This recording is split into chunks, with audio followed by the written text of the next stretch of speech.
ಜೈ ಹಿಂದ್. ಎಲ್ರಿಗೂ ಶೇರ್ ಮಾಡ್ರಿ, ಅದೇ ತರ ಸಬ್ಸ್ಕ್ರೈಬ್ ಆಗ್ರಿ. ಈ ವಿಡಿಯೋದಲ್ಲಿ ಜೂನ್ 2026 ಕರೆಂಟ್ ಅಫೇರ್ಸ್ ಗಳನ್ನ ನಾವು ಡಿಸ್ಕಷನ್ ಮಾಡೋಣ. ಎಲ್ಲಾ ಕರ್ನಾಟಕ ಎಕ್ಸಾಮ್ಸ್ ಗಳಾಗಿರ್ಬೋದು, ಸೆಂಟ್ರಲ್ ಗವರ್ಮೆಂಟ್ ಎಕ್ಸಾಮ್ಸ್ ಗಳಿಗೆ ಯೂಸ್ ಆಗೋ ತರ ತುಂಬಾ ಡೀಟೇಲ್ ಆಗಿ ನೋಡ್ರಿ. ಹಂಗೆ ಒಂದು ಕಮೆಂಟ್ ಅನ್ನ ಹಾಕ್ರಿ, ನಿಮ್ಗೆ ಇಷ್ಟ ಆಗಿತ್ತು ಅಂತಂದ್ ಹೇಳಿದ್ರೆ, ಯೂಸ್ ಆಗಿತ್ತು ಅಂದ್ರೆ. 2026 ಗ್ಲೋಬಲ್ ಫೀಸ್ ಇಂಡೆಕ್ಸ್ ಅಂತಂದ್ ಹೇಳ್ತೀವಿ. ಸೊ ಇದನ್ನ ಬಿಡುಗಡೆ ಮಾಡಿದಾರೆ. ಅದರಲ್ಲಿ ಭಾರತದ ಶ್ರೇಣಿ ಎಷ್ಟು, ಅದರ ರ್ಯಾಂಕ್ ಎಷ್ಟು ಅಂತಂದ್ ಕೇಳಿದ್ರೆ ಎಷ್ಟಂತಂದ್ ಹೇಳಿದ್ರೆ 127 ಅಂತಂದ್ ಹೇಳ್ತೀವಿ. ಎಷ್ಟಂತಂದ್ ಹೇಳ್ತೀವಿ? 127. ಟೋಟಲ್ ಆಗಿ 163 ದೇಶಗಳಲ್ಲಿ ನಮ್ ದೇಶದ ಸ್ಥಾನ 127 ಐತೆ. ಅದೇ ರೀತಿಯಾಗಿ ಮೊದಲ ದೇಶ ಯಾವ್ದಂತಂದ್ ಹೇಳಿದ್ರೆ ಐಸ್ಲ್ಯಾಂಡ್ ಅಂತಂದ್ ಹೇಳ್ತೀವಿ. ಇದರಲ್ಲಿ ಗ್ಲೋಬಲ್ ಪೀಸ್ ಇಂಡೆಕ್ಸ್ ಒಳಗಡೆ ಮೊದಲನೇ ದೇಶ ಯಾವ್ದು? ಐಸ್ಲ್ಯಾಂಡ್ ಅಂತಂದ್ ಹೇಳ್ತೀವಿ. ಸೆಕೆಂಡ್ ಯಾವ್ದಂತಂದ್ ಹೇಳಿದ್ರೆ ನ್ಯೂಜಿಲ್ಯಾಂಡ್. ಇವುಗಳನ್ನ ನೆನ್ಪಿಟ್ಕೊಡ್ರಿ. ಫಸ್ಟ್, ಸೆಕೆಂಡ್, ಅದಾದ ನಂತರ ನಮ್ಮ ಭಾರತ ದೇಶದ್ದು. ಆಮೇಲೆ ಕೊನೆಯ ಸ್ಥಾನ ಯಾವ್ದೈತೆ ಅಂದ್ರೆ 163ನೇ ಸ್ಥಾನ ಇವಾಗ ರಷ್ಯಾ ಐತೆ. ಯಾಕಂತಂದ್ ಹೇಳಿದ್ರೆ ರಷ್ಯಾ ಮತ್ತು ಉಕ್ರೇನ್ ಯುದ್ಧ ನಡೆಯುತ್ತಿರೋದ್ರಿಂದ ಅಲ್ಲಿ ಪೀಸ್ ಅನ್ನೋದ ಇಲ್ಲ, ಬರೀ ಯುದ್ಧಗಳಾಗ್ತಿದಾವ. ರಷ್ಯಾ ಐತೆ. ಅದಾದ ನಂತರ ಇದನ್ನ ಯಾರು ಬಿಟ್ಟಿದಾರ ಅಂತಂದ್ ಹೇಳಿದ್ರೆ institute for economics and peace ಅಂತಂದ್ ಹೇಳ್ತೀವಿ. IEP ಅಂತಂದ್ ಹೇಳಿ, institute for economics and peace ಅಂತಂದ್ ಹೇಳಿ. ಅದಾದ ನಂತರ ನೆಕ್ಸ್ಟ್ 2025ರಲ್ಲಿ ನಮ್ಮ ಭಾರತ ದೇಶದ ಸ್ಥಾನ ಎಷ್ಟಿತ್ತಂದ್ರೆ 115 ಇತ್ತು. ಯಾವಾಗ? 2025 ಇವಾಗ ಎಷ್ಟಾಗೈತಿ? 127 ಆಗೈತೆ. ಅಂದ್ರೆ ಜಂಪ್ ಆಗೈತೆ. ಸೊ ಇನ್ನು ಹಿಂದ್ಗಡೆ ಹೋಗ್ತಾ ಇದೀವಿ. ಆಮೇಲೆ ನಮ್ಮ ಭಾರತ ದೇಶದ ನೆರೆಹೊರೆಯ ದೇಶಗಳಲ್ಲಿ ಯಾವ್ಯಾವ ಏನೇನಂತಂದ್ ಹೇಳಿ ಕ್ವಶನ್ಸ್ ಗಳನ್ನ ನಿಮ್ಗ ಕೇಳಬಹುದು. ದ ಫಸ್ಟ್ ಒನ್ ಯಾವ್ದಂತಂದ್ ಹೇಳಿದ್ರೆ ಭೂತಾನ್ ದೇಶ ಅಂತಂದ್ ಹೇಳ್ತೀವಿ. ಭೂತಾನ್ ದೇಶದ ರ್ಯಾಂಕ್ ಎಷ್ಟೈತೆ ಅಂತಂದ್ ಹೇಳಿದ್ರೆ 16ನೇ ಸ್ಥಾನ ಐತೆ. ಅದಾದ ನಂತರ ನೆಕ್ಸ್ಟ್ ಕೆಳಗಡೆ ಶ್ರೀಲಂಕಾದ ಎಷ್ಟೈತೆ ಅಂತಂದ್ ಹೇಳಿದ್ರೆ 67ನೇ ಸ್ಥಾನ ಐತೆ. ಅದೇ ತರ ನೇಪಾಳದ್ ನೋಡ್ರಿ, ಇಲ್ಲಿ ಬರುತ್ತಾ. ನೇಪಾಳದ ಎಷ್ಟೈತೆ ಅಂತಂದ್ ಹೇಳಿದ್ರೆ 111ನೇ ಸ್ಥಾನ. ಯಾವ್ದ್ರದ್ದು? ನೇಪಾಳ ದೇಶದ್ದು. ಅದೇ ರೀತಿಯಾಗಿ ನೆಕ್ಸ್ಟ್ ಪಾಕಿಸ್ತಾನದ ಎಷ್ಟೈತೆ ಅಂತಂದ್ ಹೇಳಿದ್ರೆ 152ನೇ ಸ್ಥಾನದಲ್ಲೈತೆ. ಈ ಕೆಲವೊಂದು ಪಾಯಿಂಟ್ಸ್ ಗಳನ್ನ ಇದ್ರಲ್ಲಿ ನೆನ್ಪಿಟ್ಕೊಡ್ರಿ. ಅದಾದ ನಂತರ ನೆಕ್ಸ್ಟ್ ನೋಡ್ರಿ, 2026 ಫ್ರೆಂಚ್ ಓಪನ್ ಪುರುಷ ಸಿಂಗಲ್ಸ್ ಪ್ರಶಸ್ತಿಯನ್ನ ಗೆದ್ದಂತಹ ವ್ಯಕ್ತಿ ಯಾರಂತಂದ್ ಹೇಳಿದ್ರೆ ಅಲೆಕ್ಸಾಂಡರ್ ಜೊರೆವ್ ಅಂತಂದ್ ಹೇಳ್ತೀವಿ. ಯಾರು? ಅಲೆಕ್ಸಾಂಡರ್ ಜೊರೆವ್. ಇವರು ಯಾರ ವಿರುದ್ಧವಾಗಿ ಗೆದ್ದಿದಾರ ಅಂತಂದ್ ಹೇಳಿದ್ರೆ ಪ್ಲೆವಿಯೋ ಕೊಬಲ್ಲಿ ಅಂತಂದ್ ಹೇಳ್ತೀವಿ. ಪ್ಲೆವಿಯೋ ಕೋಬಲ್ಲಿ ಅಂತಂದ್ ಹೇಳಿ. ಸೊ ಇವರು ಇಟಲಿ ದೇಶದವರು. ಇವ್ರನ್ನ ಫೈನಲ್ ಒಳಗಡೆ ಸೋಲಿಸಿ ಅಲೆಕ್ಸಾಂಡರ್ ಜೊರೆವ್ ಏನ್ ಮಾಡ್ತಾರೆ ಅಂದ್ರೆ 2026 ಫ್ರೆಂಚ್ ಓಪನ್ ಪುರುಷ ಸಿಂಗಲ್ ಪ್ರಶಸ್ತಿಯನ್ನ ಗೆಲ್ತಾರ. ಈಗ ನನಗೊಂದು ಕಮೆಂಟ್ ಅನ್ನ ಹಾಕ್ರಿ. ಈಗ ಟೋಟಲ್ ಆಗಿ ಏನ್ ಮಾಡ್ತಾರ ಅಂತಂದ್ ಹೇಳಿದ್ರ ಟೆನ್ನಿಸ್ ಒಳಗಡೆ 4 ಗ್ರ್ಯಾಂಡ್ ಸ್ಲಾಮ್ಸ್ ಗಳು ಬರ್ತಾವ. ಒಂದ್ ಯಾವ್ದಂತಂದ್ ಹೇಳಿದ್ರೆ ಫ್ರೆಂಚ್ ಅಂತಂದ್ ಹೇಳ್ತೀವಿ. ಅದಾದ ನಂತರ ಸೆಕೆಂಡ್ ಒನ್ ಯಾವ್ದಂತಂದ್ ಹೇಳಿದ್ರೆ ಅಮೆರಿಕನ್ ಅಂತಂದ್ ಹೇಳ್ತೀವಿ. ಥರ್ಡ್ ಒನ್ ಯಾವ್ದಂದ್ರೆ ವಿಂಬಲ್ಡನ್ ಅಂತಂದ್ ಹೇಳ್ತೀವಿ. ಅದಾದ ನಂತರ ನೆಕ್ಸ್ಟ್ ಫೋರ್ತ್ ಒನ್ ಯಾವ್ದಂತಂದ್ ಹೇಳಿದ್ರೆ ಆಸ್ಟ್ರೇಲಿಯನ್ ಅಂತಂದ್ ಹೇಳ್ತೀವಿ. ಇದ್ರೊಳಗಡೆ ಓಲ್ಡೆಸ್ಟ್ ಯಾವ್ದಂತಂದ್ ಹೇಳಿದ್ರೆ ವಿಂಬಲ್ಡನ್. ಸೊ ಓಲ್ಡೆಸ್ಟ್ ಯಾವುದು? ವಿಂಬಲ್ಡನ್. ಈ ತರ ಕ್ವಶನ್ಸ್ ಗಳನ್ನ ಆಲ್ರೆಡಿ ಕೇಳಿದಾರೆ ಕರ್ನಾಟಕ ಗೌರ್ಮೆಂಟ್ ಎಕ್ಸಾಮ್ಸ್ ಗಳಲ್ಲಿ. ಆ ಕ್ವಶನ್ಸ್ ಗಳನ್ನ ಮಾತ್ರ ನಾನು ಹೇಳ್ತೀನಿ ನಿಮಗೆ. ಗ್ರ್ಯಾಂಡ್ ಸ್ಲಾಮ್ಸ್ ಗಳಂತಂದ್ ಹೇಳ್ತೀವಿ ಅವ್ರಿಗೆ. ಅದಾದ ನಂತರ ಸೇಮ್ ಅದೇ ತರ ನೋಡ್ರಿ, 2026 ಫ್ರೆಂಚ್ ಓಪನ್ ಮಹಿಳೆಯರ ಸಿಂಗಲ್ ಪ್ರಶಸ್ತಿಯನ್ನ ಗೆದ್ದವ್ರು ಯಾರಂದ್ರ ಮೀರಾ ಆಂಡ್ರಿವಾ ಅಂತಂದ್ ಹೇಳ್ತೀವಿ. ಮೀರಾ ಆಂಡ್ರಿವಾ. ಇವ್ರು ಎಲ್ಲಿಯವ್ರು ಅಂತಂದ್ ಹೇಳಿದ್ರ ರಷ್ಯಾ ದೇಶದವರು. ಆಮೇಲೆ ಯಾರ ವಿರುದ್ಧ ಗೆಲ್ತಾರ ಅಂತಂದ್ ಹೇಳಿದ್ರ ಮಜಾ ಶ್ವಾಲಿನ್ಸ್ಕಾ ಅಂತಂದ್ ಹೇಳಿ. ಮಜಾ ಶ್ವಾಲಿನ್ಸ್ಕಾ ಅನ್ನೋರು ವಿರುದ್ಧವಾಗಿ ಗೆಲ್ತಾರ. ಇವ್ರು ಯಾವ ದೇಶದವ್ರು ಅಂತಂದ್ ಹೇಳಿದ್ರ ಪೋಲ್ಯಾಂಡ್ ದೇಶದವರು. ಈ 2 ಪಾಯಿಂಟ್ಸ್ ಗಳನ್ನ ನೆನ್ಪಿಟ್ಕೊಡ್ರಿ. ಅದಾದ ನಂತರ ನನಗೊಂದ್ ಕ್ವಶನ್ ಹೇಳ್ರಿ. ಅತಿ ಹೆಚ್ಚು ಮಹಿಳೆಯರಲ್ಲಿ ಅತಿ ಹೆಚ್ಚು ಗ್ರ್ಯಾಂಡ್ ಸ್ಲಾಮ್ ಅನ್ನ ಗೆದ್ದವ್ರು ಯಾರು? ಅದಾದ ನಂತರ ಪುರುಷರಲ್ಲಿ ಅತಿ ಹೆಚ್ಚು ಗ್ರ್ಯಾಂಡ್ ಸ್ಲಾಮ್ ಪ್ರಶಸ್ತಿಯನ್ನ ಗೆದ್ದವ್ರು ಯಾರು ಅಂತಂದೇಳಿ ಈ 2 ಕ್ವಶನ್ಸ್ ಗಳನ್ನು ಕೂಡ ಕೇಳಿದಾರ. ಆಮೇಲೆ ನೆಕ್ಸ್ಟ್ ಬೇರೆ ಕ್ವಶನ್ಸ್ ಗಳನ್ನ ಏನ್ ಕೇಳಿದಾರ ಅಂತಂದ್ ಹೇಳಿದ್ರೆ ಗ್ರ್ಯಾಂಡ್ ಸ್ಲಾಮ್ ಗಳ ಬಗ್ಗೆ. ಆಸ್ಟ್ರೇಲಿಯನ್ ಓಪನ್ ಅಂತಂದ್ ಹೇಳಿದ್ನಲ್ಲ ನಾನು ಇವಾಗ. ಆಸ್ಟ್ರೇಲಿಯನ್ ಓಪನ್ ಟೆನ್ನಿಸ್ ಕೋರ್ಟ್ ಅಂತಂದ್ ಹೇಳ್ತೀವಿ. ಇದು ಯಾವ ತಿಂಗಳಲ್ಲಿ ನಡೆಯುತ್ತಂದ್ರ ಜನವರಿ ತಿಂಗಳಲ್ಲಿ ನಡೆಯುತ್ತೆ. ಪ್ರತಿ ವರ್ಷ ಜನವರಿ ತಿಂಗಳಲ್ಲಿ ನಡೆಯುತ್ತ. ಇದ್ರದ್ದು ಮೈದಾನ ಹೆಂಗೈತೆ ಅಂತಂದ್ ಹೇಳಿದ್ರ ಹಾರ್ಡ್ ಕೋರ್ಟ್ ಅಂತಂದ್ ಹೇಳ್ತೀವಿ. ಇದ್ರ ಮೈದಾನ ಹೆಂಗೈತೆ? Hard court. ಈ ಕ್ವಶನ್ಸ್ ಗಳನ್ನ ಕೇಳಿದಾರೆ ತುಂಬಾ ಸಾರಿ. ಅದಾದ ನಂತರ ನೆಕ್ಸ್ಟ್ ಇನ್ನೊಂದ್ ಯಾವ್ದಂತಂದ್ ಹೇಳಿದ್ರೆ ಫ್ರೆಂಚ್ ಓಪನ್ ಅಂತಂದ್ ಹೇಳ್ತೀವಿ. ಇನ್ನೊಂದ್ ಯಾವ್ದಂತಂದ್ ಹೇಳಿದ್ರೆ ಫ್ರೆಂಚ್ ಓಪನ್ ಟೆನ್ನಿಸ್ ಅಂತಂದ್ ಹೇಳ್ತೀವಿ. ಇದು ಯಾವ ತಿಂಗಳಲ್ಲಿ ನಡೆಯುತ್ತೆ ಅಂತಂದ್ ಹೇಳಿದ್ರೆ ಮೇ ಮತ್ತು ಜೂನ್ ತಿಂಗಳಲ್ಲಿ. ಜೂನ್ ತಿಂಗಳಲ್ಲಿ ನಡೆಯೋದ್ರಿಂದ ನಾವು ಇವಾಗ ಡಿಸ್ಕಷನ್ ಮಾಡತ್ತೇವೆ. ಇದನ್ನ ನಾವು ಯಾವ ಕೋರ್ಟ್ ಅಂತಂದ್ ಹೇಳ್ತೀವಿ ಅಂದ್ರೆ ಕ್ಲೇ ಕೋರ್ಟ್ ಅಂತಂದ್ ಹೇಳ್ತೀವಿ. ಕ್ಲೇ ಕೋರ್ಟ್, ಕೆಂಪು ಮಣ್ಣಿಂದ ಅಂತಂದ್ ಹೇಳ್ತೀವಿ. ಕೆಂಪು ಮಣ್ಣಿಂದ ಕೋರ್ಟ್. ಅದಾದ ನಂತರ ನೆಕ್ಸ್ಟ್ ಯಾವ್ದಂತಂದ್ ಹೇಳಿದ್ರೆ ವಿಂಬಲ್ಡನ್. ನೆಕ್ಸ್ಟ್ ಯಾವ್ದು? ವಿಂಬಲ್ಡನ್ ಯಾವಾಗ ನಡೆಯುತ್ತೆ ಅಂತಂದ್ ಹೇಳಿದ್ರೆ ಪ್ರತಿ ವರ್ಷ ಜೂನ್ ಜುಲೈಯಲ್ಲಿ ನಡೆಯುತ್ತ. ಜೂನ್ ಜುಲೈ ಒಳಗಡೆ ನಡೆಯುತ್ತ. ಅದಾದ ನಂತರ ನೆಕ್ಸ್ಟ್ ಇದ್ರದ್ದು ಯಾವ್ದಂತಂದ್ ಹೇಳಿದ್ರೆ ಕೋರ್ಟ್ ಗ್ರಾಸ್ ಕೋರ್ಟ್, ಇದು ಹುಲ್ಲಿಂದ ಕೋರ್ಟ್. ಇದು 1877ರಲ್ಲಿ ಸ್ಟಾರ್ಟ್ ಆಗತ್ತೆ, ತುಂಬಾ ಹಳೇದು ಈ ಕ್ವಶನ್. ಅದಾದ ನಂತರ ನೆಕ್ಸ್ಟ್ US ಓಪನ್ ಟೆನ್ನಿಸ್ ಅಂತಂದ್ ಹೇಳ್ತೀವಿ, ಗ್ರ್ಯಾಂಡ್ ಸ್ಲಾಮ್ದು. ಇದು ಯಾವಾಗ ನಡೆಯುತ್ತೆ ಅಂದ್ರೆ ಆಗಸ್ಟ್ ಮತ್ತು ಸೆಪ್ಟೆಂಬರ್ ತಿಂಗಳಲ್ಲಿ. ಆಗಸ್ಟ್ ಮತ್ತು ಸೆಪ್ಟೆಂಬರ್ ತಿಂಗಳಲ್ಲಿ. ಇದು ಒಂದು ಕೂಡ ಏನಂದ್ರೆ ಹಾರ್ಡ್ ಕೋರ್ಟ್ ಅಂತಂದ್ ಹೇಳ್ತೀವಿ, ಇದು ಒಂದು ಹಾರ್ಡ್ ಕೋರ್ಟ್. ಇವು ತುಂಬಾ ಇಂಪಾರ್ಟೆಂಟ್, ಒಂದ್ ಕಡೆ ಸೈಡ್ ಬರೆದಿಟ್ಕೊಡ್ರಿ, ಕ್ವಶನ್ಸ್ ಗಳು ಬರ್ಬೋದು. ಅದಾದ ನಂತರ ನೆಕ್ಸ್ಟ್ ನೋಡ್ರಿ, ವಿಶ್ವದ ಮೊದಲು ಪರಮಾಣು ಪ್ರಕ್ರಿಯೆ ಶಾಖ ಆಧಾರಿತ ಹೈಡ್ರೋಜನ್ ಉತ್ಪಾದನಾ ಘಟಕ ಎಲ್ಲೈತಂತಂದ್ ಹೇಳಿ. ಅಂದ್ರ ಹೈಡ್ರೋಜನ್ ಅನ್ನ ಬಳಸ್ಕೊಂಡು ಅಣುಶಕ್ತಿ ನ್ಯೂಕ್ಲಿಯರ್ ಪ್ರೊಸೆಸ್ ಹೀಟ್ ಅನ್ನ ಮಾಡ್ತಾ ಇದಾರೆ. ಅದು ಎಲ್ಲಿ ಅಂತ ಹೇಳಿದ್ರೆ ಕಲ್ಪಕಂ ಒಳಗಡೆ, ತಮಿಳ್ನಾಡು. ಕಲ್ಪಕಂ ತಮಿಳ್ನಾಡು ಒಳಗಡೆ.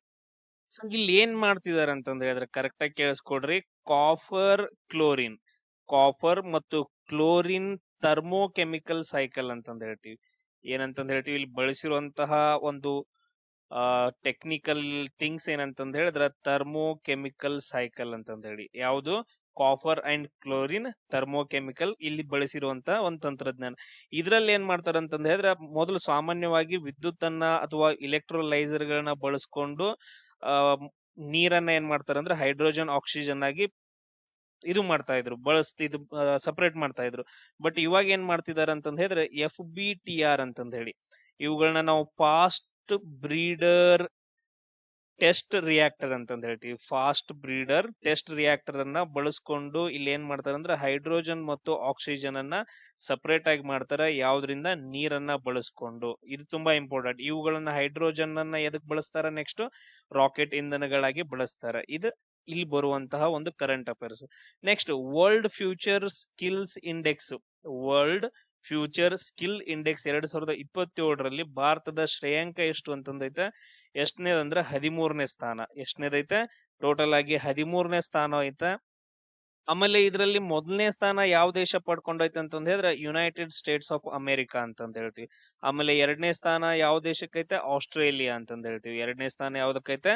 ಆಸ್ಟ್ರೇಲಿಯಾ. ಆಮೇಲೆ 3ನೇ ಸ್ಥಾನ ಬರ್ಕೋತೀರಂದ್ರೆ ಬರ್ಕೊಡ್ರಿ, ಯುನೈಟೆಡ್ ಕಿಂಗ್ಡಮ್ ಅಂತಂದ್ ಹೇಳ್ತೀವಿ.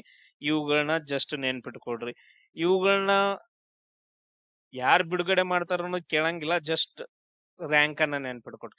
2026ರಲ್ಲಿ ಮತ್ತೆ 3 ವರ್ಷಗಳ ಅವಧಿಗೆ ಭಾರತದ ಸಾಲಿಸಿಟರ್ ಜನರಲ್ ಆಗಿ ಮರು ನೇಮಕ ಆದವ್ರು ಯಾರು ಅಂತಂದ್ ಹೇಳಿ ಕೇಳಿದಾರೆ. ಯಾರಂತಂದ್ ಹೇಳಿದ್ರೆ ತುಷಾರ್ ಮೆಹ್ತಾ ಅಂತಂದ್ ಹೇಳ್ತೀವಿ. ತುಂಬಾ ಇಂಪಾರ್ಟೆಂಟ್. ಇವರು ಭಾರತದ 2ನೇ ಅತ್ಯುನ್ನತ ಕಾನೂನು ಅಧಿಕಾರಿ ಅಂತಂದ್ ಹೇಳ್ತೀವಿ. ಭಾರತದ 2ನೇ ಅತ್ಯುನ್ನತ ಕಾನೂನು ಅಧಿಕಾರಿ. ಫಸ್ಟ್ ಒನ್ ಯಾರಂತಂದ್ ಹೇಳಿದ್ರೆ ನಾವು ಅಟಾರ್ನಿ ಜನರಲ್ ಅಂತಂದ್ ಹೇಳ್ತೀವಿ. ಫಸ್ಟ್ ಒನ್ ಯಾರು? Attorney general. ಇವರನ್ನ ಆರ್ಟಿಕಲ್ 76ರ ಮುಖಾಂತರ ರಾಷ್ಟ್ರಪತಿ ಅವರು ನೇಮಕ ಮಾಡ್ತಾರ. ಇವಾಗ ಇರುವಂತ ಅಟಾರ್ನಿ ಜನರಲ್ ಯಾರು ಅಂತಂದ್ ಹೇಳಿ ನೀವು ನನಗ ಕಮೆಂಟ್ ಅನ್ನ ಹಾಕ್ಬೇಕು. ಇದು ಇಂಪಾರ್ಟೆಂಟ್. ಈಗ ನಾನು ಹೇಳ್ಬಿಡ್ತೀನಿ ನೋಡ್ರಿ, ಆರ್ ವೆಂಕಟರಮಣಿ ಅಂತ ಇದಾರೆ. ಯಾರಿದಾರ ಅಂತಂದ್ ಹೇಳಿದ್ರ ಆರ್ ವೆಂಕಟರಮಣಿ ಅಂತಂದ್ ಹೇಳ್ತೀವಿ. ಇದಾದ ನಂತರ ನೆಕ್ಸ್ಟ್ ನೋಡ್ರಿ, ಮೊದಲ Indians athletics awards. So Indian athletic awards 2025ರಲ್ಲಿ ವರ್ಷದ ಅತ್ಯುತ್ತಮ ಪುರುಷ ಅಥ್ಲೀಟ್ ಪ್ರಶಸ್ತಿಯನ್ನ, ವರ್ಷದ ಅತ್ಯುತ್ತಮ ಅಥ್ಲೀಟ್ ಪ್ರಶಸ್ತಿಯನ್ನ ಯಾರು ಗೆದ್ದಾರ ಅಂತಂದ್ ಹೇಳಿದ್ರೆ ನೀರಜ್ ಚೋಪ್ರಾ ಅವ್ರು ಗೆಲ್ತಾರ. ಯಾವ್ದ್ರಲ್ಲಿ ಇವ್ರು ಫೇಮಸ್? ಜಾವೆಲಿನ್ ಎಸೆತ ಅಂತಂದ್ ಹೇಳ್ತೀವಿ. ಸೊ ಯಾವ್ದ್ರಲ್ಲಿ? ಜಾವೆಲಿನ್ ಎಸೆತದೊಳಗಡೆ. ಅದಾದ ನಂತರ ವರ್ಷದ ಅತ್ಯುತ್ತಮ ಮಹಿಳಾ ಅಥ್ಲೇಟ್ ಯಾರು? ಇದನ್ನು ಕೂಡ ಕೇಳ್ಬೋದು ನಿಮ್ಗೆ. ಮಹಿಳಾ ಅಥ್ಲೀಟ್ ಯಾರಂತಂದ್ ಹೇಳಿದ್ರೆ ಪಾರುಲ್ ಚೌಧರಿ ಅಂತಂದ್ ಹೇಳ್ತೀವಿ. ಯಾರು? ಪಾರುಲ್ ಚೌಧರಿ. ಇವರೊಬ್ರು ಏನಂತಂದ್ ಹೇಳಿದ್ರೆ ಓಟಗಾರ್ತಿ, ಇವರೊಬ್ರು ರನ್ನರ್ ಅಂತಂದ್ ಹೇಳ್ತೀವಿ. ಆಮೇಲೆ ಜೀವಮಾನ ಶ್ರೇಷ್ಠ ಅಂದ್ರೆ ಲೈಫ್ ಟೈಮ್ ಅಚೀವ್ಮೆಂಟ್ ಪ್ರಶಸ್ತಿಯನ್ನ ಗೆದ್ದವ್ರು ಯಾರಂತಂದ್ ಹೇಳಿದ್ರೆ ತುಂಬಾ ಜನ ಇದಾರೆ. Life time achievement award PT Usha ಆಗಿರ್ಬೋದು. ಅದಾದ ನಂತರ ಗುರ್ಬಚನ್ ಸಿಂಗ್ ಅಂತಂದ್ ಹೇಳಿ ಬರ್ತಾರೆ, ಗುರ್ಬಚನ್ ಸಿಂಗ್ ಅಂತಂದ್ ಹೇಳಿ. ಅದಾದ ನಂತರ ಬಹದ್ದೂರ್ ಸಿಂಗ್ ಚೌಹಾನ್ ಅಂತಂದ್ ಹೇಳಿ ಬರ್ತಾರ, ಬಹದ್ದೂರ್ ಸಿಂಗ್ ಚೌಹಾನ್. ಇಷ್ಟು ಜನ ಏನ್ ಮಾಡ್ತಾರ ಅಂತಂದ್ ಹೇಳಿದ್ರ ಲೈಫ್ ಟೈಮ್ ಅವಾರ್ಡ್, ಜೀವಮಾನ ಶ್ರೇಷ್ಠ ಸಾಧನೆ ಪ್ರಶಸ್ತಿಯನ್ನ ಗೆಲ್ತಾರ. ಇದಾದ ನಂತರ ನೆಕ್ಸ್ಟ್ ನೋಡ್ರಿ, new development bank. New development bank ನ ಮೊದಲ ಮಧ್ಯ ಏಷ್ಯಾ ಅಂದ್ರೆ ಸದಸ್ಯ ದೇಶವಾದ ರಾಷ್ಟ್ರ ಯಾವುದು ಅಂತಂದ್ ಹೇಳಿ. ಸೊ ನ್ಯೂ ಡೆವಲಪ್ಮೆಂಟ್ ಬ್ಯಾಂಕ್ ಅಲ್ಲಿ ತುಂಬಾ ಜನ ಇದಾರ. ಅದಾದ ನಂತರ ಇವಾಗ ರೀಸೆಂಟ್ ಆಗಿ 10ನೇ ದೇಶವಾಗಿ, 10ನೇ ಸದಸ್ಯ ದೇಶವಾಗಿ ಉಜ್ಬೇಕಿಸ್ತಾನ್ ದೇಶ ಏನಂದ್ರ ಸೇರ್ಕೊಂಡೈತೆ. ಇದು ತುಂಬಾ ಇಂಪಾರ್ಟೆಂಟ್. 2015ರೊಳಗಡೆ ಬ್ರಿಕ್ಸ್ ದೇಶಗಳಿಂದ, ಬ್ರಿಕ್ಸ್ ದೇಶಗಳ್ಯಾವು? ಬ್ರೆಜಿಲ್, ಅದಾದ ನಂತರ ರಷ್ಯಾ, ಇಂಡಿಯಾ, ಚೀನಾ, ಆಮೇಲೆ ಸೌತ್ ಆಫ್ರಿಕಾ. ಈ ದೇಶಗಳಿಂದ ನಿರ್ಮಾಣ ಪಟ್ಟಂತ ಒಂದು ಆರ್ಗನೈಸೇಷನ್ ಬ್ರಿಕ್ಸ್ ಅಂತಂದ್ ಹೇಳ್ತೀವಿ. 2015ರಲ್ಲಿ ಒಂದು ಬ್ಯಾಂಕ್ ಅನ್ನ ಸ್ಥಾಪನೆ ಮಾಡ್ತಾರ, ಅದನ್ನ ನ್ಯೂ ಡೆವಲಪ್ಮೆಂಟ್ ಬ್ಯಾಂಕ್ ಅಂತಂದ್ ಹೇಳ್ತೀವಿ. ಸೊ ಇವ್ರು 5 ಜನ ಅಂತೂ ಇದಾರ. ಅದಾದ ನಂತರ ಇನ್ 4 ಜನ ಹೊಸದಾಗಿ ಸೇರ್ಕೊಂಡಿದ್ರು. 10ನೇ ದೇಶವಾಗಿ ಉಜ್ಬೇಕಿಸ್ತಾನ್ ಸೇರ್ಕೊಂಡೈತೆ. ಅವು ಯಾವ್ಯಾವ ಅಂತಂದ್ ಹೇಳಿ ಬರ್ಕೊಂಡ್ಬಿಡ್ತಾರನ್ನ. ಇವು ಟೋಟಲ್ ಆಗಿ 5. 6ನೇದ್ ಯಾವ್ದಂತಂದ್ ಹೇಳಿದ್ರ ಬಾಂಗ್ಲಾದೇಶ. 6ನೇದ್ ಯಾವ್ದಂತಂದ್ ಹೇಳಿದ್ರ ಬಾಂಗ್ಲಾದೇಶ ಅಂತಂದ್ ಹೇಳ್ತೀವಿ. 7ನೇದ್ ಯಾವ್ದಂತಂದ್ ಹೇಳಿದ್ರ UAE. ಅದಾದ ನಂತರ 8ನೇ ದೇಶ ಈಜಿಪ್ಟ್. 8ನೇದ್ ಯಾವ್ದಂತಂದ್ ಹೇಳಿದ್ರ ಈಜಿಪ್ಟ್ ದೇಶ. 9ನೇದ್ ಯಾವ್ದಂತಂದ್ ಹೇಳಿದ್ರ ಅಲ್ಜೀರಿಯಾ. ಅದಾದ ನಂತರ ನೆಕ್ಸ್ಟ್ ಈಗ ರೀಸೆಂಟ್ ಆಗಿ ಸೇರಿದ್ದು ಉಜ್ಬೇಕಿಸ್ತಾನ್. 10ನೇದ್ ಅಂತಂದ್ ಹೇಳ್ತೀವಿ ಉಜ್ಬೇಕಿಸ್ತಾನ್. ಇಷ್ಟು ದೇಶಗಳು ಇಂಪಾರ್ಟೆಂಟ್. ಅದಾದ ನಂತರ ನೆಕ್ಸ್ಟ್ ನೋಡ್ರಿ, QS ವರ್ಲ್ಡ್ ಯೂನಿವರ್ಸಿಟಿ ರ್ಯಾಂಕಿಂಗ್ ಒಳಗಡೆ, QS ವರ್ಲ್ಡ್ ಯೂನಿವರ್ಸಿಟಿ ರ್ಯಾಂಕಿಂಗ್ ಒಳಗಡೆ 2027ರಲ್ಲಿ ಪ್ರಪ್ರಥಮ ಸ್ಥಾನ ಪಡೆದಂತಹ ಭಾರತೀಯ ಸಂಸ್ಥೆ ಯಾವ್ದಂತಂದ್ ಹೇಳಿದ್ರೆ IIT ಡೆಲ್ಲಿ ಅಂತಂದ್ ಹೇಳ್ತೀವಿ. ಇದ್ರದ್ದು ರ್ಯಾಂಕಿಂಗ್ ಎಷ್ಟಂದ್ರ 118 ಐತೆ. ಇಲ್ಲಿವರೆಗೂ ನಮ್ ದೇಶದೊಳಗ ಜಾಗತಿಕ ವರ್ಲ್ಡ್ ಯೂನಿವರ್ಸಿಟಿ ರ್ಯಾಂಕಿಂಗ್ ಒಳಗಡೆ ನಮ್ದು ಯಾವ್ದು ಬರೋದೇ ಇಲ್ಲ. ಸೊ ಫಸ್ಟ್ ಟೈಮ್ ಯಾವ್ದು ಬಂದೈತೆ ಅಂದ್ರೆ IIT ಡೆಲ್ಲಿ ಬಂದೈತೆ. ಅದ್ರದ್ದು ರ್ಯಾಂಕಿಂಗ್ ಎಷ್ಟಂದ್ರ 118 ಅಂತಂದ್ ಹೇಳ್ತೀವಿ. ಟಾಪ್ ಯಾವ ಅಂತಂದ್ ಹೇಳಿದ್ರ MIT ಅಂತಂದ್ ಹೇಳ್ತೀವಿ. MIT ಇದು ಯಾವ್ದಂತಂದ್ ಹೇಳಿದ್ರ ಅಮೆರಿಕಾದ್ದು. ಯಾವ ಕಾಲೇಜು? MIT college ಅಮೆರಿಕಾದ್ದು. ಅದಾದ ನಂತರ ಸೆಕೆಂಡ್ ಒನ್ ಯಾವ್ದಂತಂದ್ ಹೇಳಿದ್ರ ಇಂಪೀರಿಯಲ್ ಕಾಲೇಜ್ ಲಂಡನ್ ಅಂತಂದ್ ಹೇಳ್ತೀವಿ. Imperial college of London. Imperial college of London ಇದು ಸೆಕೆಂಡ್ ಪ್ಲೇಸ್ ಅಲ್ಲಿ ಐತೆ. ಈ 2 ಪಾಯಿಂಟ್ಸ್ ಗಳನ್ನ ಆಮೇಲೆ ನಮ್ದ್ರಲ್ಲಿ ಯಾವ್ದಂದ್ರೆ IIT ಡೆಲ್ಲಿ 118ನೇ ಸ್ಥಾನವನ್ನ ಪಡ್ಕೊಂಡೈತೆ. ಅದಾದ ನಂತರ ನೆಕ್ಸ್ಟ್ ನೋಡ್ರಿ, ಯಾವ ಹೊಸ ಆವಿಷ್ಕಾರವನ್ನ ಅಭಿವೃದ್ಧಿ ಪಡಿಸಿದ್ದಕ್ಕಾಗಿ ಭಾರತೀಯ ಹದಿಹರೆಯದವರು ದಿ ಅರ್ತ್ ಪ್ರೈಸ್ 2026 ಗೆದ್ದಿದಾರೆ ಅಂತಂದೇಳಿ. ದಿ ಅರ್ತ್ ಪ್ರೈಸ್ 2026 ಗೆದ್ದಿರೋದು ಯಾವ್ದಕ್ಕಂತಂದ್ ಹೇಳಿದ್ರೆ ಪ್ಲಾಸ್ಟಿಸ್ಟಿಕ್ ಅಂತಂದ್ ಹೇಳಿ. ನೋಡ್ರಿ ಇಲ್ಲಿ ಸಿಂಪಲ್ ಆಗಿ ಹೇಳ್ತೀನಿ, ದಿ ಅರ್ತ್ ಪ್ರೈಸ್ 2026 ಐತಲ್ಲ, ಇದನ್ನ ಯಾವಾಗಿಂದ ಕೊಡಕ್ ಸ್ಟಾರ್ಟ್ ಮಾಡಿದಾರೆ ಅಂದ್ರೆ 2010ರಿಂದ ಕೊಡಕ್ ಸ್ಟಾರ್ಟ್ ಮಾಡಿದಾರೆ. ಇದ್ರೊಳಗಡೆ $100 ಮಿಲಿಯನ್ ಅನ್ನ ಕೊಡ್ತಾರೆ. ಎಷ್ಟಂತಂದ್ ಹೇಳಿದ್ರೆ $1 ಮಿಲಿಯನ್ ಅನ್ನ ಕೊಡ್ತಾರೆ. 100 ಅಲ್ಲ, $1 ಮಿಲಿಯನ್ ಅಮೆರಿಕನ್ ಅನ್ನ ಕೊಡ್ತಾರೆ ಪ್ರೈಸ್ ಮನಿ ಆಗಿ. ಇಲ್ಲಿ ಏನ್ ಮಾಡಿದಾರೆ ಅಂತಂದ್ ಹೇಳಿದ್ರೆ, ನಮ್ ಇಂಡಿಯಾದವರು ಹುಣಸೆ ಹಣ್ಣಿನ ಬೀಜವನ್ನ ಯೂಸ್ ಮಾಡ್ಕೊಂಡು ಅದನ್ನ ಪುಡಿ ಮಾಡಿ ನೆಕ್ಸ್ಟ್ ಏನ್ ಮಾಡಿದಾರೆ ಅಂತಂದ್ ಹೇಳಿದ್ರೆ ಪ್ಲಾಸ್ಟಿಕ್ ಅನ್ನ ಕಂಡಿಡಿದಾರ. ಆ ಪ್ಲಾಸ್ಟಿಕ್ ಹೆಂಗಂತಂದ್ ಹೇಳಿದ್ರೆ ಬಯೋಡಿಗ್ರೇಡೇಬಲ್. ಅಂದ್ರೆ ಅದು ನೀವು ಯೂಸ್ ಮಾಡ್ಕೊಂಡ್ ಹೊರಗೆ ಹೋಗಿದ್ರಿ ಅಂತಂದ್ ಹೇಳಿದ್ರೆ ಅದು ಕರ್ಗ್ ಹೋಗ್ಬಿಡತ್ತ, ಅಂದ್ರೆ ಕೊಳತು ಹೋಗ್ಬಿಡತ್ತ. ಅಂತ ಒಂದು ಮೈಕ್ರೋ ಪ್ಲಾಸ್ಟಿಕ್, ಅದನ್ನ ಪ್ಲಾಸ್ಟಿಸ್ಟಿಕ್ ಅಂತಂದ್ ಹೇಳಿ ಕರೀತಾರ. ಎದರಿಂದ ಯೂಸ್ ಮಾಡ್ಕೊಂಡಿದ್ದಾರೆ? ಹುಣಸೆ ಹಣ್ಣಿನಿಂದ. ಅದಕ್ಕೋಸ್ಕರ ಅವ್ರಿಗೆ ದಿ ಅರ್ತ್ ಪ್ರೈಸ್ 2026 ಸಿಕ್ಕೈತೆ. ಅವ್ರು ಯಾರ್ಯಾರು ಅಂತಂದ್ ಹೇಳಿದ್ರೆ ವಿವಾನ್ ಚೌಚಾರಿಯಾ ಅಂತಂದ್ ಹೇಳಿ. ಫಸ್ಟ್ ಪರ್ಸನ್ ಯಾರಂತಂದ್ ಹೇಳಿದ್ರೆ ವಿವಾನ್ ಚೌಚಾರಿಯಾ ಅನ್ನೋ ಒಬ್ಬ ವ್ಯಕ್ತಿ. ಅದಾದ ನಂತರ ಸೆಕೆಂಡ್ ಪರ್ಸನ್ ಯಾರಂತಂದ್ ಹೇಳಿದ್ರೆ ಅರಿಯಾನಾ ಅಗರ್ವಾಲ ಅನ್ನೋ. ಅದಾದ ನಂತರ ನೆಕ್ಸ್ಟ್ ಥರ್ಡ್ ಪರ್ಸನ್ ಯಾರಂದ್ರೆ ಅವೈನಾ ಮೆಹ್ತಾ. ಈ 3 ಜನರಿಗೆ ಏನಂದ್ರ ದಿ ಅರ್ತ್ ಪ್ರೈಸ್ 2026 ಸಿಕ್ಕೈತೆ. ನೆಕ್ಸ್ಟ್ ನೋಡ್ರಿ, ಫೈನಾನ್ಸಿಯಲ್ ಆಕ್ಷನ್ ಟಾಸ್ಕ್ ಫೋರ್ಸ್ ನ ಉಪಾಧ್ಯಕ್ಷರಾಗಿ ನೇಮಕಗೊಂಡಂತಹ ಮೊದಲ ಭಾರತೀಯ ಯಾರು ಅಂತಂದ್ ಹೇಳಿ, ಯಾರಂದ್ರ ವಿವೇಕ್ ಅಗರ್ವಾಲ್ ಅಂತಂದ್ ಹೇಳ್ತೀವಿ. ಇದು ಏನ್ ಮಾಡತ್ತಂತಂದ್ ಹೇಳಿದ್ರೆ ಅಕ್ರಮವಾಗಿ ಹಣ ವರ್ಗಾವಣೆಯನ್ನ ಮಾಡ್ತಿರ್ತಾರಲ್ಲ, ಅದಾದ ನಂತರ ಅಕ್ರಮವಾಗಿ ವರ್ಗಾವಣೆ ಮಾಡಿ ಎದಕ್ ಯೂಸ್ ಮಾಡ್ತಾರಂದ್ರೆ ಭಯೋತ್ಪಾದನೆಗೆ ಯೂಸ್ ಮಾಡುವಂತ ಥಿಂಗ್ಸ್ ಗಳನ್ನ, ಇದನ್ನ ತಡೆಗಟ್ಟೋಕೆ ಒಂದು ಫೋರ್ಸ್ ಬರುತ್ತೆ. ಅದನ್ನ ನಾವು ಫೈನಾನ್ಷಿಯಲ್ ಆಕ್ಷನ್ ಟಾಸ್ಕ್ ಫೋರ್ಸ್ ಅಂತಂದ್ ಹೇಳ್ತೀವಿ. ಇದ್ರದ್ದು ಉಪಾಧ್ಯಕ್ಷರಾಗಿ ಮೊದಲ ಭಾರತೀಯರಾಗಿ ಯಾರು ಆಯ್ಕೆಗೊಂಡಿದ್ದಾರೆ ಅಂದ್ರೆ ವಿವೇಕ್ ಅಗರ್ವಾಲ್ ಅಂತ ಕರಿತೀವಿ. ಇದು ಫಸ್ಟ್ ಯಾವಾಗ ಸ್ಥಾಪನೆ ಆಯ್ತಂದ್ರ 1989ರಲ್ಲಿ ಸ್ಥಾಪನೆ ಆಗತ್ತ. ಇದ್ರದ್ದು ಹೆಡ್ ಕ್ವಾರ್ಟರ್ಸ್ ಎಲ್ಲೈತಂದ್ರ ಪ್ಯಾರಿಸ್, ಫ್ರಾನ್ಸ್ ನ ರಾಜಧಾನಿ ಆದಂತಹ ಪ್ಯಾರಿಸ್ ಒಳಗಡೆ ಐತೆ. ಇವಾಗ ಪ್ರಸ್ತುತ ಇದ್ರದ್ದು ಅಧ್ಯಕ್ಷರೇ ಆಗಿದ್ದಾರೆ. ಉಪಾಧ್ಯಕ್ಷರಂತೂ ಭಾರತೀಯ ಆದ್ರೆ ಇವಾಗ ಅಧ್ಯಕ್ಷರೇ ಯಾರಿದಾರೆ ಅಂತಂದ್ರೆ ಎಲಿಸಾ ಡಿ ಅಂಡಾ ಅಂತಂದೇಳಿ. Elisa de Anda Madrazo. ಇವ್ರ ಹೆಸರುಗಳನ್ನು ಕೂಡ ಹೇಳಕ್ ಬರಂಗಿಲ್ಲ ನಮ್ಗೆ. ಎಲಿಸಾ ಡಿ ಅಂಡಾ ಮಾಡ್ರೋಜಾ ಇವ್ರ ಏನಂತಂದ್ ಹೇಳಿದ್ರ ಅಧ್ಯಕ್ಷರಾಗಿದ್ದಾರ. ಓಕೆ, ನೆಕ್ಸ್ಟ್ ನೋಡ್ರಿ, 2026ರಲ್ಲಿ 52ನೇ G7 ಶೃಂಗಸಭೆಯನ್ನ ಆಯೋಜಿಸಿದ ದೇಶ ಯಾವುದು ಅಂತಂದೇಳಿ. ಈಗ ರೀಸೆಂಟ್ ಆಗಿ ಆಗೈತ್ ನೋಡ್ರಿ, ನಮ್ ಮೋದಿಜಿ ಅವರು. ಅದಾದ ನಂತರ ಇಟ್ಲಿಯ ಎಸ್, ಅವರು ಏನಂತಂದ ಹೇಳಿದ್ರೆ ತುಂಬಾ ಫೇಮಸ್ ಆಗಿದ್ರು ಇನ್ಸ್ಟಾಗ್ರಾಮ್ ಒಳಗಡೆ ಎಲ್ಲ.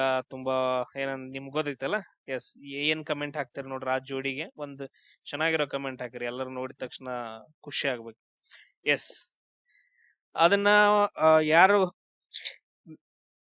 ಆಯೋಜನೆ ಮಾಡಿದಾರೆ ಅಂತಂದ ಹೇಳಿದ್ರೆ ಫ್ರಾನ್ಸ್ ದೇಶ ಅಂತಂದ ಹೇಳ್ತೀವಿ. ತುಂಬಾ ಇಂಪಾರ್ಟೆಂಟ್, ಫ್ರಾನ್ಸ್ ದೇಶ. ಅದರಲ್ಲೂ ಫ್ರಾನ್ಸ್ ಒಳಗಡೆ ಯಾವ ನಗರದಲ್ಲಿ ಅಂತ ಕೇಳಿದ್ರ ಅಂತಂದ ಹೇಳಿದ್ರೆ ಏವಿಯನ್ ನಗರ ಅಂತಂದ ಹೇಳ್ತೀವಿ. ಯಾವ ನಗರ? ಏವಿಯನ್ ನಗರ. ಈ ನಗರದೊಳಗಡೆ ಇದನ್ನ ಆಯೋಜನೆ ಮಾಡ್ತಾರ. ಫ್ರಾನ್ಸ್ ನ ಅಧ್ಯಕ್ಷರಾದಂತಹ ಎಮ್ಯಾನ್ಯುಯಲ್, ಯಾರು?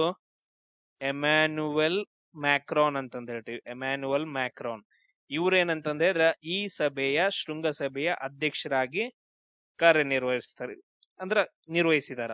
ಅದಾದ ನಂತರ ಇದನ್ನ ಧ್ಯೇಯ ವಾಕ್ಯ ಏನಂತಂದ ಹೇಳಿದ್ರೆ ದೊಡ್ಡದೈತೆ, ನೀವು ಬರ್ಕೊಡ್ರ ನಾ ಹೇಳ್ತೀನಿ. ಹೊಸ ಸಹಭಾಗಿತ್ವವನ್ನ ರೂಪಿಸುವುದು. ಏನಂತಂದ ಹೇಳಿದ್ರೆ ಹೊಸ ಸಹಭಾಗಿತ್ವವನ್ನ ರೂಪಿಸುವುದು. ಅದಾದ ನಂತರ ನೆಕ್ಸ್ಟ್ ಅಂತಾರಾಷ್ಟ್ರೀಯ ಒಗ್ಗಟ್ಟನ್ನ ಮರು ನಿರ್ಮಾಣ ಮಾಡೋದು. ಅಂತಾರಾಷ್ಟ್ರೀಯ ಒಗ್ಗಟ್ಟನ್ನ ಮರು ನಿರ್ಮಾಣ ಮಾಡುವುದು ಇದ್ರದ್ದು ಧ್ಯೇಯ ವಾಕ್ಯವಾಗೈತೆ. ಅದಾದ ನಂತರ ನೆಕ್ಸ್ಟ್ ಇನ್ನೊಂದು ತುಂಬಾ ಇಂಪಾರ್ಟೆಂಟ್ ಏನಂತಂದ್ರೆ ಇದನ್ನ ಮೊದಲು G8 ದೇಶಗಳಂತ ಹೇಳ್ತಾ ಇದ್ವು. ಇದರಿಂದ ಒಂದು ದೇಶ ಹೊರಗಡೆ ಹೋಗುತ್ತಾ, ರಷ್ಯಾ ದೇಶ ಅಂತಂದ ಹೇಳ್ತೀವಿ. ರಷ್ಯಾ ದೇಶ ಹೊರಗಡೆ ಹೋಗಿ ಅದು ಏನಾಗೈತಿ ಇವಾಗ G7 ದೇಶ ಆಗೈತೆ. ನೆಕ್ಸ್ಟ್ ಮುಂದಿಂದು 53ನೇ ನೆಕ್ಸ್ಟ್ ನಡೆಯುತ್ತಲ್ಲ, 53ನೇದು ಶೃಂಗಸಭೆ 2027ರಲ್ಲಿ ನಡೆಯುತ್ತ. ಇದನ್ನ ಯಾರು ನಡೆಸ್ಕೊಡ್ತಾರ ಅಂತಂದ ಹೇಳಿದ್ರೆ USA ದವ್ರು ನಡೆಸ್ಕೊಡ್ತಾರೆ. ಇಂಥ ಕ್ವಶನ್ಸ್ ಗಳನ್ನ ಕೇಳ್ತಾರ. ಆಮೇಲೆ G7 ನ ಸದಸ್ಯ ರಾಷ್ಟ್ರಗಳು ಯಾವ್ಯಾವ ಅಂತಂದ ಹೇಳಿದ್ರ ಟ್ರಿಕ್ ಒಂದ್ ಹೇಳ್ಬಿಡ್ತೇನೆ, ನೆನ್ಪಿಟ್ಕೊಡ್ರಿ. ಜ್ಯೂಸ್ ವಿತ್ GF ಅಂತಂದ ಹೇಳಿ, ಜ್ಯೂಸ್ ವಿತ್ GF. ಜೆ ಅಂತಂದ ಹೇಳಿದ್ರ ಜಪಾನ್ ಅಂತಂದ ಹೇಳ್ತೀವಿ. ಯು ಅಂತಂದ ಹೇಳಿದ್ರ USA, United States of America. I ಅಂತಂದ ಹೇಳಿದ್ರ ನಮ್ದು ಪವನೇರೂರು, ಇಟಲಿ. ಅದಾದ ನಂತರ ಸಿ ಅಂತಂದ ಹೇಳಿದ್ರ ಕೆನಡಾ ಅಂತಂದ ಹೇಳ್ತೀವಿ. ಸಿ ಅಂತಂದ ಹೇಳಿದ್ರ ಕೆನಡಾ. ಅದಾದ ನಂತರ ಇ ಅಂತಂದ ಹೇಳಿದ್ರ ಇಂಗ್ಲೆಂಡ್. ಇ ಅಂತಂದ ಹೇಳಿದ್ರ ಇಂಗ್ಲೆಂಡ್. ಅದಾದ ನಂತರ ಜಿ ಅಂತಂದ ಹೇಳಿದ್ರ ಜರ್ಮನಿ. ಜಿ ಅಂತಂದ ಹೇಳಿದ್ರ ಜರ್ಮನಿ. ಎಫ್ ಅಂತಂದ ಹೇಳಿದ್ರ ಫ್ರಾನ್ಸ್ ಅಂತಂದ ಹೇಳ್ತೀವಿ. ಎಫ್ ಅಂತಂದ ಹೇಳಿದ್ರ ಫ್ರಾನ್ಸ್.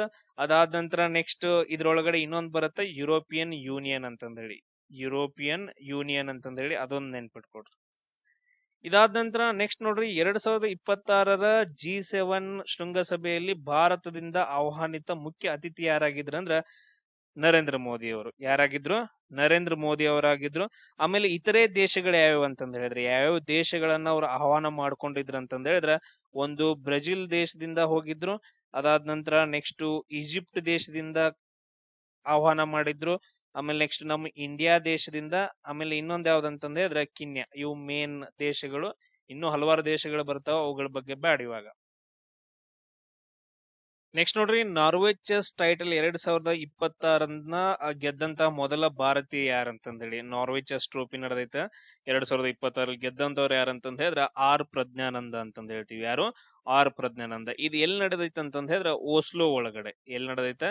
ನಾರ್ವೆಯ ಓಸ್ಲೋ ಒಳಗಡೆ. ನಾರ್ವೆಯ ರಾಜಧಾನಿ ಅಂತಂದ ಹೇಳ್ತೀವಿ ಓಸ್ಲೆ. ಅಲ್ಲಿ ಏನ್ ನಡೆದೈತೆ ಅಂದ್ರೆ ಈ ಚೆಸ್ ಟೂರ್ನಮೆಂಟ್ ನಡೆದೈತೆ. ಗೆದ್ದಂತವ್ರು ಯಾರಂತಂದ ಹೇಳಿದ್ರ ಆರ್ ಪ್ರಜ್ಞಾನಂದ. ಅದಾದ ನಂತರ ನೆಕ್ಸ್ಟ್ ಏನಂತಂದ ಹೇಳಿದ್ರ ಜಯಪ್ರಕಾಶ್ ನಾರಾಯಣ್ ಶೆಟ್ಟಿ ಪಕ್ಷಿಧಾಮ ಅಂತಂದ ಹೇಳ್ತೀವಿ. ಜಯಪ್ರಕಾಶ್ ನಾರಾಯಣ ಪಕ್ಷಿಧಾಮ ಇದು ಯಾವ ರಾಜ್ಯದಲ್ಲಿ ಐತಿ? ಇದು ನ್ಯೂಸ್ ಅಲ್ಲಿ ಐತೆ, ಉತ್ತರ ಪ್ರದೇಶದೊಳಗಡೆ ಅಂತಂದ ಹೇಳ್ತೀವಿ. ಇದನ್ನ ಯಾಕೆ ನ್ಯೂಸ್ ಅಲ್ಲಿ ಐತೆ ಅಂತಂದ ಹೇಳಿದ್ರೆ ಇದು 100th ರಾಮ್ಸರ್ ಸೈಟ್ ಅಂತಂದ ಹೇಳ್ತೀವಿ. ಸೊ ರಾಮ್ಸರ್ ತಾಣ, ಈ ರಾಮ್ಸರ್ ತಾಣಗಳು ಏನ್ ಮಾಡ್ತಾವ ಅಂತಂದ ಹೇಳಿದ್ರೆ ಜೌಗು ಪ್ರದೇಶಗಳನ್ನ, ಈಗ ಜೌಗು ಪ್ರದೇಶ ಅಲ್ಲಿ ಏನಂತಂದ ಹೇಳಿದ್ರೆ ಪಕ್ಷಿಧಾಮಗಳಾಗಿರ್ಬೋದು, ನ್ಯಾಷನಲ್ ಪಾರ್ಕ್ಗಳಲ್ಲಿ ಬರ್ಬೋದು, ಅಲ್ಲಿರುವಂತಹ ಜೀವ ವೈವಿಧ್ಯಮಯವನ್ನ ರಕ್ಷಣೆ ಮಾಡೋಕೆ ಅದನ್ನ ರಾಮ್ಸರ್ ಸೈಟ್ ಅಂತಂದ ಹೇಳಿ ಘೋಷಣೆ ಮಾಡ್ತಾರ. ಇದು ತುಂಬಾ ಇಂಪಾರ್ಟೆಂಟ್ ಜೌಗು ಪ್ರದೇಶಗಳೊಳಗಡೆ. ಆಮೇಲೆ ಫೆಬ್ರವರಿ 2 ನಾವು ವರ್ಲ್ಡ್ ವೆಟ್ಲ್ಯಾಂಡ್ ಡೇ ಅಂತಂದ ಹೇಳ್ತೀವಿ. ಅಂತಾರಾಷ್ಟ್ರೀಯ ಜೌಗು ದಿನ ಅಂತಂದ ಹೇಳ್ತೀವಿ ಫೆಬ್ರವರಿ 2. ಇದು ಇಂಪಾರ್ಟೆಂಟ್. ಕ್ಲಿಯರ್? ಸೊ ಅದರಲ್ಲಿ ಏನಂತಂದ ಹೇಳಿದ್ರೆ ಜಯಪ್ರಕಾಶ್ ನಾರಾಯಣ್ ಪಕ್ಷಿಧಾಮವನ್ನ 100th ರಾಮ್ಸರ್ ಸೈಟ್ ಅಂತಂದ ಹೇಳಿ ಗುರುತ್ ಮಾಡ್ತಾರೆ. ಅದು ಉತ್ತರ ಪ್ರದೇಶದಲ್ಲಿ ಇರೋದ್ರಿಂದ ಸೊ ಇವಾಗ ನೆನ್ಪಿಟ್ಕೊಡ್ರಿ. ಟೋಟಲ್ ಆಗಿ ನೆನ್ಪಿಟ್ಕೊಡ್ರಿ ಅತಿ ಹೆಚ್ಚು ತಾಣಗಳನ್ನ, ಸೊ ರಾಮ್ಸರ್ ಸೈಟ್ ತಾಣಗಳನ್ನ ಹೊಂದಿರುವಂತಹ ರಾಜ್ಯ ಯಾವ್ದಂತಂದ ಹೇಳಿದ್ರೆ ತಮಿಳ್ನಾಡು ಅಂತಂದ ಹೇಳ್ತೀವಿ. ಟೋಟಲ್ ಆಗಿ 20 ತಾಣಗಳನ್ನ ಹೊಂದೈತೆ.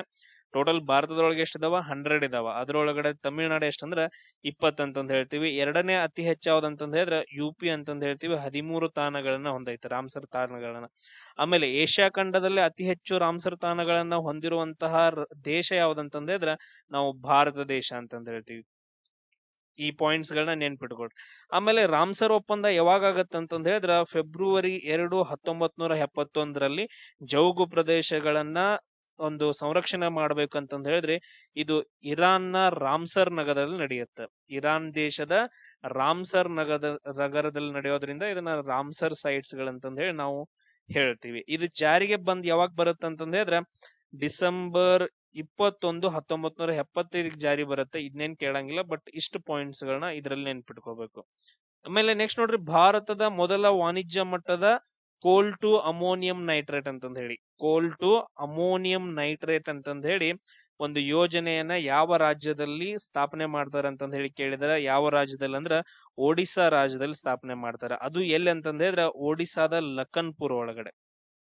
ಒಡಿಶಾದ ಲಖನ್ಪುರ್ ಅನ್ನೋ ಪ್ರದೇಶದಲ್ಲಿ ಭಾರತದ ಪ್ರಧಾನ ಮಂತ್ರಿ ಆದಂತಹ ನರೇಂದ್ರ ಮೋದಿ ಅವರು ಇದನ್ನ ಶಂಕುಸ್ಥಾಪನೆ ಮಾಡಿ ನೆರವೇರಿಸ್ತಾರ. ಇದನ್ನ ಏನಿದು ಇಂಪಾರ್ಟೆಂಟ್ ಏನು, ಯೋಜನೆಯನ್ನ ಅಭಿವೃದ್ಧಿಪಡಿಸಿದವ್ರು ಯಾರಂತಂದ್ರೆ ಭಾರತದ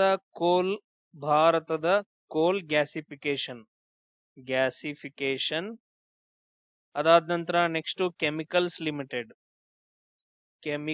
ಲಿಮಿಟೆಡ್ ಅದಾದ ನಂತರ ಇನ್ನೊಂದ್ ಯಾವ್ರ ಅಂತಂದ್ ಹೇಳಿದ್ರ ಇದು ಇಂಪಾರ್ಟೆಂಟ್, ಭಾರತದ ಕೋಲ್ ಗ್ಯಾಸಿಫಿಕೇಶನ್ ಅಂಡ್ ಕೆಮಿಕಲ್ಸ್ ಲಿಮಿಟೆಡ್ ಅಂತಂದ್ ಹೇಳ್ತೀವಿ. ಇದನ್ನ ನಡೆಸ್ಕೊಟ್ಟವ್ರು ಯಾರಂತಂದ್ ಹೇಳಿದ್ರೆ ಕೋಲ್ ಇಂಡಿಯಾ ಲಿಮಿಟೆಡ್, ಅದಾದ ನಂತರ ಬೆಲ್ ಅವರು BHEL. ಇವರಿಬ್ರು ಜಂಟಿಯಾಗಿ ಏನ್ ಮಾಡ್ತಾರ ಅಂದ್ರ ಈ ಯೋಜನೆಯನ್ನ ಸ್ಟಾರ್ಟ್ ಮಾಡ್ತಾರ. ಇದ್ರದ್ದು ಯೋಜನಾ ವೆಚ್ಚ ಎಷ್ಟೈತೆ ಅಂತಂದ್ ಹೇಳಿದ್ರೆ 25,016 ಕೋಟಿ. 25,016 ಕೋಟಿ ಏನಂತಂದ್ ಹೇಳಿದ್ರೆ ಇದ್ರದ್ದು ವೆಚ್ಚ ಐತೆ. ಉತ್ಪಾದನಾ ಸಾಮರ್ಥ್ಯ ಎಷ್ಟಂತ ಹೇಳಿದ್ರೆ ದಿನಕ್ಕ 2,000 ಟನ್ ಅಷ್ಟು ಉತ್ಪಾದನೆ ಮಾಡ್ತಾರ. ದಿನಕ್ಕೆ ಎಷ್ಟು? 2,000 ಟನ್ಗಳಷ್ಟು. ಇದ್ರದ್ದು ರಾಸಾಯನಿಕ ಸೂತ್ರ ಏನಂತಂದ್ ಹೇಳಿದ್ರೆ NH4NO3 ಅಂತಂದ್ ಹೇಳ್ತೀವಿ. NH4NO3 equal to ammonia nitrate ಏನಂತಂದ್ ಹೇಳಿದ್ರೆ NH4NO3. ಇದನ್ನ ಎಲ್ಲಿ ಯೂಸ್ ಮಾಡ್ತಾರ ಅಂದ್ರೆ ರಸಗೊಬ್ಬರಗಳ ತಯಾರಿಕೆಯಲ್ಲಿ. ಎಲ್ಲಿ ಯೂಸ್ ಮಾಡ್ತಾರ? ರಸಗೊಬ್ಬರಗಳ ತಯಾರಿಕೆಯಲ್ಲಿ. ಒಂದು ಕ್ಲಿಯರ್ ಪಾಯಿಂಟ್ ಸಿಗ್ತಾ ಏನಂತಂದ್ ಹೇಳಿ ಅದಕ್ಕೆ ಇಂಪಾರ್ಟೆಂಟ್. ನೆಕ್ಸ್ಟ್ ನೋಡ್ರಿ, ವಾರಿಯಾ ಎಂಬ ಸ್ವದೇಶಿ AI ಮಾದರಿಯನ್ನ ಯಾವ ಕಂಪನಿ ಅಭಿವೃದ್ಧಿ ಪಡಿಸೈತೆ? ಇವಾಗ ರೀಸೆಂಟ್ ಆಗಿ ವಾರಿಯಾ ಅಂತಂದ್ ಹೇಳಿ ಯಾರಂತಂದ್ ಹೇಳಿದ್ರ ಅವತಾರ್ AI ದವರು. ಯಾರು ಸ್ಥಾಪನೆ ಮಾಡಿದಾರ? ಅವತಾರ್ AI ದವರು ವಾರಿಯಾ ಅನ್ನೋ ಒಂದು ಸ್ವದೇಶಿ AI ಅನ್ನ ನಿರ್ಮಾಣ ಮಾಡಿದಾರ. ಇದಾದ ನಂತರ ನೆಕ್ಸ್ಟ್ ನೋಡ್ರಿ, ಅರ್ಸೆನ್ ಸೇಫ್ ಅಂತಂದ್ ಹೇಳಿ. ಅರ್ಸೆನ್ ಸೇಫ್ ಎಂಬ ಪೋರ್ಟೇಬಲ್ ನೀರು ಪರೀಕ್ಷಾ ಸಾಧನವನ್ನ ಯಾವ IIT ಅವರು ಅಭಿವೃದ್ಧಿ ಪಡಿಸಿದ್ದಾರೆ? ಯಾರಂತಂದ್ ಹೇಳಿದ್ರೆ IIT ಭುವನೇಶ್ವರ್. ಯಾವುದು? IIT ಕಾಲೇಜ್ ಅವರು ಭುವನೇಶ್ವರ್, ಒಡಿಶಾ ರಾಜ್ಯದಲ್ಲಿ ಕಂಡು ಬರುತ್ತ. ಇದು ಎದಕ್ ಯೂಸ್ ಅಂತಂದ್ ಹೇಳಿದ್ರ ಕುಡಿಯುವ ನೀರಿನಲ್ಲಿ ಆರ್ಸೆನಿಕ್ ಕಲುಷಿತೆಯನ್ನ ಪತ್ತೆ ಹಚ್ಚೋದು. ಬಾಳ ಅಂದ್ರ ಬಾಳ ಡೇಂಜರಸ್ ಒಂದು ಪ್ರಾಡಕ್ಟ್ ಬರುತ್ತ, ಒಂದು ಎಲಿಮೆಂಟ್ ಬರುತ್ತ, ಆರ್ಸೆನಿಕ್ ಅಂತಂದ್ ಹೇಳ್ತೀವಿ. ಇದು ನೀರಿನೊಳಗಡೆ ಮಿಕ್ಸ್ ಆಗಿರುತ್ತ, ಅಷ್ಟು ಈಸಿಯಾಗಿ ಗುರ್ತಿಡಿಯಕ್ ಆಗಂಗಿಲ್ಲ. ಅದನ್ನ ಪತ್ತೆ ಹಚ್ಚೋಕೆ ಇದನ್ನ ಯೂಸ್ ಮಾಡಿದಾರ, ಅರ್ಸೆನಿಕ್ ಅಂತಂದ್ ಹೇಳ್ತೀವಿ. ಇದ್ರದ್ದು ರಾಸಾಯನಿಕ ಸೂತ್ರ AS ಅಂತಂದ್ ಹೇಳ್ತೀವಿ. ಪರಮಾಣು ಸಂಖ್ಯೆ ಎಷ್ಟಂತಂದ್ ಹೇಳಿದ್ರೆ ಇದ್ರದ್ದು 33. ಪರಮಾಣು ಸಂಖ್ಯೆ ಎಷ್ಟು? 33. ಇದು ಚರ್ಮದ ಕಾಯಿಲೆಗಳನ್ನ, ಕ್ಯಾನ್ಸರ್ ಮತ್ತು ಹೃದಯ ಸಂಬಂಧಿ ಕಾಯಿಲೆಗಳಂತ ಆರೋಗ್ಯ ಸಮಸ್ಯೆಗಳನ್ನ ಉಂಟು ಮಾಡತ್ತ. ಅದೆಲ್ಲದ್ರೂ ನೀರಿನಲ್ಲಿ ಮಿಕ್ಸ್ ಆಗಿ ಅದನ್ನ ನಾವು ಕುಡಿದ್ವಿ ಅಂತಂದ್ ಹೇಳಿದ್ರೆ ಇದು ಇಂಪಾರ್ಟೆಂಟ್. ಕ್ಲಿಯರ್?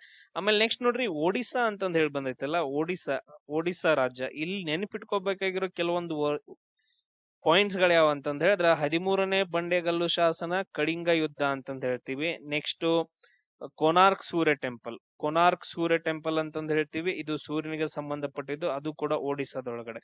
ಆಮೇಲೆ ಕಟಕ್ ನಗರ ಅಂತಂದ್ ಹೇಳಿ ಬರುತ್ತ. ಇದನ್ನ ನಾವು ಅಲ್ಲಿ ಇಂಡಿಯನ್ ರೈಸ್ ರಿಸರ್ಚ್ ಸೆಂಟರ್ ಅಂತಂದ್ ಹೇಳಿ, ಯಾವುದು? ಇಂಡಿಯನ್ ರೈಸ್ ರಿಸರ್ಚ್ ಸೆಂಟರ್ ಐತೆ ಅಲ್ಲಿ. ಇದಾದ ನಂತರ ಕಂಟೈನರ್ ಪೋರ್ಟ್ ಪರ್ಫಾರ್ಮೆನ್ಸ್ ಇಂಡೆಕ್ಸ್ 2025 ಅಂತಂದ್ ಹೇಳ್ತೀವಿ. ಕಂಟೈನರ್ ಪೋರ್ಟ್ ಪರ್ಫಾರ್ಮೆನ್ಸ್ ಇಂಡೆಕ್ಸ್ 2025 ಅಂದ್ರೆ ಇಲ್ಲಿ ಬಂದರುಗಳು ಮತ್ತು ಹಡಗು ಸಾರಿಗೆಗೆ ಸಂಬಂಧಪಟ್ಟಿದ್ದು. ಅದರಲ್ಲಿ ಭಾರತದ ಉನ್ನತ ಕಂಟೈನರ್ ಬಂದರು ಆಗಿ ಯಾವ್ದು ಹೊರಹೊಮ್ಮೈತೆ ಅಂತಂದ್ ಹೇಳಿದ್ರೆ ಜವಾಹರ್ಲಾಲ್ ನೆಹರು ಪೋರ್ಟ್ ಅಂತಂದ್ ಹೇಳ್ತೀವಿ, ಮುಂಬೈ. ಜವಾಹರ್ಲಾಲ್ ನೆಹರು ಪೋರ್ಟ್, ಮುಂಬೈ. ಇದನ್ನ ಬಿಡುಗಡೆ ಯಾರು ಮಾಡ್ತಾರ ಅಂತಂದ್ ಹೇಳಿದ್ರ ವಿಶ್ವ ಬ್ಯಾಂಕ್ ದವರು, ವರ್ಲ್ಡ್ ಬ್ಯಾಂಕ್ ದವರು ಬಿಡುಗಡೆ ಮಾಡ್ತಾರ. ವರ್ಲ್ಡ್ ಬ್ಯಾಂಕ್, ಅದಾದ ನಂತರ ಗ್ಲೋಬಲ್ ಮಾರ್ಕೆಟ್ ಇಂಟೆಲಿಜೆನ್ಸ್, ಇನ್ನೊಬ್ರು ಯಾರಂತಂದ ಹೇಳಿದ್ರ ಗ್ಲೋಬಲ್ ಮಾರ್ಕೆಟ್ ಇಂಟೆಲಿಜೆನ್ಸ್ ಅವರು ಬಿಡುಗಡೆ ಮಾಡ್ತಾರ. ಭಾರತದ ಪ್ರಮುಖ ಬಂದರುಗಳು ಯಾವ್ಯಾವ ಅಂತಂದ ಹೇಳಿದ್ರೆ JNPT. ಸೊ ಫಸ್ಟ್ ಯಾವ್ದಂತಂದ್ರೆ ಇದು ಜವಾಹರ್ಲಾಲ್ ನೆಹರು ಪೋರ್ಟ್. ಇದು ಅತ್ಯುನ್ನತ ಸ್ಥಾನ, ವರ್ಲ್ಡ್ ಅಲ್ಲಿ ಎಷ್ಟನೇ ಸ್ಥಾನ ಪಡೆದೈತಂದ್ರ 2ನೇ ಸ್ಥಾನವನ್ನ ಪಡೆದೈತ. ಅದಾದ ನಂತರ ಇನ್ನೊಂದ್ ಯಾವ್ದು ಪಿಪವಾವ ಬರುತ್ತ. ಇನ್ನೊಂದ್ ಯಾವ್ದು ಪಿಪವಾವ ಬಂದರು ಅಂತಂದ್ ಹೇಳಿ ಬರುತ್ತ. ಇದು ಯಾವ ರಾಜ್ಯದಲ್ಲಿ ಅಂದ್ರ ಗುಜರಾತ್ ರಾಜ್ಯದೊಳಗಡೆ. ಇದ್ರ ಸ್ಥಾನ ಎಷ್ಟೈತಂದ್ರ ಜಾಗತಿಕವಾಗಿ 28ನೇ ಸ್ಥಾನ. ಅದಾದ ನಂತರ ಇನ್ನೊಂದು ಗುಜರಾತ್ ಒಳಗಡೆ ಮುಂದ್ರಾ ಅಂತಂದ್ ಹೇಳಿ ಬರುತ್ತೆ. ಮುಂದ್ರಾ ಬಂದರು ಅಂತಂದ್ ಹೇಳಿ, ಇದ್ರ ಜಾಗತಿಕ ಸ್ಥಾನ ಎಷ್ಟೈತಂದ್ರ 30ನೇದು. ನೆಕ್ಸ್ಟ್ ಬರೋದು ಯಾವ್ದಂತಂದ್ ಹೇಳಿದ್ರೆ ವೈಜಾಗ್, ವಿಶಾಖಪಟ್ಟಣ ಬಂದರು ಅಂತಂದ್ ಹೇಳ್ತೀವಿ. ಇದ್ರದ್ದು ಜಾಗತಿಕ ಸ್ಥಾನ 104. ಆಮೇಲೆ ಜಾಗತಿಕವಾಗಿ 1ನೇ ಸ್ಥಾನದಲ್ಲಿ ಯಾವ್ದೈತೆ ಅಂತಂದ್ ಹೇಳಿದ್ರೆ 2ನೇ ಸ್ಥಾನ ಜವಾಹರ್ಲಾಲ್ ನೆಹರು ಪೋರ್ಟ್. ನಮ್ಮ ಭಾರತದೊಳಗಡೆ ಎಷ್ಟು ಇದನ್ನ ಅಂತಂದ್ ಹೇಳ್ತೀವಿ. ಇನ್ನು ಜಾಗತಿಕವಾಗಿ ವರ್ಲ್ಡ್ ಒಳಗಡೆ ಫಸ್ಟ್ ಒನ್ ಯಾವ್ದಂತಂದ್ ಹೇಳಿದ್ರೆ ಪೂಜೋ ಅಂತಂದ್ ಹೇಳ್ತೀವಿ. ಯಾವ್ದು? ಪೂಜೌ. ಇದನ್ನ ಹೆಂಗ್ ಬರ್ಕೊಂತೀವಿ ನೋಡ್ರಿ, FE ಈ ತರ ಅಂತಂದ್ ಹೇಳ್ತೀವಿ ಇಂಗ್ಲಿಷ್ ಒಳಗಡೆ. ಈ ಬಂದರು ಏನಂತಂದ್ ಹೇಳಿದ್ರೆ 1ನೇ ಸ್ಥಾನದಲ್ಲೈತೆ. ಇದು ಚೀನಾ ದೇಶಕ್ಕೆ ಸಂಬಂಧಪಟ್ಟಿರುವಂತಹ ಒಂದು ಬಂದರು. ನೆಕ್ಸ್ಟ್ ಪ್ರಧಾನ ಮಂತ್ರಿ ಸುರಕ್ಷಿತ ಮಾತೃತ್ವ ಅಭಿಯಾನ. ಪ್ರಧಾನ ಮಂತ್ರಿ ಸುರಕ್ಷಿತ ಮಾತೃತ್ವ ಅಭಿಯಾನ ಯೋಜನೆ ಯಾವ ವರ್ಷದಲ್ಲಿ ಪ್ರಾರಂಭವಾಯಿತು ಅಂತಂದ್ ಹೇಳಿ, ಇದು 2016ರಲ್ಲಿ ಪ್ರಾರಂಭವಾಗುತ್ತೆ.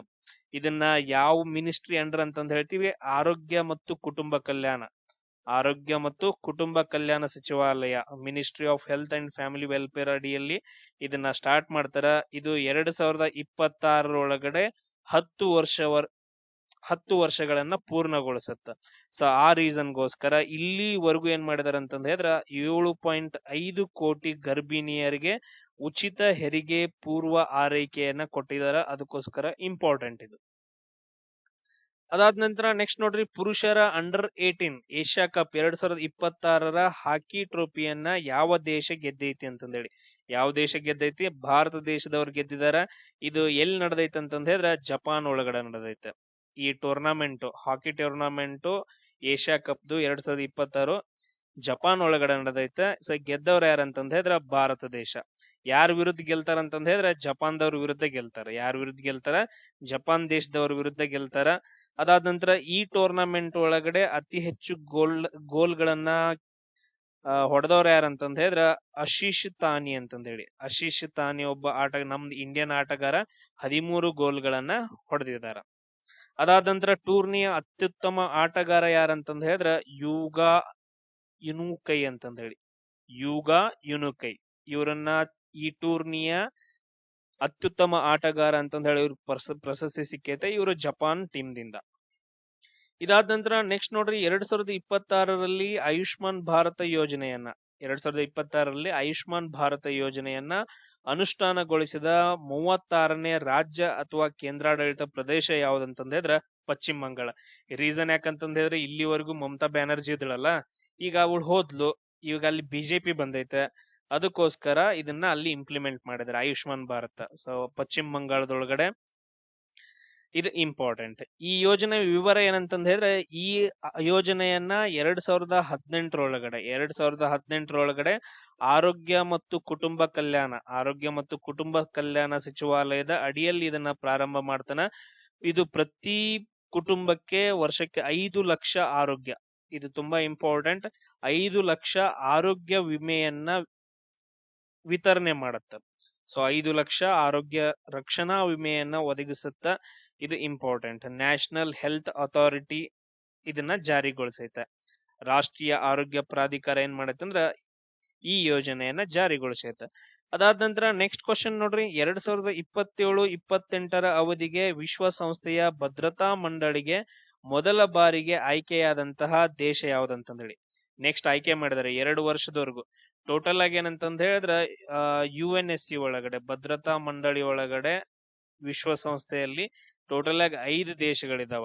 ಅದ್ರ ಜೊತೆಗೆ ಏನ್ ಮಾಡ್ತಾರಂತಂದ ಹೇಳಿದ್ರ ಎಕ್ಸ್ಟ್ರಾ ಮತ್ತೇನ್ ಮಾಡ್ತಾರಂತಂದ ಹೇಳಿದ್ರೆ ಎಕ್ಸ್ಟ್ರಾ ಎಷ್ಟು ದೇಶಗಳನ್ನ ಆಡ್ ಮಾಡ್ತಾರಂತ ನನಗೆ ಹೇಳ್ರಿ. ಅದೇ 2027-28 ಮೊದಲ ಯಾವ್ದ್ ದೇಶ ಆಗೈತೆ ಅಂತಂದ ಹೇಳಿದ್ರೆ ಕಿರ್ಗಿಸ್ತಾನ್ ದೇಶ ಸೆಲೆಕ್ಷನ್ ಆಗೈತೆ. ಕಿರ್ಗಿಸ್ತಾನ್ ದೇಶ. ಆಮೇಲೆ ಇಲ್ಲಿ ಕ್ವಶನ್ಗಳನ್ನ ಏನ್ ಬರ್ಬೋದು, UNO ಬಗ್ಗೆ ಏನ್ ಬರುತ್ತೆ ಅಂತಂದ್ ಹೇಳಿದ್ರೆ ಅಕ್ಟೋಬರ್ 24, 1945 ಸ್ಥಾಪನೆ ಆಗತ್ತೆ. ಯಾವಾಗ ಸ್ಥಾಪನೆ ಆಗತ್ತೆ ಇದು? 1945 ಅಕ್ಟೋಬರ್ 24ರಲ್ಲಿ. ಇದ್ರದ್ದು ಹೆಡ್ ಕ್ವಾರ್ಟರ್ಸ್ ಎಲ್ಲಿ ಬರುತ್ತೆ ಅಂದ್ರೆ ನ್ಯೂಯಾರ್ಕ್ ಒಳಗಡೆ. ಇದ್ರದ್ದು ಹೆಡ್ ಕ್ವಾರ್ಟರ್ಸ್ ಎಲ್ಲಿ ಬರುತ್ತೆ? ನ್ಯೂಯಾರ್ಕ್ ಒಳಗಡೆ ಬರುತ್ತೆ, ಯುನೈಟೆಡ್ ಸ್ಟೇಟ್ಸ್ ಆಫ್ ಅಮೆರಿಕ. ಒಟ್ಟು ಸದಸ್ಯ ದೇಶಗಳು ಎಷ್ಟು ಬರ್ತಾವ UNSC ಒಳಗಡೆ?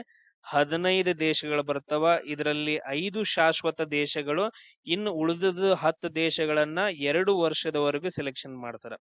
2 ವರ್ಷದವರೆಗೂ ಅಷ್ಟ, ಆಮೇಲೆ ಅವ್ರನ್ನ ತೆಗೆದಾಕ್ತಾರ. ಸೊ ಟೋಟಲ್ 15 ದೇಶಗಳು, ಅದರಲ್ಲಿ 5 ಏನಂದ್ರೆ ಶಾಶ್ವತ. ಈ 5 ಶಾಶ್ವತ ಯಾವ್ಯಾವು?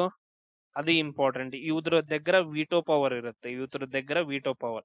ಒಂದ್ ಯಾವ್ದಂದ್ರ ಚೀನಾ ದೇಶ, ಇನ್ನೊಂದ್ ಯಾವ್ದಂತಂದ್ ಹೇಳಿದ್ರೆ ಅಮೆರಿಕ ದೇಶ, ಆಮೇಲೆ ಇನ್ನೊಂದು UK ಯುನೈಟೆಡ್ ಕಿಂಗ್ಡಮ್ ಅಂತಂದ್ ಹೇಳ್ತೀವಿ. ಅದಾದ ನಂತರ ಫ್ರಾನ್ಸ್, ಇನ್ನೊಂದು ರಷ್ಯಾ. ಇವು ಏನಂತಂದ್ ಹೇಳಿದ್ರೆ 5 ಶಾಶ್ವತ ದೇಶಗಳು. ಯಾವ್ದ್ರಲ್ಲಿ? ಯುನೈಟೆಡ್ ನೇಷನ್ ಸೆಕ್ಯೂರಿಟಿ ಕೌನ್ಸಿಲ್ ಒಳಗಡೆ, ಭದ್ರತಾ ಮಂಡಳಿ ಒಳಗಡೆ. ನೆಕ್ಸ್ಟ್ 2026 ವಿಟ್ಲಿ ಪ್ರಶಸ್ತಿ, ಗ್ರೀನ್ ಆಸ್ಕರ್ ಅಂತ ಹೇಳಿ ಕರಿತೀವಿ ಇದನ್ನ. ವಿಟ್ಲಿ ಪ್ರಶಸ್ತಿಯನ್ನ ಗೆದ್ದಂತಹ ಇಬ್ಬರು ಭಾರತೀಯರು ಯಾರ್ಯಾರು ಅಂತಂದೇಳಿ, ಯಾರು? ಪ್ರವೀಣ್ ಶೇಖ್ ಮತ್ತು ಬರ್ಕಾ ಸುಬ್ಬಾ ಅಂತಂದೇಳಿ. ಯಾರ್ಯಾರು? ಪ್ರವೀಣ್ ಶೇಖ್ ಮತ್ತು ಬರ್ಕಾ ಸುಬ್ಬಾ ಅಂತಂದ್ ಹೇಳ್ತೀವಿ. ಇದ್ರದ್ದು ಎಷ್ಟು ಅಂತಂದ್ ಹೇಳಿದ್ರೆ 50,000 ಪೌಂಡ್. ಇದ್ರ ಪ್ರೈಸ್ ಮನಿ ಎಷ್ಟೈತಂತಂದ್ ಹೇಳಿದ್ರ 50,000 ಪೌಂಡ್ ಅಂತಂದ್ ಹೇಳ್ತೀವಿ. ಸೊ UK ಒಳಗಡೆ ಕೊಡ್ತಾರೆ ಇದನ್ನ. ಯುನೈಟೆಡ್ ಕಿಂಗ್ಡಮ್ ಒಳಗಡೆ ವೀಟ್ಲಿ ಫಂಡ್ ಫಾರ್ ನೇಚರ್ ಅಂತಂದ್ ಹೇಳಿ 2026ರಲ್ಲಿ ಗೆದ್ದಂತವ್ರು ಯಾರಂದ್ರ ಪ್ರವೀಣ್ ಶೇಖ್, ಆಮೇಲೆ ಬರ್ಕಾ ಸುಬ್ಬಾ ಅಂತಂದ್ ಹೇಳಿ. ರೀಸನ್ ಎದಕ್ಕಂತಂದ್ ಹೇಳಿದ್ರ ಇವ್ರೇನಿದಾರಲ್ಲ ಪ್ರವೀಣ್ ಶೇಖ್, ಇವರು ಪಕ್ಷಿ ಸಂರಕ್ಷಣೆ ಮಾಡ್ತಾ ಇರೋದ್ರಿಂದ, ಪಕ್ಷಿಗಳನ್ನ ಸಂರಕ್ಷಣೆ ಮಾಡ್ತಾ ಇರೋದ್ರಿಂದ ಅವರಿಗೆ ಈ ಪ್ರೈಸ್ ಸಿಕ್ಕೈತೆ. ಆಮೇಲೆ ಬರ್ಕಾ ಸುಬ್ಬಾ ಅವ್ರಿಗೆ ಏನಂತಂದ್ರೆ ಹಿಮಾಲಯ ಸಾಲ್ಮಾಂಡರ್ ಅಂತಂದೇಳಿ, ಇದೊಂಥರ ಓತಿಕಾಟ್ ಅಂತಂದ್ ಹೇಳ್ತೀವಿ, ಸಾಲ್ಮಾಂಡರ್. ಇದನ್ನ ಒಂದು ರೀತಿಯ ಜಲಚರ ಪ್ರಾಣಿಯನ್ನ ಸಂರಕ್ಷಣೆ ಮಾಡಿರೋದಕ್ಕೆ ಬರ್ಕಾ ಸುಬ್ಬಾ ಅವರಿಗೆ ಈ ಪ್ರಶಸ್ತಿಯನ್ನ ಕೊಟ್ಟಿದ್ದಾರೆ. ಇದಾದ ನಂತರ ನೆಕ್ಸ್ಟ್ ನೋಡ್ರಿ, ಇದ್ರದ್ದು ಅಮೌಂಟ್ ಎಷ್ಟು ಅಂತಂದ್ ಹೇಳಿದ್ರೆ 50,000 ಪೌಂಡ್ ಅಂತಂದ್ ಹೇಳ್ತೀವಿ. ನೆಕ್ಸ್ಟ್ ನೋಡ್ರಿ, ಫಿಫಾ ವಿಶ್ವಕಪ್ 2026 ಎಷ್ಟು ದೇಶಗಳು ಜಂಟಿಯಾಗಿ ಆಯೋಜನೆ ಮಾಡಿದಾವ ಅಂತಂದೇಳಿ. ಸೊ ಟೋಟಲ್ ಆಗಿ 3 ದೇಶಗಳು, ಅಮೆರಿಕ, ಮೆಕ್ಸಿಕೋ ಮತ್ತು ಕೆನಡಾ. ಈಗ ನೋಡ್ರಿ, ಈಗ ರೀಸೆಂಟ್ ಆಗಿ ಫಿಫಾ ವರ್ಲ್ಡ್ ಕಪ್ ಮುಗೀತು 2026. ಇದನ್ನ ಗೆದ್ದಂತಹ ದೇಶ ಯಾವುದು ಅಂತಂದ್ ಹೇಳಿ ನನ್ನ ಕಮೆಂಟ್ ಹಾಕ್ರಿ. ಈಗ ರೀಸೆಂಟ್ ಆಗಿ ಮುಗ್ದೈತೆ, ಯಾವ ದೇಶ ಗೆದ್ದು ಅಂತಂದ್ ಹೇಳಿ. ನೆಕ್ಸ್ಟ್ ನೋಡ್ರಿ, ವಿಶ್ವಸಂಸ್ಥೆಯ ಮಹಾಸಭೆಯ 81ನೇ ಅಧಿವೇಶನದ ಅಧ್ಯಕ್ಷರಾಗಿ ಯಾರು ಆಯ್ಕೆಯಾಗಿದ್ದಾರೆ ಅಂತಂದ್ ಹೇಳಿ. ಜನರಲ್ ಅಸೆಂಬ್ಲಿ ಅಂತಂದ್ ಹೇಳ್ತೀವಿ, ಸಾಮಾನ್ಯ ಮಹಾಸಭೆ ಅಂತಂದ್ ಹೇಳ್ತೀವಿ. ಅದ್ರದ್ದು 81ನೇ ಅಧಿವೇಶನದ ಅಧ್ಯಕ್ಷರಾಗಿ ಯಾರಾಗಿದ್ದಾರೆ ಅಂದ್ರ ಖಲೀಲ್ ಉರ್ ರೆಹಮಾನ್ ಅಂತಂದ್ ಹೇಳಿ. ಬಾಂಗ್ಲಾದೇಶದವರು ಖಲೀಲ್ ಉರ್ ರೆಹಮಾನ್ ಅಂತಂದ್ ಹೇಳ್ತೀವಿ. ಎಸ್. ಅದಾದ ನಂತರ ಟೋಟಲ್ ಆಗಿ ಈ ಇದ್ರೊಳಗಡೆ ಯುನೈಟೆಡ್ ನೇಷನ್ ಜನರಲ್ ಅಸೆಂಬ್ಲಿ ಒಳಗಡೆ ಎಷ್ಟು ದೇಶಗಳಿದಾವ ಅಂತಂದ್ ಹೇಳಿದ್ರ 193 ದೇಶಗಳಿದಾವ. ಟೋಟಲ್ ಆಗಿ ಎಷ್ಟಿದಾವ? 193 ದೇಶಗಳಿದಾವ ಅಂದ್ರೆ UN ಒಳಗಡೆ. ಇದಕ್ಕೆ ನಮ್ಮಲ್ಲಿ ಇದಕ್ಕ ಮಹಿಳಾ ಅಧ್ಯಕ್ಷರು ಯಾರಾಗಿದ್ರು? ಮೊದಲ ಮಹಿಳಾ ಅಧ್ಯಕ್ಷರು, ಈ ಅಸೆಂಬ್ಲಿಗೆ ಮೊದಲ ಮಹಿಳಾ ಅಧ್ಯಕ್ಷರು, ಅದು ಕೂಡ ಭಾರತ ದೇಶದಿಂದ ಆಗಿದ್ರು. ಯಾರಂತಂದ್ರೆ ವಿಜಯಲಕ್ಷ್ಮಿ ಪಂಡಿತ್ ಅಂತಂದ್ ಹೇಳ್ತೀವಿ. ಈ ವಿಜಯಲಕ್ಷ್ಮಿ ಪಂಡಿತ್ ಅವರು ಜವಾಹರ್ಲಾಲ್ ನೆಹರು ಅವರ ತಂಗಿ. ಇದಾದ ನಂತರ ನೆಕ್ಸ್ಟ್ ಕ್ವಶನ್, ಅಕ್ಲೇಡಾ ಬ್ಯಾಂಕ್ ಅಂತಂದೇಳಿ. ಅಕ್ಲೇಡಾ ಬ್ಯಾಂಕ್ ಮೂಲಕ ಗಡಿಯಾಚೆಗಿನ UPI ಪಾವತಿಗಳನ್ನ ಸಕ್ರಿಯಗೊಳಿಸಲು ಇತ್ತೀಚೆಗೆ ಭಾರತದೊಂದಿಗೆ ಪಾಲುದಾರಿಕೆಯನ್ನ ಮಾಡಿಕೊಂಡಂತಹ ದೇಶ ಯಾವ್ದಂತಂದ್ರೆ ಇದ್ರ ಕಾಂಬೋಡಿಯಾ ಅಂತಂದ್ ಹೇಳ್ತೀವಿ. ಇವಾಗೆಲ್ಲ ನಾವು UPI ಯೂಸ್ ಮಾಡ್ಕೊಂಡು ನಾವು ಪೇಮೆಂಟ್ ಮಾಡ್ತೀವಲ್ಲ, ಸೇಮ್ ಅದೇ ತರ ನಮ್ ಇಂಡಿಯಾ ಜೊತೆಗೆ ಸೇಮ್ ಇದೇ ರೀತಿಯಾಗಿ ಟ್ರಾನ್ಸ್ಫರ್ ಮಾಡೋಕೆ ದುಡ್ಡನ್ನ ಅಕ್ಲೇಡಾ ಬ್ಯಾಂಕ್ ಜೊತೆಗೆ ಒಂದು ಒಪ್ಪಂದ ಮಾಡ್ಕೊಂಡೈತೆ ದೇಶ ಯಾವ್ದಂದ್ರ ಕಾಂಬೋಡಿಯಾ ದೇಶ ಅಂತಂದ್ ಹೇಳ್ತೀವಿ. ಸೊ ಇದನ್ನ UPI ಹಿನ್ನೆಲೆ ಇದನ್ನ ಯಾವಾಗ ಸ್ಥಾಪನೆ ಮಾಡ್ತಾರ ಅಂತಂದ್ ಹೇಳಿದ್ರೆ UPI ಸ್ಟಾರ್ಟ್ ಆಗಿದ್ದೆ ಯಾವಾಗ? 2016ರಿಂದ ಸ್ಟಾರ್ಟ್ ಆಗೈತೆ. ಇದೇ ರೀತಿಯಾಗಿ UPI ಪಾವತಿಯನ್ನ ಅಂಗೀಕರಿಸಿರುವಂತಹ ದೇಶಗಳು ಯಾವ್ಯಾವ ಅಂತಂದ್ ಹೇಳಿದ್ರೆ ಟೋಟಲ್ ಆಗಿ 9 ದೇಶಗಳು ಅಂಗೀಕಾರ ಮಾಡಿದಾವ. ನಿಮ್ಗ ಯಾವ ಬುಕ್ ಬೇಕಂತಂದ್ ಹೇಳಿದ್ರೆ ಒಂದ್ ಲಿಸ್ಟ್ ಸಿಂಗಾಪುರ್ ದೇಶ. ಅದಾದ ನಂತರ ನೆಕ್ಸ್ಟ್ UAE ದವ್ರು ಎಕ್ಸೆಪ್ಟ್ ಮಾಡಿದಾರ. ನೆಕ್ಸ್ಟ್ ಫ್ರಾನ್ಸ್ ದೇಶದವ್ರು ಎಕ್ಸೆಪ್ಟ್ ಮಾಡಿದಾರ. ನೆಕ್ಸ್ಟ್ ಮಾರಿಷಸ್ ದೇಶದಲ್ಲಿ ನೀವು UPI ಮಾಡ್ಬೋದು. ನೆಕ್ಸ್ಟ್ ನೇಪಾಳದಲ್ಲೂ ಕೂಡ ಸಂಪೂರ್ಣವಾಗಿ. ಅದಾದ ನಂತರ ನೆಕ್ಸ್ಟ್ ಭೂತಾನ್, ನೆಕ್ಸ್ಟ್ ಯಾವ್ದಂತಂದ ಹೇಳಿದ್ರ ಭೂತಾನ್ ದೇಶ. ಅದಾದ ನಂತರ ನೆಕ್ಸ್ಟ್ ಕತಾರ್, ನೆಕ್ಸ್ಟ್ ಯಾವ್ದಂತಂದ ಹೇಳಿದ್ರೆ ಕತಾರ್, ನೆಕ್ಸ್ಟ್ ಶ್ರೀಲಂಕಾ. ಅದೇ ರೀತಿಯಾಗಿ 9ನೇ ದೇಶವಾಗಿ ಯಾವ್ದಂತಂದ ಹೇಳಿದ್ರೆ ಕಾಂಬೋಡಿಯಾ ಅಂತಂದ ಹೇಳ್ತೀವಿ. 9ನೇ ದೇಶವಾಗಿ ಯಾವುದು? ಕಾಂಬೋಡಿಯಾ ದೇಶ. ಇದಾದ ನಂತರ ಸಸ್ಯ ಆಧಾರಿತ ಸೇವಿಸಲು ಸಿದ್ಧವಾಗಿರುವಂತಹ ಸಿರಿಧಾನ್ಯ ಮಿಲೆಟ್ ಆಹಾರ ಪದಾರ್ಥಗಳ ಭಾರತದ ಮೊದಲ ಸಮುದ್ರ ಸರಕನ್ನ ರಫ್ತನ್ನ ಅಪೇಡ ಅಂತಂದ ಹೇಳಿ ಯಾವ ದೇಶಕ್ಕೆ ಸುಲಭಗೊಳಿಸ್ತು ಅಂತಂದ ಹೇಳಿ. ಯಾವ್ದಂತಂದ ಹೇಳಿದ್ರೆ ನ್ಯೂಜಿಲೆಂಡ್ ಅಂತಂದ ಹೇಳ್ತೀವಿ. ನ್ಯೂಜಿಲೆಂಡ್. ಹಿಂಗಂದ್ರೆ ಏನ್ರಿ ಸರ್ ಇದು? ಈಗ ಹೆಂಗ್ ನೀವು ಮ್ಯಾಗಿ ಮಾಡ್ತಿರಲ್ಲ, ಮ್ಯಾಗಿ ಸೇಮ್ ಅದೇ ತರ ಏನಂತಂದ ಹೇಳಿದ್ರೆ ಅಪೇಡ ಅಂತಂದ ಹೇಳಿದ್ರಿ. ಇದ್ರೊಳಗಡೆ ಏನಿರ್ತಾವ? ಬರೀ ಎಲ್ಲ ಸಿರಿಧಾನ್ಯಗಳು. ಈಗ ನಮ್ ಕಡೆ ಎಲ್ಲ ನಾವು ಏನಂತ ಹೇಳ್ತೀವಿ, ದ್ವಿದಳ ಧಾನ್ಯಗಳಂತಂದ ಹೇಳ್ತೀವಲ್ಲ, ಬೇಳೆಕಾಳುಗಳು, ಅವುಗಳನ್ನ ಒಳಗೊಂಡಂತಹ ಒಂದು ಪ್ಯಾಕೆಟ್ ಅಂತಂದ ಹೇಳ್ತೀವಿ ಅಪೇಡ. ಈಗ ಹೆಂಗ್ ಮ್ಯಾಗಿ ಬರುತ್ತಲ್ಲ ಹಂಗ ನೀವು ಇದನ್ನ ಸಡನ್ ಆಗಿ ಏನ್ ಮಾಡ್ಬೋದು ಅಂತಂದ ಹೇಳಿದ್ರ ತಕ್ಷಣ ಅಡಿಗೆ ಮಾಡಬಹುದಾದಂತ ಒಂದು ಧಾನ್ಯಗಳು ಅಂತಂದ ಹೇಳ್ತೀವಿ. ಇದು ಎಲ್ಲಿಂದ ರಫ್ತಾಗತ್ತಂತಂದ ಹೇಳಿದ್ರ ಆಲ್ಮೋಸ್ಟ್ ನಮ್ ಭಾರತ ದೇಶದಿಂದನ ರಫ್ತಾಗತ್ತ. ಇದಾದ ನಂತರ ಕರ್ನಾಟಕದ ನೂತನ ಮುಖ್ಯಮಂತ್ರಿಯಾಗಿ 18ನೇ ಮುಖ್ಯಮಂತ್ರಿಯಾಗಿ ಯಾರ ಪ್ರಮಾಣ ವಚನ ಸ್ವೀಕಾರ ಮಾಡಿದಾರೆ ಅಂತಂದ್ರೆ ಡಿ.ಕೆ. ಶಿವಕುಮಾರ್. ಯಾರಂತಂದ್ರೆ ಡಿ.ಕೆ. ಶಿವಕುಮಾರ್. ಆಮೇಲೆ ಉಪಮುಖ್ಯಮಂತ್ರಿ ಯಾರಿದಾರ? ಡೆಪ್ಯೂಟಿ ಸಿಎಂ ಯಾರಿದಾರ ಅಂತಂದ್ರೆ ಜಿ ಪರಮೇಶ್ವರ್ ಇದಾರೆ. ಯಾರಿದಾರ? ಜಿ ಪರಮೇಶ್ವರ್. ಅದೇ ರೀತಿಯಾಗಿ ಇವಾಗಿಂದ ಗವರ್ನರ್ ಯಾರಿದಾರ ಅಂತಂದ್ರೆ ತಾವರ್ ಚಂದ್ ಗೆಹ್ಲೋಟ್. ಯಾರಿದಾರ? ತಾವರ್ ಚಂದ್ ಗೆಹ್ಲೋಟ್ ಅವರು ಗವರ್ನರ್. ಆಮೇಲೆ ನೆಕ್ಸ್ಟ್ ವಿಧಾನಸಭಾ ಮತ್ತು ವಿಧಾನ ಪರಿಷತ್ತನ್ನ ಹೊಂದಿರುವಂತಹ ರಾಜ್ಯ ಯಾವ್ದಂದ್ರ ನಮ್ದು ಕರ್ನಾಟಕ ರಾಜ್ಯ ಅಂತಂದ ಹೇಳ್ತೀವಿ. ವಿಧಾನಸಭೆ ಒಳಗಡೆ ಟೋಟಲ್ ಆಗಿ 224 ಸೀಟ್ ಇದ್ರ ವಿಧಾನಸಭೆ ಒಳಗಡೆ ಎಷ್ಟು ಸೀಟ್ ಇದಾವ? ವಿಧಾನ ಪರಿಷತ್ ಒಳಗಡೆ 75 ಸೀಟ್ ಇದಾವ. ಅದಾದ ನಂತರ ಇನ್ನೊಂದು ಇಂಪಾರ್ಟೆಂಟ್ ನೋಡ್ಕೋಬೇಕು, ಲೋಕಸಭೆಗೆ ನಮ್ಮ ರಾಜ್ಯದಿಂದ ಎಷ್ಟು ಸೀಟ್ಗಳು ಹೋಗ್ತಾವ? 28 ಸೀಟ್ಗಳು ಹೋಗ್ತಾವ. ಅದೇ ರೀತಿ ರಾಜ್ಯಸಭೆಗೆ ಎಷ್ಟು ಹೋಗ್ತಾವ ಅಂತಂದ್ರೆ 12 ಸೀಟ್ಗಳು ಹೋಗ್ತಾವ ನಮ್ಮ ರಾಜ್ಯದಿಂದ. ಇದೊಂದು ಪಾಯಿಂಟ್ ಅನ್ನ ನೆನ್ಪಿಟ್ಕೊಡ್ರಿ. ನೆಕ್ಸ್ಟ್ CBSE ಮಂಡಳಿಯ ನೂತನ ಅಧ್ಯಕ್ಷರಾಗಿ ಯಾರು ನೇಮಕ ಆಗಿದಾರ ಅಂತಂದೇಳಿ. ಯಾರು ನೇಮಕ ಆಗಿದಾರ? ಯಾರಾಗಿದ್ದಾರೆ ಅಂತಂದ್ರೆ ಲೋಖಂಡೆ ಪ್ರಶಾಂತ್ ಸೀತಾರಾಮನ್ ಅಂತಂದೇಳಿ. ಲೋಖಂಡೆ ಪ್ರಶಾಂತ್ ಸೀತಾರಾಮನ್ ಅವರು ನೂತನ ಅಧ್ಯಕ್ಷರಾಗಿ ಆಯ್ಕೆಯಾಗಿದ್ದಾರೆ. ಹಂಗಾದ್ರೆ ಇದ್ರದ್ದು ಸಿಇಒ ಯಾರಿದ್ದಾರೆ? ಕಾರ್ಯದರ್ಶಿ ಯಾರಿದ್ದಾರೆ ಇವಾಗ? ನೂತನ ಕಾರ್ಯದರ್ಶಿ. ಈಗ ಅವ್ರ ಅಧ್ಯಕ್ಷರಾದ್ರು, ಕಾರ್ಯದರ್ಶಿ CBSE ಕಾರ್ಯದರ್ಶಿ ಯಾರಿದಾರ ಅಂತಂದ್ರೆ ವರುಣ್ ಭಾರದ್ವಾಜ್ ಇದಾರ. ಯಾರಿದಾರ? ವರುಣ್ ಭಾರದ್ವಾಜ್.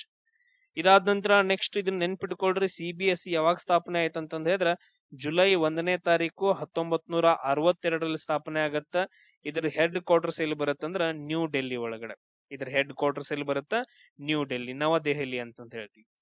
ಇದಾದ ನಂತರ ಭಾರತದ 27ನೇ ನೌಕಾಪಡೆಯ ಮುಖ್ಯಸ್ಥರಾಗಿ chief of the naval staff ಅಂತಂದ ಹೇಳ್ತೀವಿ. ಯಾರಂತಂದ ಹೇಳಿದ್ರ ಅಡ್ಮಿರಲ್ ಕೃಷ್ಣ ಸ್ವಾಮಿನಾಥನ್ ಅಂತಂದ ಹೇಳಿ. ಅಡ್ಮಿರಲ್ ಕೃಷ್ಣ ಸ್ವಾಮಿನಾಥನ್ ಅಂತಂದ ಹೇಳಿ ಇವರು ಆಯ್ಕೆಯಾಗಿದಾರ. ಅದಾದ ನಂತರ ಇನ್ನೊಂದ್ ನೆನ್ಪಿಟ್ಕೊಡ್ರಿ, ರೀಸೆಂಟ್ ಆಗಿ CDS ಅಂದ್ರ ಚೀಫ್ ಡಿಫೆನ್ಸ್ ಸ್ಟಾಫ್ ಅಂತಂದ ಹೇಳಿ ಯಾರು ಆಯ್ಕೆ ಆಗಿದ್ರ ಅಂತಂದ ಹೇಳಿದ್ರ lieutenant general NS Rajasubramani. NS ರಾಜಸುಬ್ರಹ್ಮಣ್ಯ ಅವರು ಏನಾಗಿ ಆಯ್ಕೆ ಆಗಿದಾರ? CDS ಆಯ್ಕೆ ಆಗಿದಾರ. ಇಲ್ಲಿ ನೋಡ್ರಿ ತುಂಬಾ ಇಂಪಾರ್ಟೆಂಟ್, ಹೆಡ್ ಯಾರ ಅಂತಂದ್ರೆ ಮಹಾದಂಡ ನಾಯಕರು ರಾಷ್ಟ್ರಪತಿಯವರು. ರಾಷ್ಟ್ರಪತಿ ಕೆಳಗಡೆ ಯಾರು ಬರ್ತಾರಂದ್ರ CDS. ಇವ್ರ ಕೆಳಗಡೆ ಯಾರ್ಯಾರು ಬರ್ತಾರಂದ್ರ ಆರ್ಮಿ ಒಳಗಡೆ ಜನರಲ್ ಅವ್ರು ಬರ್ತಾರ. ಅದಾದ ನಂತರ ನೇವಿ ಒಳಗಡೆ ಯಾರಂದ್ರ ಅಡ್ಮಿರಲ್ ಬರ್ತಾರ. ಆಮೇಲೆ ಏರ್ ಫೋರ್ಸ್ ಒಳಗಡೆ ಯಾರಂದ್ರ ಏರ್ ಚೀಫ್ ಮಾರ್ಷಲ್ ಬರ್ತಾರ. ಇವ್ರ ಕೆಳಗಡೆ ಏನಂದ್ರ ಆಯಾ ಸೇನೆಗಳಿರ್ತಾವ. ಈ ಮೂರು ಸೇನೆ ಹೆಡ್ ಏನಿರ್ತಾರಲ್ಲ ಇವ್ರ ಮೇಲೆ CDS. ಅದನ್ನ ನಾವು ಚೀಫ್ ಆಫ್ ಡಿಫೆನ್ಸ್ ಸ್ಟಾಫ್ ಅಂತಂದ ಹೇಳ್ತೀವಿ. ನೆಕ್ಸ್ಟ್ ಇಲ್ಲೊಂದ್ ಕೆಲವೊಂದ್ ಪಾಯಿಂಟ್ಸ್ ಗಳನ್ನ ನೆನ್ಪಿಟ್ಕೊಡ್ರಿ. ಜೂನ್ 19 ಏನಂತಂದ್ ಹೇಳಿ ಆಚರಣೆ ಮಾಡ್ತಾರ ಅಂತಂದ್ ಹೇಳಿದ್ರ ವರ್ಲ್ಡ್ ಸಿಕ್ಕಲ್ ಸೆಲ್ ಡೇ ಅಂತಂದ್ ಹೇಳಿ. ವರ್ಲ್ಡ್ ಸಿಕ್ಕಲ್ ಸೆಲ್ ಅಂತಂದ್ ಹೇಳಿ, ಸಿಕ್ಕಲ್ ಸೆಲ್ ಡೇ ಅಂದ್ರೆ ಇವಾಗ ನಮ್ದು ಕೆಂಪು ರಕ್ತ ಕಣಗಳು ಈ ತರ ರೌಂಡ್ ಶೇಪ್ ಅಲ್ಲಿ ಇರ್ತಾವ. ಸಿಕ್ಕಲ್ ಸೆಲ್ ಅಂತಂದ್ ಹೇಳಿದ್ರೆ ಅರ್ಧ ತರ ಇರ್ತಾವ. ಸೊ ಅದಕ್ಕೋಸ್ಕರ 2047 ಒಳಗಡೆ ಸಿಕ್ಕಲ್ ಸೆಲ್ ಅನೇಮಿಯಾ ರೋಗವನ್ನ ನಾವು ನಿರ್ಮೂಲನೆ ಮಾಡ್ತೇವೆ ಅಂತಂದ ಹೇಳಿ ಆ ದಿನ ಒಂದು ಗುರಿಯನ್ನ ಹೊಂದಿದಾರ. ಅದಕ್ಕೋಸ್ಕರ ಅದನ್ನ ನೆನ್ಪಿಟ್ಕೊಡ್ರಿ. ಇನ್ನೊಂದು ಬರುತ್ತೆ June 21, ಅದನ್ನ ನಾವು ಏನಂತ ಹೇಳ್ತೀವಿ, ಅಂತಾರಾಷ್ಟ್ರೀಯ ಯೋಗ ದಿನ ಅಂತಂದ ಹೇಳ್ತೀವಿ. ಅಂತಾರಾಷ್ಟ್ರೀಯ ಯೋಗ ದಿನ ಅಂತಂದ ಹೇಳ್ತೀವಿ. ಇದ್ರದ್ದು ಧ್ಯೇಯ ವಾಕ್ಯ ಏನ್ ಬಂದೈತೆ ಅಂದ್ರೆ ಯೋಗ ಫಾರ್ ಹೆಲ್ತ್ ಏಜಿಂಗ್ ಅಂತಂದೇಳಿ, ಯೋಗ ಫಾರ್ ಹೆಲ್ತ್ ಏಜಿಂಗ್ ಅಂತಂದ್ ಹೇಳ್ತೀವಿ. ಇದು ನಡೆದಂತ ಸ್ಥಳ ಯಾವ್ದಂತಂದ್ ಹೇಳಿದ್ರೆ ಕೋಲ್ಕತ್ತಾದೊಳಗಡೆ. ಎಲ್ಲಿ ನಡೆದೈತಿ? ಕೋಲ್ಕತ್ತಾದೊಳಗಡೆ ನಡೆದೈತೆ, ವೆಸ್ಟ್ ಬೆಂಗಾಲ್ ಅಲ್ಲಿ 2026. ಆಮೇಲೆ ಇನ್ನೊಂದು ಇಂಪಾರ್ಟೆಂಟ್ ಡೇ ಯಾವುದು? June 5 ಅಂತಂದ್ ಹೇಳ್ತೀವಿ. ಇದನ್ನ ವರ್ಲ್ಡ್ ಎನ್ವಿರಾನ್ಮೆಂಟ್ ಡೇ, ಸೊ ವಿಶ್ವ ಪರಿಸರ ದಿನ ಅಂತಂದ್ ಹೇಳಿ ಆಚರಣೆ ಮಾಡ್ತೀವಿ. ಇದ್ರದ್ದು ಧ್ಯೇಯ ವಾಕ್ಯ ಏನಂತಂದ್ ಹೇಳಿದ್ರೆ inspired by nature for climate ಅಂತಂದ್ ಹೇಳ್ತೀವಿ. Inspired by nature for climate ಅಂತಂದ್ ಹೇಳಿ, for our future, for our future. So ಧ್ಯೇಯ ವಾಕ್ಯಗಳನ್ನ ನೆನ್ಪಿಟ್ಕೋಬೇಕು. ಅದಾದ ನಂತರ ನೆಕ್ಸ್ಟ್ ನೋಡ್ರಿ, ನ್ಯೂಕ್ಲಿಯರ್ ಇಂಜಿನಿಯರಿಂಗ್ ನಲ್ಲಿ ಭಾರತದ ಮೊದಲ ಸೆಂಟರ್ ಆಫ್ ಡಿಸೈನ್ ಎಕ್ಸಲೆನ್ಸ್, ಕೊಡೈನ್ ಅಂತಂದ್ ಹೇಳ್ತೀವಿ. ಸೆಂಟರ್ ಆಫ್ ಡಿಸೈನ್ ಎಕ್ಸಲೆನ್ಸ್ ಅನ್ನ ಯಾವ ಸಂಸ್ಥೆ ಸ್ಥಾಪಿಸಿದೆ ಅಂತಂದೇಳಿ, ಯಾವ್ದಂತಂದ್ರೆ IIT ಹೈದರಾಬಾದ್ ಅಂತಂದ್ ಹೇಳ್ತೀವಿ. ಯಾರಪ್ಪ ಅಂತಂದ್ರೆ IIT ಹೈದರಾಬಾದ್. ಇದಾದ ನಂತರ ನೆಕ್ಸ್ಟ್ ನೋಡ್ರಿ, ಸೋಲಾರ್ 1 ಅಂತಂದ್ ಹೇಳಿ ಬಾಹ್ಯಾಕಾಶ ಹವಾಮಾನ ಮೇಲ್ವಿಚಾರಣಾ ಉಪಗ್ರಹವನ್ನ ಯಾವ ದೇಶ ಉಡಾವಣೆ ಮಾಡೈತೆ ಅಂತಂದ್ ಹೇಳಿ, ಯಾವ್ದಂತಂದ್ರೆ United States, United States of ಅಮೆರಿಕಾದವರು ಇದನ್ನ ಲಾಂಚ್ ಮಾಡಿದಾರ. ಸರಿ, ಇದು ಏನಂತಂದ್ ಹೇಳಿದ್ರ ಸೂರ್ಯನ ಬಗ್ಗೆ ಅಧ್ಯಯನ ಮಾಡೋಕೆ. ಇಲ್ಲಿ ಏನಾಗತ್ತಂತಂದ್ ಹೇಳಿದ್ರ ಈ ರೀತಿಯಾಗಿ ಸೂರ್ಯ ಇದಾನ ಅಂತ ಅನ್ಕೊಡ್ರಿ. ಅದಾದ ನಂತರ ನೆಕ್ಸ್ಟ್ ಇಲ್ಲಿ ಭೂಮಿ ಐತೆ. ಈ ಇಬ್ರು ನಡುವೆ ಏನಂತ ಸೂರ್ಯನ ಗ್ರಾವಿಟಿ ಬಹಳ ಜಾಸ್ತಿ ಇರ್ತೈತಿ. ನಮ್ದು ಭೂಮಿ ಗ್ರಾವಿಟಿ ಅಷ್ಟ 9.8 ಐತೆ. ಒಂದ್ ಪ್ಲೇಸಿಗೆ ಬಂದ ತಕ್ಷಣ ಅದೇನಂತಂದ್ ಹೇಳಿದ್ರೆ ಈ ಎರಡು ಪ್ಲೇಸ್ ಅಲ್ಲಿ ಬಂದ ತಕ್ಷಣ ಇಲ್ಲಿ ಸೂರ್ಯಂದು ಮತ್ತು ಭೂಮಿ ನಡುವಿನ ಗ್ರಾವಿಟಿ ಏನಂದ್ರೆ ಈಕ್ವಲ್ ಆಗತ್ತ, ಸಮ ಆಗತ್ತ. ಅಂತ ಸ್ಥಳವನ್ನ ನಾವು ಶೂನ್ಯ ಸ್ಥಳ ಅಂತಂದ್ ಹೇಳ್ತೀವಿ. ಆ ಪಾಯಿಂಟ್ ಅನ್ನ ನಾವು L1 ಅಂತಂದ್ ಕರಿತೀವಿ. ಆ ಪಾಯಿಂಟ್ ಅನ್ನ ನಾವು ಏನಂತ ಕರಿತೀವಿ? L1 ಅಂತಂದ್ ಹೇಳಿ, ಅಂದ್ರ ಲ್ಯಾಂಗ್ರೇಜ್ ಪಾಯಿಂಟ್ ಅಂತ, ಲ್ಯಾಂಗ್ರೇಜ್ ಪಾಯಿಂಟ್ ಅಂತಂದ್ ಹೇಳಿ ಕರಿತೀವಿ. ಇಲ್ಲಿ ಸೂರ್ಯ ಮತ್ತು ಭೂಮಿಯ ನಡುವಿನ ಗುರುತ್ವಾಕರ್ಷಣ ಬಲ ಸೇಮ್ ಆಗಿರೋದ್ರಿಂದ ಅಲ್ಲಿ ಗುರುತ್ವಾಕರ್ಷಣ ಬಲಗಳು ಸಮವಾಗಿರ್ತವ, ಶೂನ್ಯವಾಗಿರುವ ಸ್ಥಳ ಅಂತಂದ್ ಹೇಳ್ತೀವಿ. ಈ ಪ್ಲೇಸ್ ಅಲ್ಲಿ ಏನ್ ಮಾಡ್ತಾರ ಅಂತಂದ್ ಹೇಳಿದ್ರೆ ಸೂರ್ಯನ ಸ್ಟಡಿ ಮಾಡೋಕೆ ಎಲ್ಲಾ ಉಪಗ್ರಹಗಳನ್ನ ಬಿಡ್ತಾರ. ಅಲ್ಲಿ ಬಿಟ್ಟಿರೋಂತ ಒಂದು ಉಪಗ್ರಹ ಯಾವ್ದಂದ್ರೆ ಸೋಲಾರ್ 1 ಅಂತಂದ್ ಹೇಳ್ತೀವಿ. ಇದನ್ನ ಯುನೈಟೆಡ್ ಸ್ಟೇಟ್ಸ್ ಆಫ್ ಅಮೆರಿಕಾದವ್ರು ಬಿಟ್ಟಿದ್ದಾರೆ. ನೆಕ್ಸ್ಟ್ ನಮ್ಮವ್ರು ಕೂಡ ಒಂದು ಬಿಡ್ತಿದ್ದಾರೆ, ಯಾವ್ದಂತಂದ್ ಹೇಳಿದ್ರೆ ಆದಿತ್ಯ L1 ಅಂತಂದ್ ಹೇಳಿ. ಯಾವ್ದು? ಆದಿತ್ಯ L1. ಇದು ಕೂಡ ಎಲ್ಲೈತೆ? ಈ L1 ಲ್ಯಾಂಗ್ರೇಜ್ ಪಾಯಿಂಟ್ ಒಳಗಡೆನೆ ಐತೆ ಸೂರ್ಯನ ಸ್ಟಡಿ ಮಾಡೋಕೆ. ಇದು ನೆನ್ಪಿಟ್ಕೋಬೇಕು. ಹಂಗಂದ್ರೆ ಏನಂತಂದ್ ಹೇಳಿ, ಸೂರ್ಯ ಮತ್ತು ಭೂಮಿಯ L1 ಬಿಂದುವಿಗೆ ಸೋಲಾರ್ 1 ಬಾಹ್ಯಾಕಾಶ ಹವಾಮಾನ ಅಂದ್ರೆ ಇವಾಗ ನಾವ್ ಏನ್ ಡಿಸ್ಕಷನ್ ಮಾಡಿದ್ವಲ್ಲ ಅದೈತೆ, ರಿಪೀಟ್ ಆಗಿ ಬಂದೈತೆ, ಬಿಡ್ರದನ್ನ.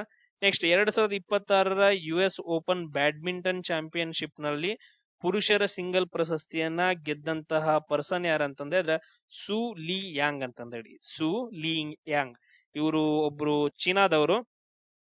ಅದಾದ ನಂತರ ರನ್ನರ್ ಅಪ್ ಯಾರಾಗಿದಾರ ಅಂತಂದ್ ಹೇಳಿದ್ರ, ಸೊ ಗೋಲ್ಡನ್ ಆಗಿ ಗೆದ್ದವ್ರು ಯಾರಂತಂದ್ ಹೇಳಿದ್ರ ಸೂಲಿ ಯಾಂಗ್ ಆತಾದ್ರ. ರನ್ನರ್ ಅಪ್ ಯಾರಾಗಿದಾರ ಅಂತಂದ್ ಹೇಳಿದ್ರ ಶ್ರೀಕಾಂತ್. ರನ್ನರ್ ಅಪ್ ಯಾರಾಗಿದಾರ? ಶ್ರೀಕಾಂತ್ ಕಿದಂಬಿ ಅಂತಂದ್ ಹೇಳ್ತೀವಿ, ನಮ್ಮ ಭಾರತ ದೇಶದವರು. ಅದಾದ ನಂತರ ಮಹಿಳೆಯರೊಳಗಡೆ ಮಹಿಳೆಯರ ಸಿಂಗಲ್ಸ್ ವಿಜೇತ ಯಾರಂತಂದ್ ಹೇಳಿದ್ರ ಮಹಿಳೆಯರೊಳಗಡೆ ಲಯನ್ ಕ್ರಿಸ್ಟೋಪರ್ಸನ್ ಅಂತಂದ್ ಹೇಳಿ, ಲಯನ್ ಕ್ರಿಸ್ಟೋಪರ್ಸನ್. ಇವ್ರೇನಂತಂದ್ ಹೇಳಿದ್ರ ಮಹಿಳಾ ಓಪನ್ ಬ್ಯಾಡ್ಮಿಂಟನ್ ಚಾಂಪಿಯನ್ಶಿಪ್ ಅನ್ನ ಗೆದ್ದಿದಾರ. ಇದಾದ ನಂತರ ನೆಕ್ಸ್ಟ್ ನೋಡ್ರಿ, ಇತ್ತೀಚೆಗೆ ಭಾರತದ 96ನೇ ಚೆಸ್ ಗ್ರ್ಯಾಂಡ್ ಮಾಸ್ಟರ್ ಆದವ್ರು ಯಾರು? ಈಗ ಇತ್ತೀಚೆಗೆ 96ನೇ ಚೆಸ್ ಗ್ರ್ಯಾಂಡ್ ಮಾಸ್ಟರ್ ಆದವ್ರು ಯಾರಂತಂದ್ ಹೇಳಿದ್ರೆ ಇತನ್ ವಾಜ್ ಅಂತಂದ್ ಹೇಳ್ತೀವಿ. ಇವರು ಗೋವಾದವರು. ಇದಾದ ನಂತರ ನೆಕ್ಸ್ಟ್ FIH ಹಾಕಿ ಮಹಿಳೆಯರ ನೇಷನ್ ಕಪ್ 2026ನ ಗೆದ್ದಂತ ತಂಡ ಯಾವ್ದಂತಂದ್ ಹೇಳಿದ್ರೆ ಭಾರತ ದೇಶದವರು. ಹಾಕಿ ಮಹಿಳಾ ನೇಷನ್ಸ್ ಕಪ್ ಅಂತಂದ್ ಹೇಳ್ತೀವಿ, ಭಾರತದವ್ರು ಗೆಲ್ತಾರ. ಇದು ಎಷ್ಟನೇ ಸಾರಿ ಗೆದ್ದಿದಾರ ಅಂತಂದ್ ಹೇಳಿದ್ರ 2ನೇ ಸಾರಿ ಗೆದ್ದಿದಾರ. ಅದಾದ ನಂತರ ಇದು ನಡೆದಂತಹ ಸ್ಥಳ ಯಾವ್ದಂತಂದ್ ಹೇಳಿದ್ರ ನ್ಯೂಜಿಲೆಂಡ್ ಒಳಗಡೆ ನಡೆದೈತೆ. ಈ ಟೂರ್ನಮೆಂಟ್ ಎಲ್ಲಿ ನಡೆದೈತೆ? ನ್ಯೂಜಿಲೆಂಡ್ ಒಳಗಡೆ ನಡೆದೈತೆ. ಅದಾದ ನಂತರ ಇವ್ರು ಯಾರ ಜೊತೆ ಗೆದ್ದಿದಾರ ಅಂತಂದ್ ಹೇಳಿದ್ರ ನ್ಯೂಜಿಲೆಂಡ್ ಟೀಮ್ ಜೊತೆ ಗೆದ್ದಿದಾರ. ಯಾರ ಜೊತೆ ಗೆದ್ದಿದಾರ? ನ್ಯೂಜಿಲೆಂಡ್ ಟೀಮ್ ಜೊತೆಗೆ ಗೆದ್ದಿದಾರ. ಅದಾದ ನಂತರ ಅತಿ ಹೆಚ್ಚು ಗೋಲನ್ನ ಬಾರಿಸಿದವ್ರು ಯಾರಂತಂದ್ ಹೇಳಿದ್ರ ಈ ಟೂರ್ನಮೆಂಟ್ ಒಳಗಡೆ ದೀಪಿಕಾ ಸೆಹರಾವತ್. ದೀಪಿಕಾ ಸೆಹರಾವತ್ ಇವ್ರೇನಂತಂದ್ ಹೇಳಿದ್ರ ಅತಿ ಹೆಚ್ಚು ಗೋಲನ್ನ ಗೆಲ್ಸಿದಾರೆ. ಆಮೇಲೆ ಅತ್ಯುತ್ತಮ ಆಟಗಾರ್ತಿ ಅಂತ ಹೇಳಿ ಪ್ರಶಸ್ತಿ ಯಾರು ಸಿಕ್ಕೈತೆ? ಆಶ್ಲಿ ಸೆಸ್ಸಾ ಅಂತಂದ ಹೇಳಿ, ಆಶ್ಲಿ ಸೆಸ್ಸಾದವರಿಗೆ ಸಿಕ್ಕೈತೆ. ಇಷ್ಟು ಪಾಯಿಂಟ್ಸ್ ಗಳನ್ನ ನೆನ್ಪಿಟ್ಕೊಡ್ರಿ, ಇದಕ್ಕಿಂತ ಏನ್ ಜಾಸ್ತಿ ಬೇಡ. ನೆಕ್ಸ್ಟ್ SAFF ಮಹಿಳೆಯರ ಚಾಂಪಿಯನ್ಶಿಪ್ ನಲ್ಲಿ 2026 ಗೆದ್ದಂತಹ ದೇಶ ಯಾವ್ದು ಅಂತಂದೇಳಿ ನಮ್ಮ ಭಾರತ ದೇಶದವ್ರು ಗೆದ್ದಿದ್ದಾರೆ. ಇದು 6ನೇ ಟೈಟಲ್ ಅಂತಂದ ಹೇಳ್ತೀವಿ. SAFF ಮಹಿಳೆಯರ ಚಾಂಪಿಯನ್ಶಿಪ್ 2026 ಗೆದ್ದಂತಹ ದೇಶ ನಮ್ಮ ಭಾರತ ದೇಶ. ಇದು ನಡೆದಂತಹ ಸ್ಥಳ ಯಾವ್ದಂತಂದ್ರೆ ಗೋವಾದೊಳಗಡೆ ನಡೆದೈತೆ, ಗೋವಾದೊಳಗಡೆ. ಅದಾದ ನಂತರ ಇದು ಯಾರ ಜೊತೆಗೆ ಅಂತಂದ ಹೇಳಿದ್ರೆ ಬಾಂಗ್ಲಾದೇಶದ ಜೊತೆಗೆ ಫೈನಲ್ ಒಳಗಡೆ ಗೆದ್ದು ಈ ಟೈಟಲ್ ಅನ್ನ ಗೆದ್ದೈತೆ. ಆಮೇಲೆ ಅತಿ ಹೆಚ್ಚು ಗೋಲನ್ನ ಗಳಿಸಿದವ್ರು ಯಾರಂತಂದ್ರೆ ಅವೇಕಾ ಸಿಂಗ್. ಅತಿ ಹೆಚ್ಚು ಗೋಲನ್ನ ಗಳಿಸಿದವ್ರು ಯಾರಂತಂದ್ರೆ ಅವೇಕಾ ಸಿಂಗ್ ಅಂತಂದ್ ಹೇಳ್ತೀವಿ. ಇಷ್ಟು ಪಾಯಿಂಟ್ಸ್ ಗಳನ್ನ ನೆನ್ಪಿಟ್ಕೊಳ್ರಷ್ಟೇ. ಅದಾದ ನಂತರ ನೆಕ್ಸ್ಟ್ ನೋಡ್ರಿ, 2026ರಲ್ಲಿ ಭಾರತವು 11ನೇ ಬ್ರಿಕ್ಸ್ ಇಂಧನ ಸಚಿವರ ಸಭೆಯನ್ನ ಎಲ್ಲಿ ಆಯೋಜನೆ ಮಾಡ್ತಂತ ಹೇಳಿ. 2026 ಭಾರತವು 11ನೇ ಬ್ರಿಕ್ಸ್ ಇಂಧನ ಸಚಿವರ ಸಭೆಯನ್ನ ಗುರುಗಾಮ್ ಒಳಗಡೆ, ಹರಿಯಾಣದ ಗುರುಗಾಮ್ ಒಳಗಡೆ ಏನ್ ಮಾಡ್ತಾರ ಅಂತಂದ್ರೆ ಇದನ್ನ ಆಯೋಜನೆ ಮಾಡ್ತಾರ. ಇಂಪಾರ್ಟೆಂಟ್. ಆಮೇಲೆ ಇಲ್ಲೊಂದ್ ಕೆಲವೊಂದ್ ಪಾಯಿಂಟ್ಸ್ ಗಳನ್ನ ನೆನ್ಪಿಟ್ಕೊಡ್ರಿ. ಇನ್ನೊಂದ್ ಏನಂದ್ರ ಬ್ರಿಕ್ಸ್ ಕೃಷಿ ಸಚಿವರ ಸಭೆ ನಡೆದೈತೆ. ಬ್ರಿಕ್ಸ್ ಕೃಷಿ ಸಚಿವರ ಸಭೆ ಕೂಡ ನಡೆದೈತೆ. ಇದು ಎಲ್ಲಿ ನಡೆದೈತೆ ಅಂತಂದ ಹೇಳಿದ್ರ ಭಾರತದ ಇಂದೋರ್ ನಗರದಲ್ಲಿ. ಎಲ್ಲಿ ನಡೆದೈತಿ? ಭಾರತದ ಇಂದೋರ್ ನಗರದಲ್ಲಿ ನಡೆಯುತ್ತೆ. ಆಮೇಲೆ ನೆಕ್ಸ್ಟ್ ಬ್ರಿಕ್ಸ್ ಯಾವಾಗ ಸ್ಥಾಪನೆ ಆಯ್ತು ಅಂತಂದ ಹೇಳಿ ನೀವು ಕಮೆಂಟ್ ಹಾಕ್ರಿ. ಆಮೇಲೆ ಇದ್ರದ್ದು ಹೆಡ್ ಕ್ವಾರ್ಟರ್ಸ್ ಎಲ್ಲಿ ಬರುತ್ತೆ ಅಂತಂದ ಹೇಳಿದ್ರೆ ಶಾಂಘೈ ಒಳಗಡೆ ಬರುತ್ತೆ. ಚೀನಾದ ಶಾಂಘೈ ಒಳಗಡೆ ಐತೆ ಇದ್ರದ್ದು ಹೆಡ್ ಕ್ವಾರ್ಟರ್ಸ್. ಇದಾದ ನಂತರ 114ನೇ ಅಂತಾರಾಷ್ಟ್ರೀಯ ಕಾರ್ಮಿಕ ಸಮ್ಮೇಳನ 2026 ಯಾವ ನಗರದಲ್ಲಿ ನಡೆದೈತೆ ಅಂದ್ರ ಜಿನೇವಾದೊಳಗಡೆ ನಡೆದೈತೆ. ಯಾವ ನಗರದಲ್ಲಿ ನಡೆದೈತೆ? ಸ್ವಿಟ್ಜರ್ಲ್ಯಾಂಡಿನ ಜಿನೇವಾದೊಳಗಡೆ ನಡೆದೈತೆ. ಇಲ್ಲಿ ಯಾರು ಭಾಗವಹಿಸಿದಾರ ಅಂತಂದ ಹೇಳಿದ್ರ ಭಾರತೀಯ ನಿಯೋಗದ ಶೋಭಾ ಕರಂದ್ಲಾಜೆ ಹೋಗಿದ್ಲಲ್ಲಿ. ಶೋಭಾ ಕರಂದ್ಲಾಜೆ ಯಾರಿವ್ರು? ಶೋಭಾ ಕರಂದ್ಲಾಜೆ ನಮ್ ಕರ್ನಾಟಕದಿಂದ. ಅವೆಲ್ಲ ಹೇಳಂಗಿಲ್ಲ, ಅವನ್ನೆಲ್ಲ ಹೇಳ್ತಂತಂದ ಹೇಳಿದ್ರ ನಾವು ನ್ಯೂಸ್ ಆಗ್ಬಿಡ್ತೀವಿ. ILO ಇಂಟರ್ನ್ಯಾಷನಲ್ ಲೇಬರ್ ಆರ್ಗನೈಸೇಷನ್ ಅಂತಂದ ಹೇಳ್ತೀವಿ. ILO ಇದ್ರದ್ದು ಹೆಡ್ ಕ್ವಾರ್ಟರ್ಸ್ ಎಲ್ಲಿ ಬರುತ್ತೆ ಅಂದ್ರೆ ಜಿನೇವಾದೊಳಗಡೆ ಬರುತ್ತೆ. ಸೊ ಅದ್ರದ್ದು ಏನಂದ್ರೆ ಒಂದ್ ಸಮ್ಮೇಳನ 2026 ನಮ್ ಭಾರತ ದೇಶದಿಂದ ಯಾರು ಅಟೆಂಡ್ ಆಗಿದ್ರ ಅಂದ್ರ ಶೋಭಾ ಕರಂದ್ಲಾಜೆ ಅಟೆಂಡ್ ಆಗಿದ್ಲು. ಅದಾದ ನಂತರ ಯಾವ ರಾಜ್ಯದ ಕೊರಾಸಾನಿ ಇಮ್ಲಿ ಅಂತಂದೇಳಿ, ಕೊರಾಸಾನಿ ಇಮ್ಲಿ ಇದೊಂದು ಬಾವುಬಾಬ್ ಹಣ್ಣು ಅಂತಂದ ಹೇಳ್ತೀವಿ. ಇದಕ್ಕ GI ಟ್ಯಾಗ್ ಅನ್ನ ಪಡ್ಕೊಂಡೈತೆ. ಇದು ಯಾವ್ದಂದ್ರ ಮಧ್ಯಪ್ರದೇಶದೊಳಗಡೆ. ಅದಾದ ನಂತರ ಅಸ್ಸಾಂನ GI ಟ್ಯಾಗ್ ಪಡೆದಂತಹ ತೇಜ್ಪುರ್ ಲೀಚಿ ಮೊದಲ ರಫ್ತು ಕನ್ಸೈನ್ಮೆಂಟ್ ಅನ್ನ ಯಾವ ನಗರಕ್ಕೆ ಕಳಿಸಲಾಯ್ತು ಅಂತಂದ ಹೇಳಿ ಇದನ್ನ ದುಬೈ ಕಳಿಸ್ತಾರ. ಎಲ್ಲಿ ಕಳಿಸ್ತಾರ ಅಂತಂದ ಹೇಳಿದ್ರ ದುಬೈ ಕಳಿಸ್ತಾರ. UAE ದೇಶದ ಒಂದು ನಗರ ದುಬೈ ಕಳಿಸ್ತಾರ. ಇದಾದ ನಂತರ ನೀತಿ ಆಯೋಗದ 11ನೇ ಆಡಳಿತ ಮಂಡಳಿಯ ಸಭೆಯ ಅಧ್ಯಕ್ಷತೆಯನ್ನ ಯಾರು ವಹಿಸ್ತಾರೆ ಅಂತಂದ ಹೇಳಿದ್ರೆ ನರೇಂದ್ರ ಮೋದಿ ಅವರು ವಹಿಸ್ತಾರೆ. ಯಾರು ವಹಿಸ್ತಾರ? ನರೇಂದ್ರ ಮೋದಿ. ಇದು 1950ರೊಳಗಡೆ ಪಂಚವಾರ್ಷಿಕ ಯೋಜನೆಗಳನ್ನ ಮೇಂಟೈನ್ ಮಾಡೋಕೆ, ಜಾರಿಗೊಳಿಸಕ್ಕೆ ಒಂದು ಯೋಜನಾ ಆಯೋಗ ಅಂತಂದ ಹೇಳಿ ಜಾರಿಗೆ ಬಂದಿರತ್ತ. ಅದಾದ ನಂತರ 2015ರಲ್ಲಿ ಮೋದಿಜಿ ಅವ್ರು ಮಾಡ್ತಾರಂದ್ರ ಅದನ್ನ ಚೇಂಜ್ ಮಾಡಿ ನೀತಿ ಆಯೋಗ ಅಂತಂದ ಹೇಳಿ ಮಾಡ್ತಾರೆ. ಇದೆಲ್ರಿಗೂ ನಿಮಗ್ ಗೊತ್ತೈತೆ. ಜನವರಿ 1ನೇ ತಾರೀಕು 2015ರೊಳಗಡೆ. ಆಮೇಲೆ ಇದ್ರದ್ದು CEO ಯಾರಿದ್ದಾರೆ ಇವಾಗ? ನೀತಿ ಆಯೋಗದ CEO ಯಾರಿದಾರ ಅಂತಂದ ಹೇಳಿದ್ರ ನಿಧಿ ಚಿಬ್ಬರ್ ಅಂತಂದ ಹೇಳಿ. ಯಾರಿದಾರ? ನಿಧಿ ಚಿಬ್ಬರ್ ಅವರು ಇದ್ರದ್ದು CEO ಇದಾರ. ಆಮೇಲೆ ಉಪಾಧ್ಯಕ್ಷರು ಯಾರಿದಾರ ಅಂತಂದ ಹೇಳಿದ್ರೆ ಕೇಳ್ತಾರ ಕ್ವಶನ್. ಉಪಾಧ್ಯಕ್ಷರು ಯಾರಿದಾರ ಅಂತಂದ್ರೆ ಅಶೋಕ್ ಕುಮಾರ್ ಲೆಹರಿ ಅಂತಂದ ಹೇಳಿ. ಅಶೋಕ್ ಕುಮಾರ್ ಲಾಹರಿ ಅಥವಾ ಲೆಹರಿ ಅಂತಂದ ಹೇಳಿ. ಈ 2 ಪಾಯಿಂಟ್ಸ್ ಗಳನ್ನ ನೆನ್ಪಿಟ್ಕೊಡ್ರಿ. ಆಮೇಲೆ ಎಣ್ಣೆ ಕಾಳುಗಳ ಬೇಸಾಯಕ್ಕಾಗಿ ಭಾರತದ ಮೊದಲ ವಾಟ್ಸಪ್ ಆಧಾರಿತ AI ಸಲಹಾ ಸೇವೆಯ ಹೆಸರೇನು ಅಂತಂದ ಹೇಳಿ. ಹೆಸರೇನಂತಂದ್ರೆ ಆಯಿಲ್ ಸೀಡ್ ಕಿಸಾನ್ ಮಿತ್ರ ಅಂತಂದೇಳಿ. ಆಯಿಲ್ ಸೀಡ್ ಕಿಸಾನ್ ಮಿತ್ರ ಅನ್ನೋದೇನಂತಂದ್ರೆ ಒಂದು AI ಸಲಹಾ ಸೇವೆ. ಅದನ್ನ ವಾಟ್ಸಪ್ಗೆ ಏನ್ ಮಾಡಿದಾರ ಅಂತಂದ್ರೆ ಜಾಯಿಂಟ್ ಮಾಡಿದಾರ. ಇದಾದ ನಂತರ ನೆಕ್ಸ್ಟ್ ನೋಡ್ರಿ, ರಾಷ್ಟ್ರೀಯ ಗವರ್ನೆನ್ಸ್ ಪ್ರಶಸ್ತಿಗಳು 2026ರಲ್ಲಿ ಯಾವ ಉಪಕ್ರಮವು ಚಿನ್ನದ ಪ್ರಶಸ್ತಿಯನ್ನ ಗೆದ್ದೈತೆ ಅಂತಂದೇಳಿ. ಯಾವ್ದಂತಂದ್ರೆ ಪಂಚಾಯಿತಿ ಅಡ್ವಾನ್ಸ್ಮೆಂಟ್ ಇಂಡೆಕ್ಸ್ ಅಂತಂದೇಳಿ. ಪಂಚಾಯಿತಿ ಅಡ್ವಾನ್ಸ್ಮೆಂಟ್ ಇಂಡೆಕ್ಸ್ ಅವ್ರ ಏನ್ ಮಾಡಿದಾರ ಅಂತಂದ ಹೇಳಿದ್ರೆ ಈ ಪ್ರಶಸ್ತಿಯನ್ನ ಗೆದ್ದಿದಾರ. ಇಂಪಾರ್ಟೆಂಟ್. ಅದಾದ ನಂತರ ನೆಕ್ಸ್ಟ್ ಬೆಳ್ಳಿ ಪ್ರಶಸ್ತಿಯನ್ನ, ಗೋಲ್ಡನ್ ಅವಾರ್ಡ್ ಅನ್ನ ಪಂಚಾಯಿತಿ ಅಡ್ವಾನ್ಸ್ಮೆಂಟ್ ಇಂಡೆಕ್ಸ್ ಅವ್ರು ಗೆದ್ರು. ಆಮೇಲೆ ನೆಕ್ಸ್ಟ್ ಸಿಲ್ವರ್ ಅನ್ನ ಯಾರು ಗೆಲ್ತಾರ, ಸಿಲ್ವರ್ ಪ್ರೈಸ್ ಅನ್ನ ಯಾರು ಗೆದ್ದಿದಾರ ಅಂತಂದ್ರೆ ಈ ಜಾಗೃತಿ ವೇದಿಕೆಯವರು. ಈ ಜಾಗೃತಿ ವೇದಿಕೆಯವರು ಏನ್ ಮಾಡಿದಾರೆ ಅಂದ್ರೆ ಸಿಲ್ವರ್ ಪ್ರೈಸ್ ಅನ್ನ ಗೆದ್ದಿದಾರ. ಅದಾದ ನಂತರ ಇದು 29ನೇ ರಾಷ್ಟ್ರೀಯ ಇ ಆಡಳಿತ ಸಮ್ಮೇಳನ ನಡೆದೈತೆ. ಎಲ್ಲಿ ಅಂದ್ರ ರಾಜಸ್ಥಾನದೊಳಗಡೆ, ಅದು ರಾಜಸ್ಥಾನದ ಜೈಪುರ್ ಒಳಗಡೆ ಅಲ್ಲಿ ನಡೆದಿತ್ತು. ಅಲ್ಲಿ ಏನ್ ಮಾಡಿದಾರ ಅಂತಂದ್ರೆ ಈ ಪ್ರಶಸ್ತಿಗಳನ್ನ ವಿತರಣೆ ಮಾಡಿದಾರ. ನೆಕ್ಸ್ಟ್ ಭಾರತದ ಮೊದಲ ಮಹಿಳಾ ಫಿಫಾ ಫೋಟೋ ಜರ್ನಲಿಸ್ಟ್ ಆದವ್ರು ಯಾರಂತಂದ ಹೇಳಿದ್ರೆ ಗೀತಿಕಾ ತಾಲೂಕ್ದಾರ್ ಅಂತಂದೇಳಿ, ಅಸ್ಸಾಂ ಅವರು ಗೀತಿಕಾ ತಾಲೂಕ್ದಾರ್. ಇಷ್ಟೇ ನೆನ್ಪಿಟ್ಕೊಡ್ರಿ, ಅದಕ್ಕಿಂತ ಜಾಸ್ತಿ ಬೇಡ. ನೆಕ್ಸ್ಟ್ ಪಟ್ನಾ ಹೈಕೋರ್ಟ್ ನ ಮುಖ್ಯ ನ್ಯಾಯಮೂರ್ತಿಯಾಗಿ ನೇಮಕಗೊಂಡವ್ರು ಅವರು ರೀಸೆಂಟ್ ಆಗಿ. ಪಾಟ್ನಾ ಹೈಕೋರ್ಟ್, ಪಾಟ್ನಾ ಯಾವುದು, ಬಿಹಾರದ ರಾಜಧಾನಿ. ಪಾಟ್ನಾವನ್ನ ನಾವು ಹಿಂದಿನ ಕಾಲದಲ್ಲಿ ಅಂತ ಕರಿತಾ ಇದ್ವಿ, ಪಾಟಲಿಪುತ್ರ ಅಂತ ಕರಿತಾ ಇದ್ವಿ. ಈ ಪಾಟಲಿಪುತ್ರ ನಗರವನ್ನ ಯಾರು ಸ್ಥಾಪನೆ ಮಾಡಿದಾರ, ಹರ್ಯಾಂಕ ಡೈನಸ್ಟಿಯ ಒಬ್ಬ ರಾಜ ಉದಯನ್ ಅಂತಂದ ಹೇಳ್ತೀವಿ. ಈ ಉದಯನ್ ಯಾರು, ಅಜಾತ ಶತ್ರುವಿನ ಮಗ. ಅಜಾತ ಶತ್ರು ಯಾರು ಸರ್, ಬುದ್ಧನ ಸಮಕಾಲೀನವನು. ಇವನೇನ್ ಮಾಡ್ತಾ ಅಂತಂದ ಹೇಳಿದ್ರ 1ನೇ ಬೌದ್ಧ ಸಮ್ಮೇಳನವನ್ನ ಆಯೋಜನೆಗೊಳ್ತಾನ. ಎಲ್ ಮಾಡ್ತಾನ್ರಿ, ರಾಜಗೃಹದೊಳಗಡೆ ನಡೆಸ್ತಾನ. ಹಂಗ ಹೋದ್ರ ಬಾಳ್ ಕೆಟ್ಟ ಹೋಗೋದ್ ಬೇಡ ನಮಗ್. ಸೊ ಯಾರಂತಂದ ಹೇಳಿದ್ರ ನ್ಯಾಯಮೂರ್ತಿ ಮೀನಾಕ್ಷಿ ಮದನ್ ರಾಯ್ ಅಂತಂದೇಳಿ ಯಾರ ಆಯ್ಕೆ ಆಗಿದಾರ, ನ್ಯಾಯಮೂರ್ತಿ ಮೀನಾಕ್ಷಿ ಮದನ್ ರಾಯ್ ಅಂತಂದ ಹೇಳಿ. ಅದಾದ ನಂತರ ಹೈಕೋರ್ಟ್ ಬಗ್ಗೆ ಎಷ್ಟನೇ ಭಾಗದೊಳಗಡೆ ಬರ್ತಾವ ಅಂತಂದ ಹೇಳಿದ್ರೆ ಸಂವಿಧಾನದ 6ನೇ ಭಾಗದಲ್ಲಿ ಆರ್ಟಿಕಲ್ 214 ಹಿಡ್ಕೊಂಡು ಆರ್ಟಿಕಲ್ 231 ಹೈಕೋರ್ಟ್ ಬಗ್ಗೆ ಬರುತ್ತೆ.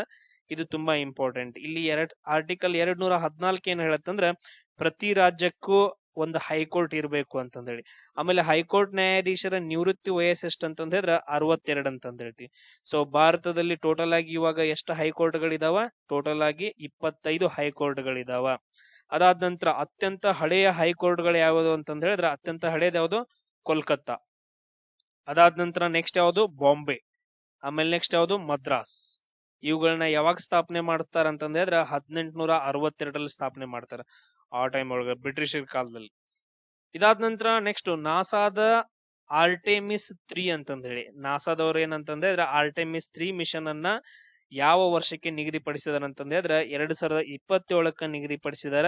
ಇದು ಏನಂತಂದ್ರೆ ಮಾನವರನ್ನ ಸಹಿತ ಏನಂತಂದ್ರೆ ಬಾಹ್ಯಾಕಾಶಕ್ಕೆ ಹಾರಿಸೋದು. ಇದು ಮಾನವ ಸಹಿತ ಅರ್ತ್ ಆರ್ಬಿಟ್ ಲಿಯೋ ಅಂತಂದ ಹೇಳ್ತೀವಿ. ಅರ್ತ್ ಆರ್ಬಿಟ್ ಮಿಷನ್ ತುಂಬಾ ಇಂಪಾರ್ಟೆಂಟ್. ಇದರಲ್ಲಿ ಗಗನಯಾತ್ರಿಗಳು ಕೂಡ ಹೆಸರನ್ನು ಕೂಡ ಕೇಳಂಗಿಲ್ಲ. ರಿಡ್ ವೈಸ್ ಮ್ಯಾನ್ ಅಂತಂದ ಹೇಳಿ, ಇನ್ನೊಂದು ಲೂಕಾ ಪರ್ಮಿಟಾನೋ, ಇನ್ನೊಬ್ರು ಫ್ರಾಂಕ್ ರೂಬಿಯೋ, ಇನ್ನೊಬ್ರು ಯಾರಂತಂದ ಹೇಳಿದ್ರೆ ಆಂಡ್ರೆ ಡೌಗ್ಲಾಸ್ ಅಂತಂದ ಹೇಳಿ. ಈ 4 ಜನ ಗಗನಯಾತ್ರಿಗಳನ್ನ ಬಾಹ್ಯಾಕಾಶಕ್ಕೆ ಕಳಿಸೋರಿದಾರ ನಾಸಾದವರು. ನೆಕ್ಸ್ಟ್ ಸ್ವದೇಶಿ ರುದ್ರಂ ಕ್ಷಿಪಣಿಯನ್ನ ಯಾವ ಸಂಸ್ಥೆ ಅಭಿವೃದ್ಧಿ ಪಡಿಸೈತೆ ಅಂತಂದ ಹೇಳಿ, ಯಾರಂತಂದ ಹೇಳಿದ್ರೆ DRDOದವರು. ಸೊ DRDOದವ್ರು ಏನ್ ಮಾಡಿದಾರ ಅಂತಂದ ಹೇಳಿದ್ರೆ ಒಂದು ಮಿಸೈಲ್ ಅನ್ನ ಅಭಿವೃದ್ಧಿ ಪಡಿಸಿದಾರ. ಅದ್ರ ಹೆಸರು ಏನಂತಂದ ಹೇಳಿದ್ರೆ ರುದ್ರಂ ಅಂತಂದ ಹೇಳ್ತೀವಿ. ಇದು ಏರ್ ಟು ಸರ್ಫೇಸ್ ಮಿಸೈಲ್, ಗಾಳಿಯಲ್ಲಿ ಇದ್ಕೊಂಡು ಸರ್ಫೇಸ್ ಬಂದ್ ಬಿಡಿಯೋದು. ಇದು ಏರ್ ಟು ಸರ್ಫೇಸ್ ಮಿಸೈಲ್ ಅಂತಂದ ಹೇಳ್ತೀವಿ. ಇದನ್ನ ಯಾವ ಫೈಟರ್ ಜೆಟ್ಗೆ ಅಂದ್ರೆ ಯಾವ ವಿಮಾನಕ್ಕೆ ಫೈಟರ್ ಜೆಟ್ಗೆ ಇದನ್ನ ಅಳವಡಿಕೆ ಮಾಡಿದಾರೆ ಅಂತಂದ್ರೆ ಸುಖೋಯ್ 30ಗೆ. ಯಾವ್ದಕ್ಕೆ, ಸುಖೋಯ್ 30 ಫೈಟರ್ ಜೆಟ್ ಅಂತಂದ ಹೇಳ್ತೀವಿ ಅದನ್ನ. ಆಮೇಲೆ ನಂಗ ನೆಕ್ಸ್ಟ್ ನೀವು ಒಂದು ಕಮೆಂಟ್ ಅನ್ನ ಹಾಕ್ರಿ, DRDO ಯಾವಾಗ ಸ್ಥಾಪನೆ ಆಯ್ತು, ಆಮೇಲೆ ಇವಾಗಿಂದ ಅಧ್ಯಕ್ಷರು ಯಾರಿದಾರ, DRDOದ ಅಧ್ಯಕ್ಷರು ಯಾರಿದಾರ ಅಂತಂದೇಳಿ. ನೆಕ್ಸ್ಟ್ ನೋಡ್ರಿ NFHS6 2023-24 ಪ್ರಕಾರ ಭಾರತದಲ್ಲಿ ಅತಿ ಕಡಿಮೆ ಫಲವತ್ತತೆ ದರವನ್ನ ಫರ್ಟಿಲಿಟಿ ರೇಟ್ ಅನ್ನ ದಾಖಲಿಸಿದ ಪ್ರದೇಶ ಯಾವ್ದಂತಂದ್ರೆ ಅಂಡಮಾನ್ ಮತ್ತು ನಿಕೋಬಾರ್ ದ್ವೀಪಗಳು. ಸೊ ಯಾವ್ದಂತಂದ್ರೆ ಅಂಡಮಾನ್ ನಿಕೋಬಾರ್ ದ್ವೀಪಗಳು ಅಂತಂದ ಹೇಳ್ತೀವಿ. ಆಮೇಲೆ ಅತಿ ಹೆಚ್ಚು ಫಲವತ್ತತೆ ದರವನ್ನ ಹೊಂದಿರೋ ರಾಜ್ಯ ಯಾವ್ದಂತಂದ್ರೆ ಬಿಹಾರ್ 2.7 ಅಷ್ಟು. ಅದಕ್ಕ ಅಲ್ಲಿ ಅವನವನ್ ಬಾಳ ಜನ ಹುಟ್ಟಾಕತ್ತಾರ. ಅತಿ ಹೆಚ್ಚು ಜನಸಾಂದ್ರತೆಯನ್ನ ಕೂಡ ಹೊಂದೈತೆ ಅದು. ಅತಿ ಹೆಚ್ಚು ಜನಸಾಂದ್ರತೆಯನ್ನ ಹೊಂದಿರುವಂತ ರಾಜ್ಯ ಯಾವ್ದಂತಂದ ಹೇಳಿದ್ರ ಬಿಹಾರ್ ಅಂತಂದ ಹೇಳ್ತೀವಿ. ನೋಡ್ರಿ ಇಂಡಿಯಾ ಡಯಾಗ್ರಾಮ್ ಮಸ್ತ್ ಹಾಕ್ತೀನಲ್ಲ. ಎಸ್, ಬಿಹಾರ್ ಏನಂತಂದ್ರೆ ಅತಿ ಹೆಚ್ಚು ಜನಸಾಂದ್ರತೆ. UP ಏನಂತಂದ್ರೆ ಅತಿ ಹೆಚ್ಚು ಜನಸಂಖ್ಯೆಯನ್ನ ಹೊಂದಿರುವಂತ ರಾಜ್ಯ. ಇಲ್ಲಿ ಬರುತ್ತ ಸಿಕ್ಕಿಂ, ಅತಿ ಕಡಿಮೆ ಜನಸಂಖ್ಯೆಯನ್ನ ಹೊಂದಿರುವಂತ ರಾಜ್ಯ ಯಾವುದು, ಸಿಕ್ಕಿಂ ಅಂತಂದ ಹೇಳ್ತೀವಿ. ಈ ಪಾಯಿಂಟ್ಸ್ ಗಳನ್ನ ನೆನ್ಪಿಟ್ಕೊಡ್ರಿ. ನೆಕ್ಸ್ಟ್ E85 ಇಂಧನದಲ್ಲಿ ಸರಿಸುಮಾರು ಎಷ್ಟು ಪ್ರಮಾಣದ ಎಥನಾಲ್ ಇರುತ್ತೆ ಅಂತಂದೇಳಿ. ಎಷ್ಟು ಅಂತಂದ್ರೆ 80-85% ಎಥನಾಲ್ ಇರುತ್ತೆ. ಅದಾದ ನಂತರ ಅದನ್ನ ಹಾಕೋದೈತಿ, ಎಲ್ಲ ಎಂಜಿನ್ಗಳನ್ನ ಬಾದ್ ಮಾಡ್ಕೊಂಡು ಹೋಗೋದೈತಿ. ಒಂದ್ 5-6 ವರ್ಷ ಆದ ನಂತರ ಎಲ್ಲ ಗುಜರಿಗೆ ಹಾಕೋದ, ಆಮೇಲೆ ಹೊಸ ಬೈಕ್ ಮತ್ ಕಾರ್ಗಳನ್ನ ತಗೊಳ್ಳೋದ. ಈ ತರದ ಇದು ಸಾಲ್ವ್ ಆಗೋದಿಲ್ಲ ಇದು. ಆಮೇಲೆ ಎಥನಾಲ್ದ್ ನಿಮಗ್ ಕ್ವಶನ್ ಕೇಳ್ಬೋದು, ಬಹಳ ಸುದ್ದಿ ಒಳಗಡೆ ಐತೆ. ಎಥನಾಲ್ದ್ ರಾಸಾಯನಿಕ ಸೂತ್ರ ಏನಂತಂದೇಳಿ C2H5OH ಅಂತಂದೇಳಿ. ಇದ್ರದ್ದು ರಾಸಾಯನಿಕ ಹೆಸರು ಏನಂತಂದ ಹೇಳಿದ್ರೆ C2H5OH ಅಂತಂದ ಹೇಳ್ತೀವಿ. ಇದನ್ನ ಯಾರ್ ಚಾಲನೆ ಮಾಡಿದಾರ ಅಂತಂದ ಹೇಳಿದ್ರೆ ಜೂನ್ 5ನೇ ತಾರೀಕ ಹರ್ದೀಪ್ ಸಿಂಗ್ ಪೂರಿ ಅಂತಂದೇಳಿ. ಇವನು ಫುಲ್ ಬೇಕು. ಇವನು ಹರ್ದೀಪ್ ಸಿಂಗ್ ಪೂರಿ ಅನ್ನೋರು ಏನ್ ಮಾಡಿದಾರ ಅಂದ್ರ ಈ ಎಥನಾಲ್ 85 ಅನ್ನ ಸ್ಟಾರ್ಟ್ ಮಾಡಿದಾರ. ಬಟ್ ಅದ್ರ ಇದನ್ನ ಯಾವಾಗ ಸ್ಟಾರ್ಟ್ ಮಾಡಿದಾರ ಅಂದ್ರೆ 2003 ಸ್ಟಾರ್ಟ್ ಮಾಡಿದ್ರು. ಸೊ ಎಥನಾಲ್ ಮಿಶ್ರಿತ ಪೆಟ್ರೋಲ್ ನ ಕೊಡಾಕ. ಬಟ್ ಅದ್ರ ಅಷ್ಟೊಂದು ಕಾರ್ಯಕಾರಿ ಆಗಿರ್ಲಿಲ್ಲ ಅದು. ಈಗ ರೀಸೆಂಟ್ ಆಗಂತೂ ಹೆವಿ ಆಗೈತೆ. ಯಾವ ಸಾಂಪ್ರದಾಯಿಕ ಉತ್ಪನ್ನವನ್ನ ಉತ್ತೇಜಿಸಲು ಮಿಷನ್ ಸ್ನೇಹ ಜೋರಿಯನ್ನ ಪ್ರಾರಂಭ ಮಾಡಿದಾರ ಅಂತಂದ್ರೆ ಮುಗಾ ಸಿಲ್ಕ್. ಅಸ್ಸಾಂ ಒಳಗಡೆ ಮುಗಾ ಸಿಲ್ಕ್ ಅಂತಂದ ಹೇಳಿ ಬರುತ್ತೆ. ಸೊ ಅದನ್ನ ಏನ್ ಮಾಡಕಂತಂದ್ರೆ ಉತ್ತೇಜನ ಮಾಡೋಕೆ ಸ್ಟಾರ್ಟ್ ಮಾಡಿದಾರ. ಇದನ್ನ ಪ್ರಾರಂಭ ಮಾಡಿದವ್ರು ಯಾರಂತಂದ ಹೇಳಿದ್ರೆ ಜ್ಯೋತಿರಾದಿತ್ಯ ಸಿಂಧಿಯಾ ಅಂತಂದೇಳಿ. ಇದನ್ನ ಪ್ರಾರಂಭ ಮಾಡಿದವ್ರು ಯಾರಂತಂದ್ರೆ ಜ್ಯೋತಿರಾದಿತ್ಯ ಎಂ ಸಿಂಧಿಯಾ ಅಂತಂದೇಳಿ.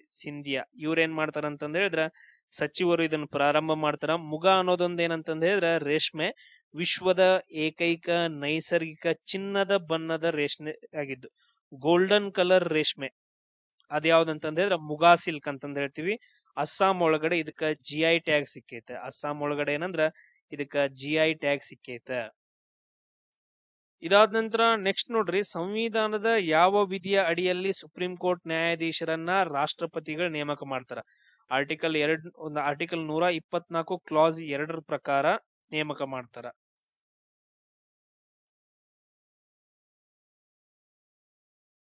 ಇದು ನ್ಯೂಸ್ ಅಲ್ಲಿ ಐತೆ. ಯಾಕಂತಂದ ಹೇಳಿದ್ರೆ ರೀಸೆಂಟ್ ಆಗಿ ಕೆಲವೊಂದ್ ಜನ ನೇಮಕ ಆಗಿದ್ದಾರೆ. ನೋಡ್ರಿ, ಸುಪ್ರೀಂ ಕೋರ್ಟ್ಗೆ ಇತ್ತೀಚೆಗೆ ಎಷ್ಟು ಹೊಸ ನ್ಯಾಯಾಧೀಶರನ್ನ ನೇಮಕ ಮಾಡಿದಾರೆ ಅಂತಂದ ಹೇಳಿದ್ರೆ ಟೋಟಲ್ ಆಗಿ ಒಟ್ಟು 5 ಹೊಸ ನ್ಯಾಯಾಧೀಶರನ್ನ ನೇಮಕ ಮಾಡಿದಾರೆ. ಟೋಟಲ್ ಸಂಖ್ಯೆ ಎಷ್ಟು ಹೋಗೈತೆ ಅಂದ್ರೆ ಇವಾಗ 38 ಹೋಗೈತೆ. ಸೊ 38 + 1 ಟೋಟಲ್ ಆಗಿ 39 ಜನ. ಇವಾಗ ಒನ್ ಯಾರು ಅಂತಂದ್ರೆ ಚೀಫ್ ಜಸ್ಟಿಸ್ ಆಫ್ ಇಂಡಿಯಾ. ಇವಾಗಿನ ಚೀಫ್ ಜಸ್ಟಿಸ್ ಆಫ್ ಇಂಡಿಯಾ ಯಾರಿದಾರ ನೋಡ್ರಿ, ನನಗ ಕಮೆಂಟ್ ಅನ್ನ ಹಾಕ್ರಿ. ಇಲ್ಲಿ ಯಾರ್ಯಾರನ್ನ ನೇಮಕ ಮಾಡಿದಾರ ಅಂತಂದ್ ಹೇಳ್ಬೇಕೇನ್ ನಿಮ್ಗೆ ಹೆಸರುಗಳು? ನಮ್ ಕರ್ನಾಟಕದವ್ರು ಹೆಂಗ್ ಕೇಳ್ತಾರ, ಕ್ವಶನ್ ಬರಂಗಿಲ್ಲ, ಬರ್ಕೊಡ್ರಿ. ನ್ಯಾಯಮೂರ್ತಿ ಅಂತಂದ್ ಹೇಳಿ ಮೊದಲು ಸೇರ್ತ್ರಿ. ನ್ಯಾಯಮೂರ್ತಿ ಶೀಲ್ ನಾಗು ಅಂತಂದ್ ಹೇಳಿ. ಇನ್ನೊಬ್ರು ನ್ಯಾಯಮೂರ್ತಿ ಚಂದ್ರಶೇಖರ್. ಇನ್ನೊಬ್ರು ಯಾರಂತಂದ್ ಹೇಳಿದ್ರ ನ್ಯಾಯಮೂರ್ತಿ ಸಂಜೀವ್ ಸಚ್ದೇವ್ ಅಂತಂದ್ ಹೇಳಿ. ಆಮೇಲೆ ನೆಕ್ಸ್ಟ್ ನ್ಯಾಯಮೂರ್ತಿ ಅರುಣ್ ಪಲ್ಲಿ. ಇನ್ನೊಬ್ರು ಯಾರಂತಂದ್ರೆ ಹಿರಿಯ ವಕೀಲರಾದಂತಹ ವಿ ಮೋಹನ. ಇಷ್ಟು ಜನ ಏನಂತಂದ್ರೆ ಹೊಸ ನ್ಯಾಯಾಧೀಶರಾಗಿ ಸುಪ್ರೀಂ ಕೋರ್ಟ್ ಏನ್ ಮಾಡಿದಾರ ಅಂತಂದ್ರೆ ಆಯ್ಕೆಯಾಗಿದ್ದಾರೆ. ಇವ್ರನ್ನ ಯಾರು ನೇಮಕ ಮಾಡಿದಾರ? ರಾಷ್ಟ್ರಪತಿಯವರು. ಈಗ ಟೋಟಲ್ ಆಗಿ ಎಷ್ಟು 39 ಜನನ 38 ಜನನ ಕನ್ಫರ್ಮ್ ಮಾಡ್ರಿ ಇದು. ನೆಕ್ಸ್ಟ್ ನೋಡ್ರಿ, ಇಂಟೆಲಿಜೆನ್ಸ್ ಬ್ಯೂರೋದ ನೂತನ ನಿರ್ದೇಶಕರಾಗಿ ಯಾರು ಆಯ್ಕೆ ಆಗಿದಾರ ಅಂತಂದ್ರೆ ಮಹೇಶ್ ದೀಕ್ಷಿತ್ ಅಂತಂದ್ ಹೇಳ್ತೀವಿ. ಯಾರು ಆಯ್ಕೆ ಆಗಿದಾರ? ಮಹೇಶ್ ದೀಕ್ಷಿತ್ ಅಂತಂದ್ ಹೇಳಿ. ಇಂಟೆಲಿಜೆನ್ಸ್ ಬ್ಯೂರೋ ಅಂತಂದ್ ಹೇಳ್ತೀವಿ. ಇದು ಯಾವಾಗ ಸ್ಥಾಪನೆ ಆಗಿತ್ತಂದ್ರ 1887 ಸ್ಥಾಪನೆ ಆಗತ್ತ. ಇದ್ರ ಹೆಡ್ ಕ್ವಾರ್ಟರ್ಸ್ ಎಲ್ಲಿ ಬರುತ್ತಂದ್ರ ನ್ಯೂ ಡೆಲ್ಲಿ ಒಳಗಡೆ. ಇದ್ರದ್ದು ಹೆಡ್ ಕ್ವಾರ್ಟರ್ಸ್ ಎಲ್ಲಿ ಬರುತ್ತ? ನ್ಯೂ ಡೆಲ್ಲಿ ಒಳಗಡೆ ಬರುತ್ತ. ಇದು ಯಾವ ಸಚಿವಾಲಯದ ಅಂಡರ್ ವರ್ಕ್ ಮಾಡತ್ತಂದ್ರ ಗೃಹ ಸಚಿವಾಲಯದ ಅಂಡರ್. ಅದನ್ನು ಕೂಡ ಕ್ವಶನ್ ಕೇಳಬಹುದು ನಿಮ್ಗೆ. IB ಯಾವ್ದ್ರ ಅಂಡರ್? ಗೃಹ ಸಚಿವಾಲಯದ ಅಂಡರ್ ಒಳಗಡೆ ಕೆಲಸ ಮಾಡತ್ತ. Next Samadhan Didi AI voice chat bot ಅನ್ನ ಯಾವ ಸರ್ಕಾರಿ ಪೋರ್ಟಲ್ ನಲ್ಲಿ ಆಯೋಜಿಸಲಾಗಿದೆ ಅಂತಂದೇಳಿ. ಯಾವ್ದ್ರಲ್ಲಿ ಆಯೋಜನೆ ಮಾಡಿದಾರೆ ಅಂತಂದ್ರೆ CPGRAMS ಅಂತಂದೇಳಿ, centralised public grievance redress and monitoring system ಅಂತಂದೇಳಿ ಅಲ್ಲೇ ಇದು ಮಾಡಿದ್ದಾರೆ. ಜಸ್ಟ್ ಇಷ್ಟ ನೆನ್ಪಿಟ್ಕೊಡ್ರ, ಬಾಳ ದೊಡ್ಡದೈತೆ, ಕನ್ಫ್ಯೂಷನ್ ಆಗೋದ್ ಬೇಡ. ನೆಕ್ಸ್ಟ್ ಗೋ ಈಸ್ಟ್ ಉಪಕ್ರಮವನ್ನ ಯಾವ ರಾಜ್ಯ ಪ್ರಾರಂಭ ಮಾಡೈತೆ ಅಂದ್ರ ಒಡಿಸ್ಸಾ ರಾಜ್ಯ ಪ್ರಾರಂಭ ಮಾಡೈತೆ. ಯಾಕಂತಂದ್ರೆ ಕೈಗಾರಿಕಾ ಬೆಳವಣಿಗೆಯನ್ನ ಉತ್ತೇಜನ ಮಾಡೋಕೆ ಆಮೇಲೆ ಹೂಡಿಕೆಗಳನ್ನ FDI ಅಂತಂದ್ ಹೇಳ್ತೀವಲ್ಲ, ಫಾರಿನ್ ಡೆವಲಪ್ ಅಂದ್ರೆ ಇನ್ವೆಸ್ಟ್ಮೆಂಟ್, ಅದನ್ನ ಹೂಡಿಕೆಗಳನ್ನ ಆಕರ್ಷಣೆ ಮಾಡೋಕೆ ಒಡಿಸ್ಸಾದ CM ಆದಂತಹ ಮೋಹನ್ ಚರಣ್ ಮಾಜಿ ಅಂತಂದೇಳಿ, ಮೋಹನ್ ಚರಣ್ ಮಾಜಿ ಇವ್ರು ಏನ್ ಮಾಡ್ತಾರ ಅಂತಂದ್ರೆ ಇದನ್ನ ಪ್ರಾರಂಭ ಮಾಡ್ತಾರ. ಇದಾದ ನಂತರ ಭಾರತದ ಮೊದಲ ವಿಂಡ್ ಟರ್ಬೈನ್ ಪೂರೈಕಾ ಸರಪಳಿ ನಿರ್ವಹಣಾ ಪೋರ್ಟಲ್ VT ಮಾರುತ್ ಅಂತಂದೇಳಿ, ಅದ್ರ ಹೆಸರು ಏನಂದ್ರ VT ಮಾರುತ್, ಅದ್ರ ಪೋರ್ಟಲ್ ಹೆಸರೇನು VT ಮಾರುತ್ ಅನ್ನ ಯಾವ ಸಚಿವಾಲಯ ಪ್ರಾರಂಭ ಮಾಡುತ್ತ? ನವೀಕರಿಸಬಹುದಾದ ಇಂಧನ ಸಚಿವಾಲಯ, MNRE ಅಂತಂದೇಳಿ, ministry of new and renewable energy, ministry of new and renewable energy ಅಂತಂದ್ ಹೇಳ್ತೀವಿ. ಅವ್ರ ಏನ್ ಮಾಡ್ತಾರ ಅಂತಂದ್ರೆ ಇದನ್ನ ಸ್ಟಾರ್ಟ್ ಮಾಡ್ತಾರ. ಇದಾದ ನಂತರ ನೆಕ್ಸ್ಟ್ ಕ್ವಶನ್ ನೋಡ್ರಿ, ಮುಖ್ಯಮಂತ್ರಿ ಶಿಕ್ಷಕ ಕ್ಯಾಶ್ಲೆಸ್ ಚಿಕಿತ್ಸಾ ಯೋಜನೆಯನ್ನ ಯಾವ ರಾಜ್ಯ ಆರಂಭ ಮಾಡೈತೆ? ಯಾವ್ದಂದ್ರ ಉತ್ತರ ಪ್ರದೇಶ ಅಂತಂದ್ ಹೇಳ್ತೀವಿ.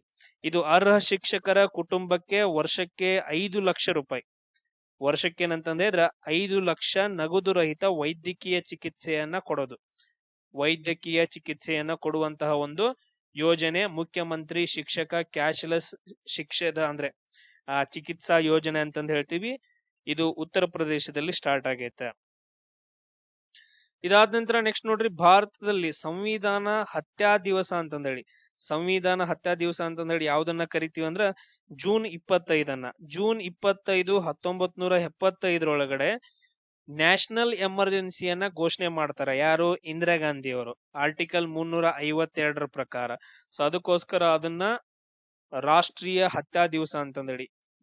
ಸಂವಿಧಾನ ಹತ್ಯಾ ದಿವಸ ಯಾಕಂತಂದ್ ಹೇಳಿದ್ರ, ಇಂದಿರಾ ಗಾಂಧಿ ಅವರು ತಮ್ಮ ಸೀಟ್ ಹೋಗುತ್ತ, ನೆಕ್ಸ್ಟ್ ಇಲೆಕ್ಷನ್ ಅಲ್ಲಿ ಆರ್ಸ್ ಬರಂಗಿಲ್ಲ, ನೆಕ್ಸ್ಟ್ PM ಸೀಟ್ ಹೋಗ್ಬಿಡತ್ತ ಅಂತಂದೇಳಿ ಇವರು ಫೋರ್ಸಿಬಲ್ ಏನ್ ಮಾಡ್ತಾರ ಅಂತಂದ್ರೆ 1975 ಜೂನ್ 25 ನ್ಯಾಷನಲ್ ಎಮರ್ಜೆನ್ಸಿಯನ್ನ ಹೇರ್ತಾರ. ಸೊ ಅದಕ್ಕೋಸ್ಕರ. ನೆಕ್ಸ್ಟ್ ಆರ್ಟಿಕಲ್ 356 ಏನ್ ಹೇಳತ್ತ? ರಾಜ್ಯ ತುರ್ತು ಪರಿಸ್ಥಿತಿ ಬಗ್ಗೆ ಹೇಳತ್ತ. ಆಮೇಲೆ ಆರ್ಟಿಕಲ್ 360 ಏನ್ ಹೇಳತ್ತಂದ್ರ ಫೈನಾನ್ಸಿಯಲ್ ಎಮರ್ಜೆನ್ಸಿ ಬಗ್ಗೆ ಹೇಳತ್ತ. ಆಮೇಲೆ ಇಲ್ಲಿವರೆಗೂ ನ್ಯಾಷನಲ್ ಎಮರ್ಜೆನ್ಸಿಗಳು ಎಷ್ಟು? 3 ಸಾರಿ ಹೇರಿದಾರ. ಅವು ಯಾವ್ಯಾವ ಅಂತಂದ್ ಹೇಳಿ ಕಮೆಂಟ್ ಹಾಕ್ರಿ. ನೆಕ್ಸ್ಟ್ ವಿಶ್ವ ಕಡಲ ಆಮೆಗಳ ದಿನವನ್ನ, ವರ್ಲ್ಡ್ ಸೀ ಟರ್ಟಲ್ ಡೇ ಅಂತ ಹೇಳಿ ಯಾವಾಗ ಆಚರಣೆ ಮಾಡ್ತೀವಿ? ಜೂನ್ 16ನೇ ತಾರೀಕು. ಸೊ ಯಾಕಂತಂದ್ ಹೇಳಿದ್ರೆ ಡಾಕ್ಟರ್ ಆರ್ಚಿ ಕಾರ್ ಅಂತಂದ್ ಹೇಳಿ ಅವರನ್ನ ಕಡಲ ಆಮೆ ಜೀವಶಾಸ್ತ್ರದ ಪಿತಾಮಹ ಅಂತಂದ್ ಹೇಳಿ ಕರೀತಾರ. ಅವ್ರ ಹುಟ್ಟು ಹಬ್ಬದ ದಿನವನ್ನ June 16 world sea turtle day ಅಂತಂದ್ ಹೇಳಿ ಆಚರಣೆ ಮಾಡ್ತಾರ. ಅದಾದ ನಂತರ ಮರುಭೂಮೀಕರಣ ಮತ್ತು ಬರ ವಿರುದ್ಧದ ಹೋರಾಟ ವಿಶ್ವ ದಿನವನ್ನ, world day to combat desertification and drought ಅಂತಂದ್ ಹೇಳಿ, ಬರಗಾಲ ಅಂತಂದ್ ಹೇಳ್ತೀವಿ, ಅದ್ರ ವಿರುದ್ಧವಾಗಿ ಹೋರಾಟ ಮಾಡೋಕೆ ಒಂದು ದಿನ ಅಂತಂದ್ ಹೇಳಿ ಆಚರಣೆ ಮಾಡ್ತಾರ. ಅದನ್ನ ಜೂನ್ 17ನೇ ತಾರೀಕು ಹೇಳ್ತೀವಿ. ಯಾವಾಗ? ಜೂನ್ 17ನೇ ತಾರೀಕು. ಇದಾದ ನಂತರ ನೆಕ್ಸ್ಟ್ ನೋಡ್ರಿ, ವಿಶ್ವ ಮೊಸಳೆ ದಿನ ಅಂತಂದ್ ಹೇಳಿ ಯಾವಾಗ ಆಚರಣೆ ಮಾಡ್ತೀವಿ? ಇದು ಕೂಡ ಜೂನ್ 17ನೇ ತಾರೀಕು ವಿಶ್ವ ಮೊದಲನೇ ಕ್ರೊಕೊಡೈಲ್ ಡೇ ಅಂತಂದ್ ಹೇಳಿ ಆಚರಣೆ ಮಾಡ್ತೀವಿ. ಇದಾದ ನಂತರ IIT ಮದ್ರಾಸ್ ಅಭಿವೃದ್ಧಿ ಪಡಿಸಿದ ಆಂಕರ್ ಅಂದ್ರೆ ಏನು? ಆಂಕರ್ ಅಂತಂದ್ ಹೇಳಿದ್ರ ಮಾನವನ ಮೆದುಳಿನ ಕಾಂಡದ ಅತ್ಯಂತ ವಿವರವಾದ 3D ಅಟ್ಲಾಸ್ ಅಂತಂದ್ ಹೇಳ್ತೀವಿ. ಬ್ರೈನ್ ಸ್ಟೆಮ್ ನ 3D ಅಟ್ಲಾಸ್ ಅನ್ನ ನಿರ್ಮಾಣ ಮಾಡೈತೆ ಯಾವುದು? IIT ಮದ್ರಾಸ್ ಅವರು.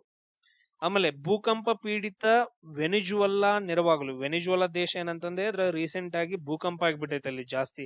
ಸೊ ಅದಕ್ಕ ನೆರವಾಗಲು ಭಾರತ ದೇಶ ಯಾವ ಕಾರ್ಯಾಚರಣೆಯನ್ನ ಮಾಡೈತೆ ಅಂತಂದ್ ಹೇಳಿ, ಯಾವ್ದಂತಂದ್ ಹೇಳಿದ್ರ ಆಪರೇಷನ್ ಅಮಿಸ್ಟಾಡ್ ಅಂತಂದ್ ಹೇಳಿ ಇದನ್ನ ಸ್ಟಾರ್ಟ್ ಮಾಡೈತೆ. ಅದಾದ ನಂತರ ಇದ್ರ ಒಳಗಡೆ ಏನ್ ಮಾಡಿದಾರೆ ಅಂತಂದ್ ಹೇಳಿದ್ರ ಭೀಷ್ಮ ಕ್ಯೂಬ್ ಅಂತಂದ್ ಹೇಳಿ ಪೋರ್ಟೇಬಲ್ ಆಸ್ಪತ್ರೆಯನ್ನ ಸ್ಟಾರ್ಟ್ ಮಾಡಿದಾರೆ. ಎಲ್ಲಿ ಬೇಕಾದಲ್ಲಿ ಹೋಗ್ಬೋದು ಅದು. ಭೀಷ್ಮ ಕ್ಯೂಬ್ ಅಂತಂದ್ ಹೇಳಿ ಇದನ್ನ ಕೇಳ್ಬೋದ್ರು ನಿಮ್ಗೆ. ಭೀಷ್ಮ ಕ್ಯೂಬ್ ಅಂತಂದ್ ಹೇಳಿ ಪೋರ್ಟೇಬಲ್ ಹಾಸ್ಪಿಟಲ್, ಅದನ್ನ ಎಲ್ಲಿ ಬೇಕಾದಲ್ಲಿ ತಗೊಂಡ್ ಹೋಗ್ಬೋದು, ಪೋರ್ಟೇಬಲ್ ಹಾಸ್ಪಿಟಲ್ ಅಂತಂದ್ ಹೇಳ್ತೀವಿ. ನೆಕ್ಸ್ಟ್ ಬಹುರಾಷ್ಟ್ರೀಯ ಶಾಂತಿ ಪಾಲನಾ ಕವಾತು ಕಾನ್ಕ್ವೆಸ್ಟ್ 2026 ಅಂತ. ಕಾನ್ಕ್ವೆಸ್ಟ್ ಅಲ್ಲ, ನಾನು ಲೋಕಲ್ ದಾಗ ಹೇಳಕತ್ನಿ.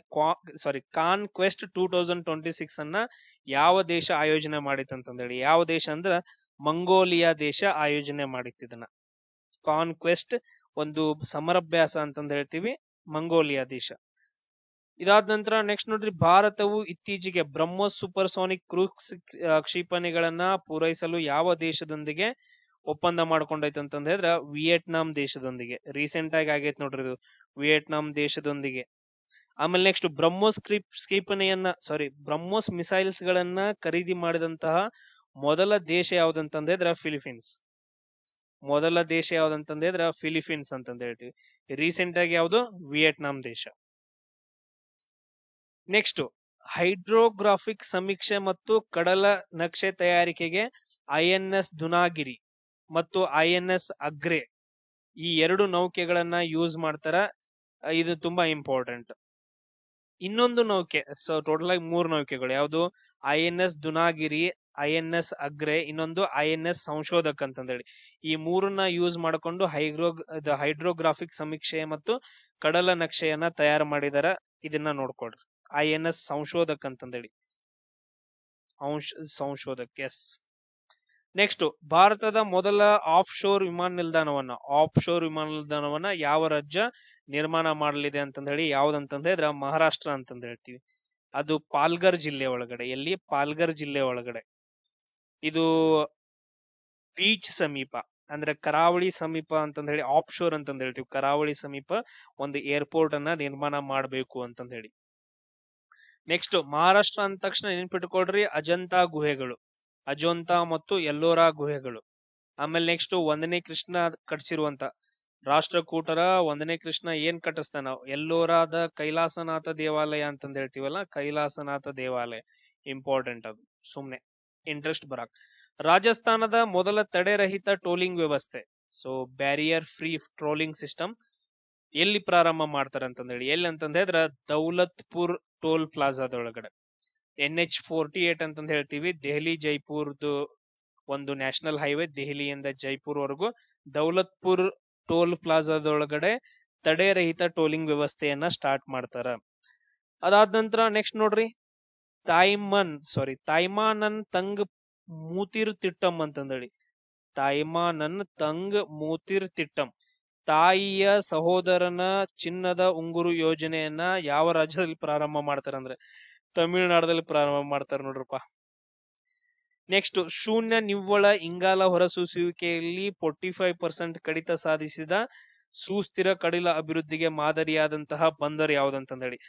ಸಿಂಪಲ್ ಆಗಿ ಆ ಬಂದರದೊಳಗಡೆ ಏನಂತಂದ್ರೆ 45% ಕಾರ್ಬನ್ ಅನ್ನ ಕಡಿಮೆ ಮಾಡಿದಾರೆ ಹೊರಸೂಸೋದು. ಯಾವ್ದಂತಂದ ಹೇಳ್ತೀವಿ, VO ಚಿದಂಬರಾರ ಬಂದರು. VO ಚಿದಂಬರಾರ ಬಂದರು ತಮಿಳುನಾಡದೊಳಗಡೆ. ಇದಾದ ನಂತರ 126 ಕೋಟಿ ವೆಚ್ಚದ ತಾಸ್ಗಾಂವ್ ಏತ ನೀರಾವರಿ ಯೋಜನೆ. ತಾಸ್ಗಾಂವ್ ಏತ ನೀರಾವರಿ ಯೋಜನೆಯನ್ನ ಯಾವ ರಾಜ್ಯದಲ್ಲಿ ಪ್ರಾರಂಭ ಮಾಡಿದಾರೆ ಅಂದ್ರ ಮಹಾರಾಷ್ಟ್ರದೊಳಗಡೆ. ಎಲ್ಲಿ? ಮಹಾರಾಷ್ಟ್ರದೊಳಗಡೆ ಸ್ಟಾರ್ಟ್ ಮಾಡಿದಾರೆ. ಅದಾದ ನಂತರ ನೆಕ್ಸ್ಟ್, ನೀರು ಸ್ವಾವಲಂಬನೆ ಗುರಿ ಹೊಂದಿರುವ ಯಾವ ರಾಜ್ಯದ ಯೋಜನೆಗೆ ವಿಶ್ವ ಬ್ಯಾಂಕ್ ನಿಂದ 4,000 ಕೋಟಿ ಸಾಲ ಸಿಕ್ಕೈತಿ ಅಂತಂದೇಳಿ. ಯಾವುದಕ್ಕ? ಜಲ ಸಂರಕ್ಷಿತ ಹರಿಯಾಣ ಯೋಜನೆ, ಜಲ ಸಂರಕ್ಷಿತ್ ಹರಿಯಾಣ ಪ್ರಾಜೆಕ್ಟ್ ಅಂತಂದ ಹೇಳ್ತೀವಿ, ಹರಿಯಾಣ ರಾಜ್ಯದ್ದು. ನೆಕ್ಸ್ಟ್, 20 ಲಕ್ಷ ಗ್ರಾಮೀಣ ಕುಟುಂಬಗಳಿಗೆ ಹೈ ಸ್ಪೀಡ್ ಇಂಟರ್ನೆಟ್ ಒದಗಿಸಲು ಪ್ರಾಜೆಕ್ಟ್ ಗಂಗಾ ಅಂತಂದ ಹೇಳಿ ಸ್ಟಾರ್ಟ್ ಮಾಡ್ತಾರ. ಈ ಪ್ರಾಜೆಕ್ಟ್ ಗಂಗಾ ಯಾವ ರಾಜ್ಯದಲ್ಲಿ? ಉತ್ತರ ಪ್ರದೇಶದೊಳಗಡೆ. ಯಾವ ರಾಜ್ಯದಲ್ಲಿ ಅಂತಂದ್ರೆ ಉತ್ತರ ಪ್ರದೇಶದೊಳಗಡೆ. ಇದಾದ ನಂತರ ಭಾರತದ ಮೊದಲ AI ಸಕ್ರಿಯಗೊಳಿಸಿದ ಹೈಪರ್ ಸ್ಕೇಲ್ ಡೇಟಾ ಸೆಂಟರ್ ನಿರ್ಮಿಸಲು ರಿಲಯನ್ಸ್ ದವರು ಮತ್ತು ರಿಲಯನ್ಸ್ ಅಂಡ್ ಮೆಟಾದವ್ರು ಏನ್ ಮಾಡ್ತಾರ ಅಂತಂದ್ರೆ ಯಾವ ನಗರವನ್ನ ಚೂಸ್ ಮಾಡ್ಕೊಂಡಾರ ಅಂತಂದೇಳಿ, ಜಾಮಾ ನಗರ. ಅವ್ರದ್ದು ಮೇನ್ ಅದೇ ಅಲ್ಲ, ಗುಜರಾತ್ ಜಾಮಾ ನಗರ.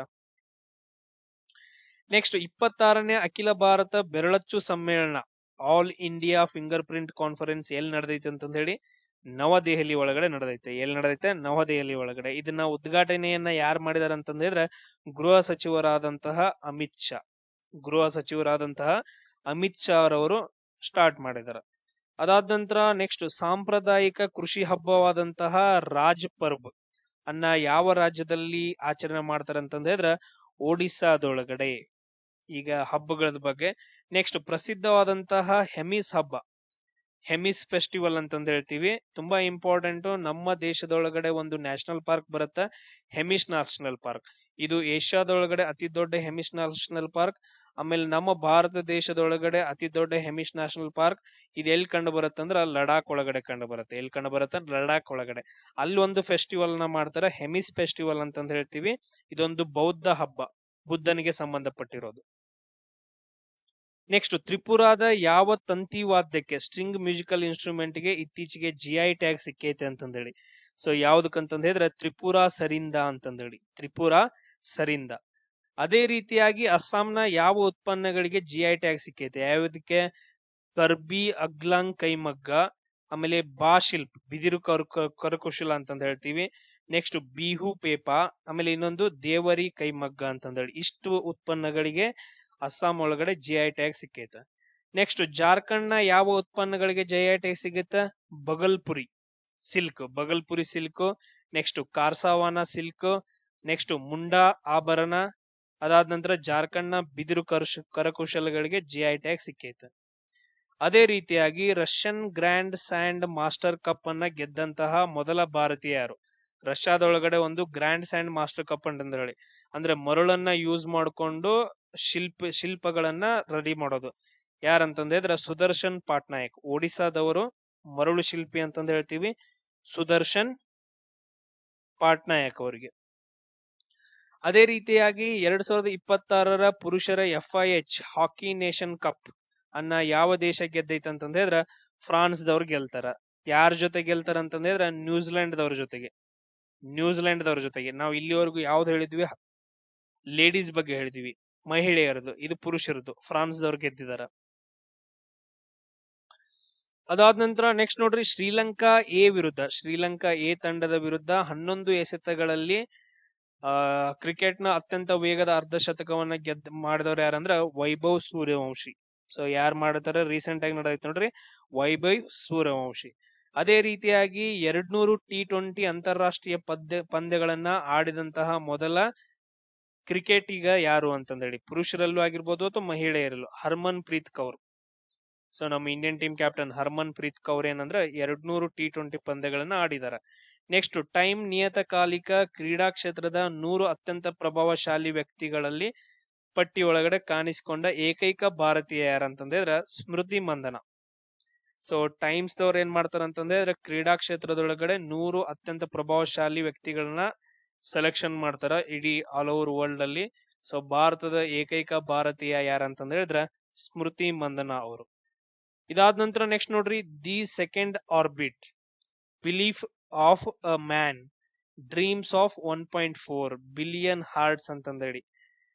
ನೋಡ್ರಿ, 2 ಬುಕ್ಸ್ಗಳು, ಒಂದು the second orbit belief of a man, ಆಮೇಲೆ ಡ್ರೀಮ್ಸ್ ಆಫ್ 1.4 ಬಿಲಿಯನ್ ಹಾರ್ಟ್ಸ್ ಅಂತಂದೇಳಿ. ಪುಸ್ತಕವನ್ನ ಯಾರ ನೆನಪಿನ ಸಂಕಲನವಾಗೈತೆ ಅಂತೇಳಿ. ಯಾರಂತಂದ್ರೆ ಗ್ರೂಪ್ ಕ್ಯಾಪ್ಟನ್ ಶುಭಾಂಶು ಶುಕ್ಲಾ ಅವರು.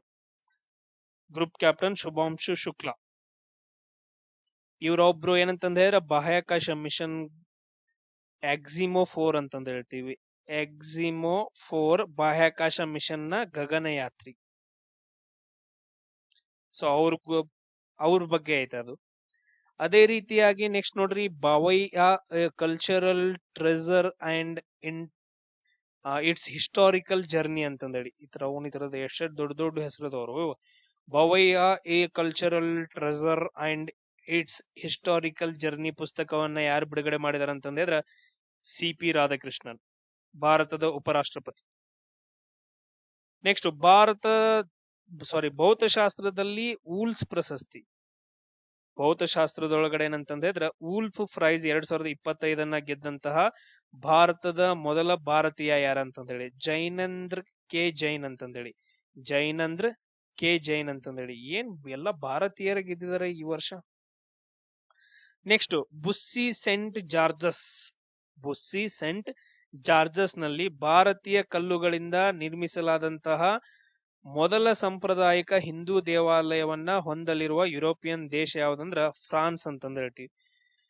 Very good. ಫ್ರಾನ್ಸ್ ಒಳಗಡೆನು ಕೂಡ ಏನಂದ್ರೆ ಹಿಂದೂ ದೇವಾಲಯವನ್ನ ಕಟ್ತಾ ಇದ್ದಾರೆ ಇವಾಗ.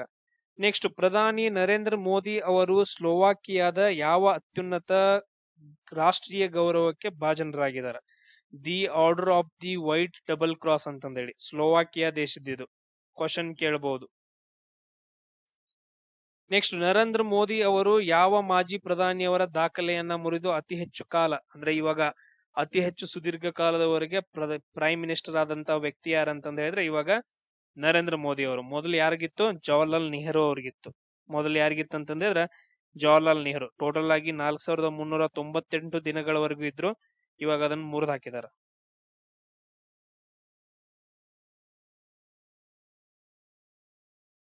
ನೆಕ್ಸ್ಟ್ ನೋಡ್ರಿ, ಸಿಪ್ರಿ ಇಯರ್ ಬುಕ್ 2026 ಪ್ರಕಾರ ಭಾರತದ ಅಂದಾಜು ಪರಮಾಣು ಸಿಡಿಲ ಓಕೆ, ಟೋಟಲ್ ಆಗಿ ನಮ್ಮಲ್ಲಿ ನ್ಯೂಕ್ಲಿಯರ್ ಮಿಸೈಲ್ಸ್ ಗಳು ಎಷ್ಟಿದಾವ ಅಂತಂದೇಳಿ. ನ್ಯೂಕ್ಲಿಯರ್ ಮಿಸೈಲ್ಸ್ ನಾವು ಕರೆಕ್ಟ್ ಆಗಿ ಯಾವ ಡಿಫೆನ್ಸ್ ಸಿಸ್ಟಮ್ ಕೂಡ, ಯಾವ ದೇಶದವರು ಕೂಡ ಏನಂತಂದ ಹೇಳಿದ್ರೆ ನಮ್ಮ ಹತ್ರ ಇಷ್ಟು ಮಿಸೈಲ್ಸ್ ಗಳಿದಾವ ಅಂತಂದ್ ಹೇಳಂಗಿಲ್ಲ. ಏನೋ ಒಂದು ಗೊತ್ತಿರೋ ಪ್ರಕಾರ ಅಂತಂದ ಹೇಳಿ 190 ಅಷ್ಟೇ ಇದಾವ, 190ಕ್ಕಿಂತ ಜಾಸ್ತಿ ಇದಾವ. ಆಮೇಲೆ ಪಾಕಿಸ್ತಾನ ಬಳಿ ಎಷ್ಟಿದಾವ ಅಂತಂದ್ರೆ 170 ಇದಾವ.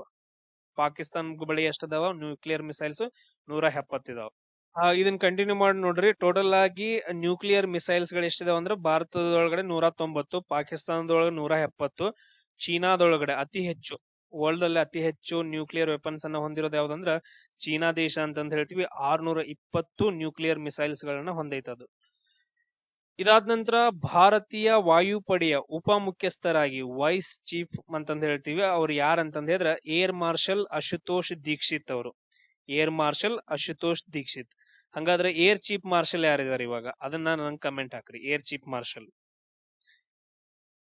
ಇದಾದ ನಂತರ ನೆಕ್ಸ್ಟ್ ನೋಡ್ರಿ, ಪ್ರಮುಖ ಖನಿಜಗಳ ಜಾಗತಿಕ ಪೂರೈಕಾ ಸರವಳಿ ವೀಕ್ಷಣಾಲಯ critical minerals global supply chain observatory ಅಂತಂದ ಹೇಳಿ ಭಾರತವು ಯಾವ ದೇಶದ ಪಾಲುದಾರಿಕೆಯಲ್ಲಿ ಪ್ರಾರಂಭ ಮಾಡೈತೆ ಅಂತಂದ ಹೇಳಿ? ಯುನೈಟೆಡ್ ಕಿಂಗ್ಡಮ್ ಅಂತಂದ ಹೇಳ್ತೀವಿ. ಇದ ಉದ್ದೇಶ ಏನಂತಂದ ಹೇಳಿದ್ರ ಇಂಪಾರ್ಟೆಂಟ್ ಕಾಪರ್, ಅದಾದ ನಂತರ ಲಿಥಿಯಂ, ಇನ್ನೊಂದ್ ಯಾವ್ದಂತಂದ ಹೇಳಿದ್ರ ನಿಕ್ಕೆಲ್. Copper, lithium, nickel. ಆಮೇಲೆ ನೆಕ್ಸ್ಟ್ ಇನ್ನೊಂದು ಕೊಬಾಲ್ಟ್.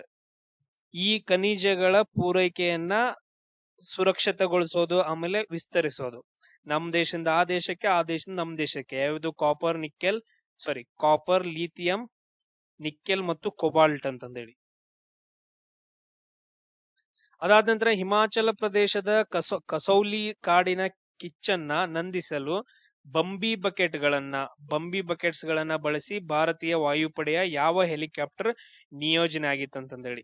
ಸೊ ಹಿಮಾಚಲ ಪ್ರದೇಶದ ಒಳಗಡೆ ಕಸೌಲಿ ಅಂತಂದ ಹೇಳಿ ಫಾರೆಸ್ಟ್, ಅದ್ರಲ್ಲಿ ಕಾಡ್ಗಿಚ್ಚ ಹತ್ಕೊಂಡಿತ್ತು. ಅದನ್ನ ನಂದಿಸೋಕೆ ಬಂಬಿ ಬಕೆಟ್ಸ್ ಗಳನ್ನ ಯೂಸ್ ಮಾಡ್ಕೊಂಡು ಅದರಲ್ಲಿ ನೀರನ್ನ ತುಂಬಿ ಒಂದು ಹೆಲಿಕಾಪ್ಟರ್ ಏನ್ ಮಾಡತ್ತಂದ್ರೆ ಅದನ್ನ ಆರ್ಸತ್ತ. ಅದ್ರ ಹೆಲಿಕಾಪ್ಟರ್ ಯಾವ್ದಂದ್ರ MiG-17.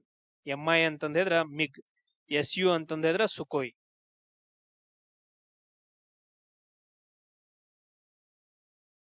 ಇದಾದ ನಂತರ ಭಾರತದ 7ನೇ ಪ್ರಾದೇಶಿಕ ಹವಾಮಾನ ಕೇಂದ್ರವನ್ನ ರೀಜನಲ್ ಮೀಟಿಯೋಲಾಜಿಕಲ್ ಸೆಂಟರ್ ಯಾವ ನಗರದಲ್ಲಿ ಉದ್ಘಾಟನೆ ಮಾಡ್ತಾರ ಅಂದ್ರ ಜಮ್ಮು ಕಾಶ್ಮೀರದೊಳಗಡೆ. ತುಂಬಾ ಇಂಪಾರ್ಟೆಂಟ್, ಮೀಟಿಯೋಲಾಜಿಕಲ್ ಸೆಂಟರ್ ಅಂತಂದ ಹೇಳ್ತೀವಿ.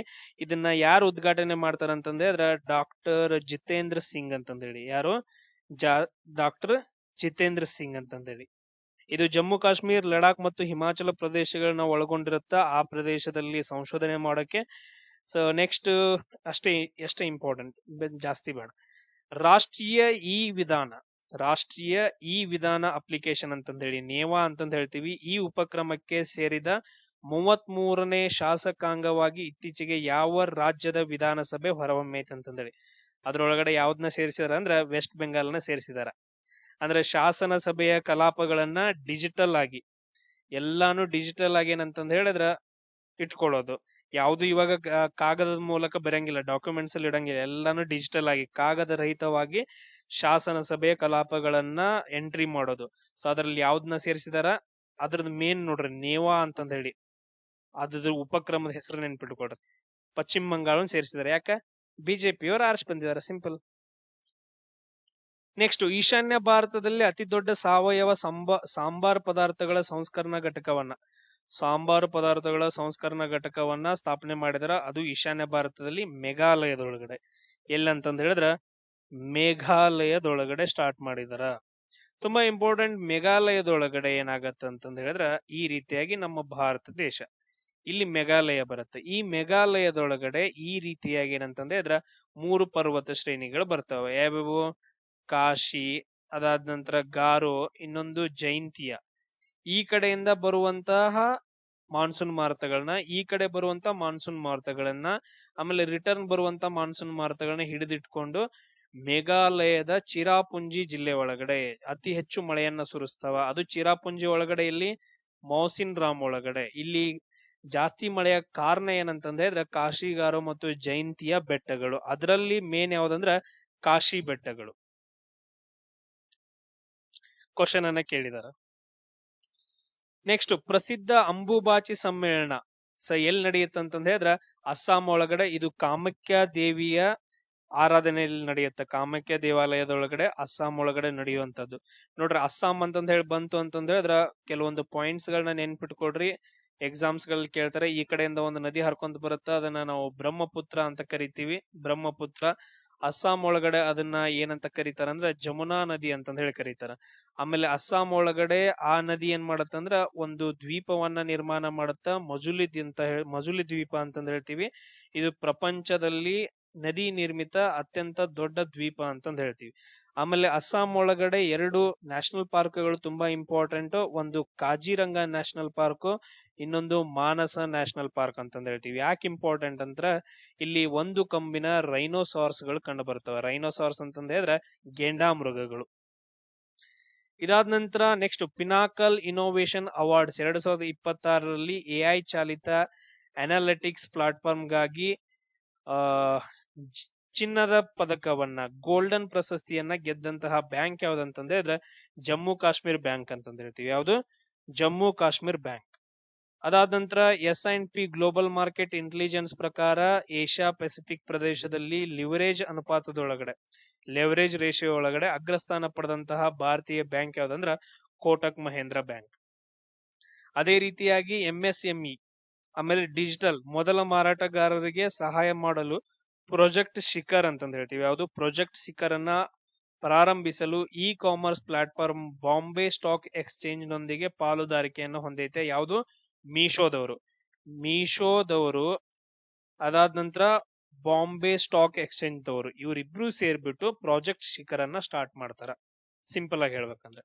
ನೆಕ್ಸ್ಟ್, ವಿಶ್ವ ಬ್ಯಾಂಕ್ ನಲ್ಲಿ ಭಾರತದ ಮುಂದಿನ ಕಾರ್ಯನಿರ್ವಾಹಕ ನಿರ್ದೇಶಕರಾಗಿ, ಎಕ್ಸಿಕ್ಯೂಟಿವ್ ಡೈರೆಕ್ಟರ್ ಆಗಿ ವಿಶ್ವ ಬ್ಯಾಂಕ್ ಒಳಗಡೆ ಯಾರು ನೇಮಕ ಆಗಿದಾರ ಅಂದ್ರ ನೀಲಕಂಠ್ ಮಿಶ್ರಾ. ಯಾರು ನೇಮಕ ಆಗಿದಾರ? ನೀಲಕಂಠ್ ಮಿಶ್ರಾ. ಆಮೇಲೆ ಇವಾಗ ವಿಶ್ವ ಬ್ಯಾಂಕಿನ ಅಧ್ಯಕ್ಷರು ಯಾರಿದಾರ? ಅಜಯ್ ಬಂಗಾ.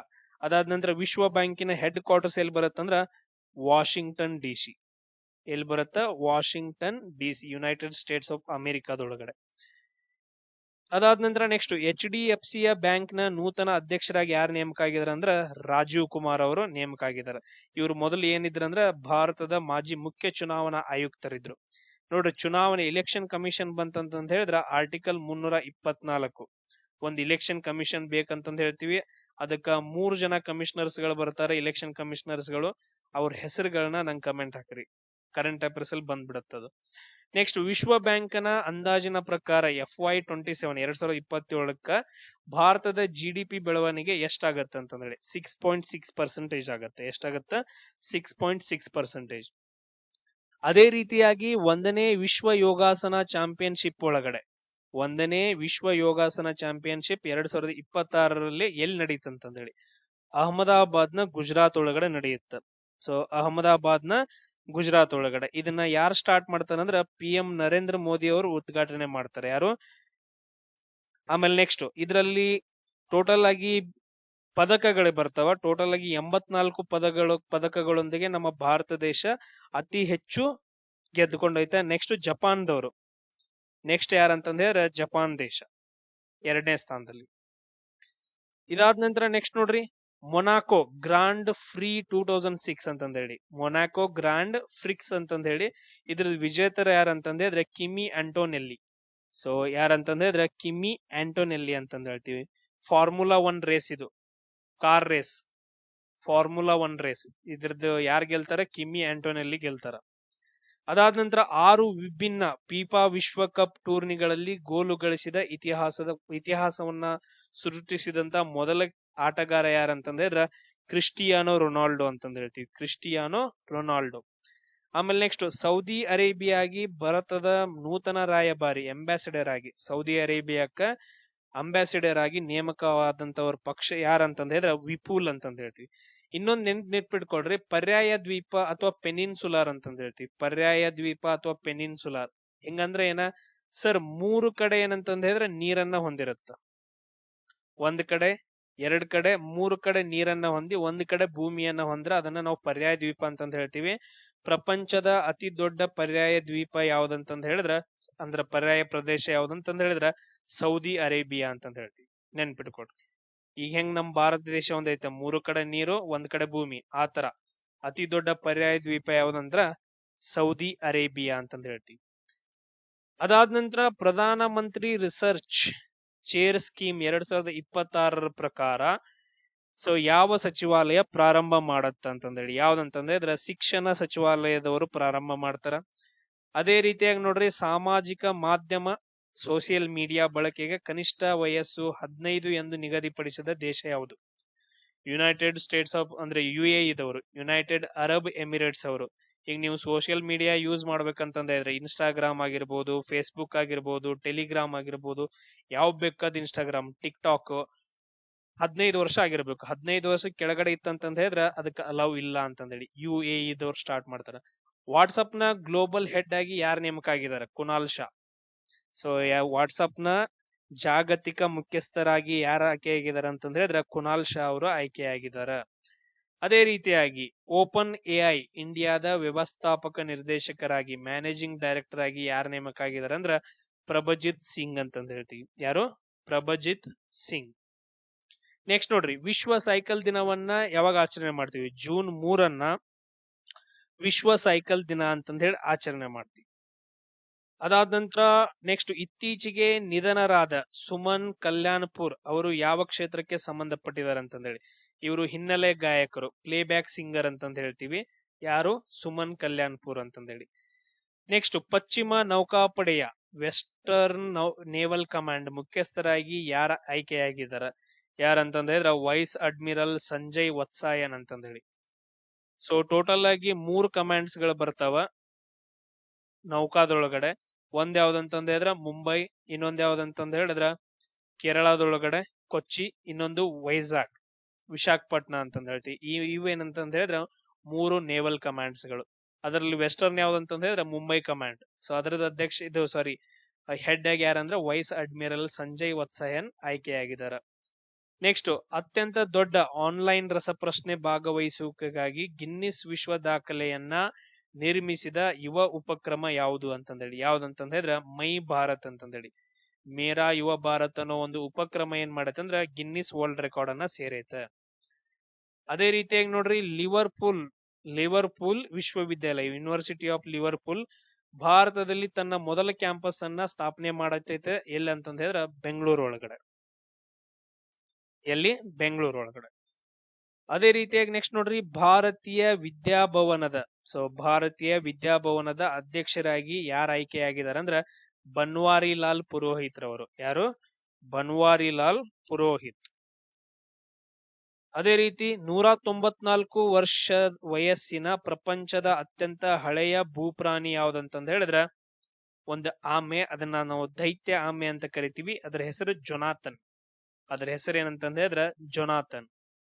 ನೆಕ್ಸ್ಟ್, ತೆಲಂಗಾಣ ರಚನಾ ದಿನವನ್ನ, ತೆಲಂಗಾಣ ಫಾರ್ಮೇಶನ್ ಡೇ ಅಂತಂದ ಹೇಳಿ ಯಾವಾಗ ಆಚರಣೆ ಮಾಡ್ತೀವಿ? ಜೂನ್ 2ನೇ ತಾರೀಕು. ಅದು ಯಾವಾಗ ಬೇರ್ಪಟ್ಟೈತೆ ಅಂತಂದ ಹೇಳಿದ್ರೆ 2014 ತೆಲಂಗಾಣ ಮತ್ತು ಆಂಧ್ರ ಪ್ರದೇಶಗಳಾಗಿ ಜೂನ್ 2ನೇ ತಾರೀಕು ಬೇರ್ಪಟ್ಟೈತೆ. ಅದಾದ ನಂತರ ವಿಶ್ವ ಸಾಗರಗಳ ದಿನ ಅಂತಂದ ಹೇಳಿ ಯಾವಾಗ ಆಚರಣೆ ಮಾಡ್ತೀವಿ? ಜೂನ್ 8. ಜೂನ್ 8 ಏನ್ ಮಾಡ್ತೀವಿ ಅಂದ್ರೆ ವಿಶ್ವ ಸಾಗರಗಳ ದಿನ ಅಂತ ಅರ್ಚನೆ ಮಾಡ್ತೀವಿ.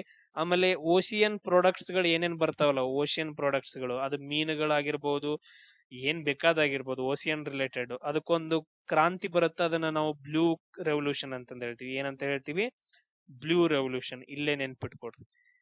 ನೆಕ್ಸ್ಟ್, ವಿಶ್ವ ಬ್ರೈನ್ ಟ್ಯೂಮರ್ ದಿನ, ವರ್ಲ್ಡ್ ಬ್ರೈನ್ ಟ್ಯೂಮರ್ ದಿನ ಅಂತಂದ ಹೇಳಿ ಯಾವಾಗ ಆಚರಣೆ ಮಾಡ್ತೀವಿ? ಜೂನ್ 8 ಆಚರಣೆ ಮಾಡ್ತೀವಿ. ನೆಕ್ಸ್ಟ್, ಬಾಲ ಕಾರ್ಮಿಕರ ಪದ್ಧತಿ ವಿರೋಧಿ ವಿಶ್ವ ದಿನ ಅಂತಂದೇಳಿ, world day against child labour ಅಂತಂದೇಳಿ ಯಾವಾಗ ಆಚರಣೆ ಮಾಡ್ತೀವಿ ಅಂದ್ರ ಜೂನ್ 12ನೇ ತಾರೀಕು ಆಚರಣೆ ಮಾಡ್ತೀವಿ. ಅದೇ ರೀತಿಯಾಗಿ ನೋಡ್ರಿ, ಕೆಲವೊಂದು ಇಂಪಾರ್ಟೆಂಟ್ ಆಲ್ರೆಡಿ ನಾವು ಆಲ್ರೆಡಿ ಡಿಸ್ಕಷನ್ ಮಾಡಿದೀವಿ. ಜೂನ್ 23 ಇನ್ನೊಂದ್ ನೆನ್ಪಿಟ್ಕೊಡ್ರಿ, ಜೂನ್ 23 ನಾವು ಏನಂತ ಆಚರಣೆ ಮಾಡ್ತೀವಿ ಅಂದ್ರ ಅಂತಾರಾಷ್ಟ್ರೀಯ ಒಲಿಂಪಿಕ್ಸ್ ದಿನ ಅಂತಂದ್ ಹೇಳಿ ಆಚರಣೆ ಮಾಡ್ತೀವಿ. ಅಂತಾರಾಷ್ಟ್ರೀಯ ಒಲಿಂಪಿಕ್ಸ್ ದಿನ ಅಂತಂದ್ ಹೇಳಿ. ನೆಕ್ಸ್ಟ್ ವಿಶ್ವ ರಕ್ತದಾನಿಗಳ ದಿನವನ್ನ ಅಂತಂದ್ ಹೇಳಿ ಯಾವಾಗ ಆಚರಣೆ ಮಾಡ್ತೀವಿ? ಜೂನ್ 14 ಯಾವಾಗ? ಜೂನ್ 14. ನೆಕ್ಸ್ಟ್ ವಿಶ್ವ ನಿರಾಶ್ರಿತರ ದಿನವನ್ನ ವರ್ಲ್ಡ್ ರೆಫ್ಯೂಜಿ ಡೇ ಅಂತಂದ್ ಹೇಳಿ ಜೂನ್ 20. ಆಮೇಲೆ ರೋಹಿಂಗ್ಯಾ ಜನಾಂಗ ಅಂತಂದ್ ಹೇಳಿ ಬರುತ್ತೆ ನೋಡ್ರಿ, ತುಂಬಾ ನ್ಯೂಸ್ ಒಳಗಿರುತ್ತ ಅವಾಗ ರೋಹಿಂಗ್ಯಾ ಜನಾಂಗ. ಇವ್ರು ಯಾವ ದೇಶದಿಂದ ನಮ್ ದೇಶಕ್ಕ ರೆಫ್ಯೂಜಿ ಆಗಿ ಬಂದಿದಾರ ಅಂದ್ರ ನಮ್ ದೇಶಕ್ಕೆ ಒಳ ನುಸುಳ್ತಿದಾರ ಅಂತಂದೇಳಿ ಕಮೆಂಟ್ ಹಾಕ್ರಿ. ವಿಶ್ವ ಸಂಗೀತ ದಿನ ಅಂತಂದ್ ಹೇಳಿ ಯಾವಾಗ ಆಚರಣೆ ಮಾಡ್ತೀವಿ? ಜೂನ್ 21 ವಿಶ್ವ ಸಂಗೀತ ದಿನ ಅಂತಂದ್ ಹೇಳಿ ಆಚರಣೆ ಮಾಡ್ತೀವಿ. ಲಾಸ್ಟ್ ಅಂತಾರಾಷ್ಟ್ರೀಯ ಒಲಿಂಪಿಕ್ ದಿನ ಅಂತಂದ್ ಹೇಳಿ ಯಾವಾಗ ಅಂದ್ರ ಜೂನ್ 23 ಆಚರಣೆ ಮಾಡ್ತೀವಿ. ಸೊ ಇವೇನಂತಂದ್ ಹೇಳಿದ್ರೆ ತುಂಬಾ ಇಂಪಾರ್ಟೆಂಟ್ ಜೂನ್ ತಿಂಗಳಲ್ಲಿ ಬರುವಂತಹ 132 ಕರೆಂಟ್ ಅಫೇರ್ಸ್ ಗಳು. ಸೊ ನೆಕ್ಸ್ಟ್ ಬೇಕು ಅಂತಂದ್ ಹೇಳಿದ್ರೆ ಕಮೆಂಟ್ ಹಾಕ್ರಿ, ನೆಕ್ಸ್ಟ್ ಮಂತ್ ಅದು ಕೂಡ ನಾನು ಅಪ್ಲೋಡ್ ಮಾಡ್ತೀನಿ. ನೆಕ್ಸ್ಟ್ ಕ್ಲಾಸ್ ಅಲ್ಲಿ ಸಿಗೋಣ. ಜೈ ಹಿಂದ್.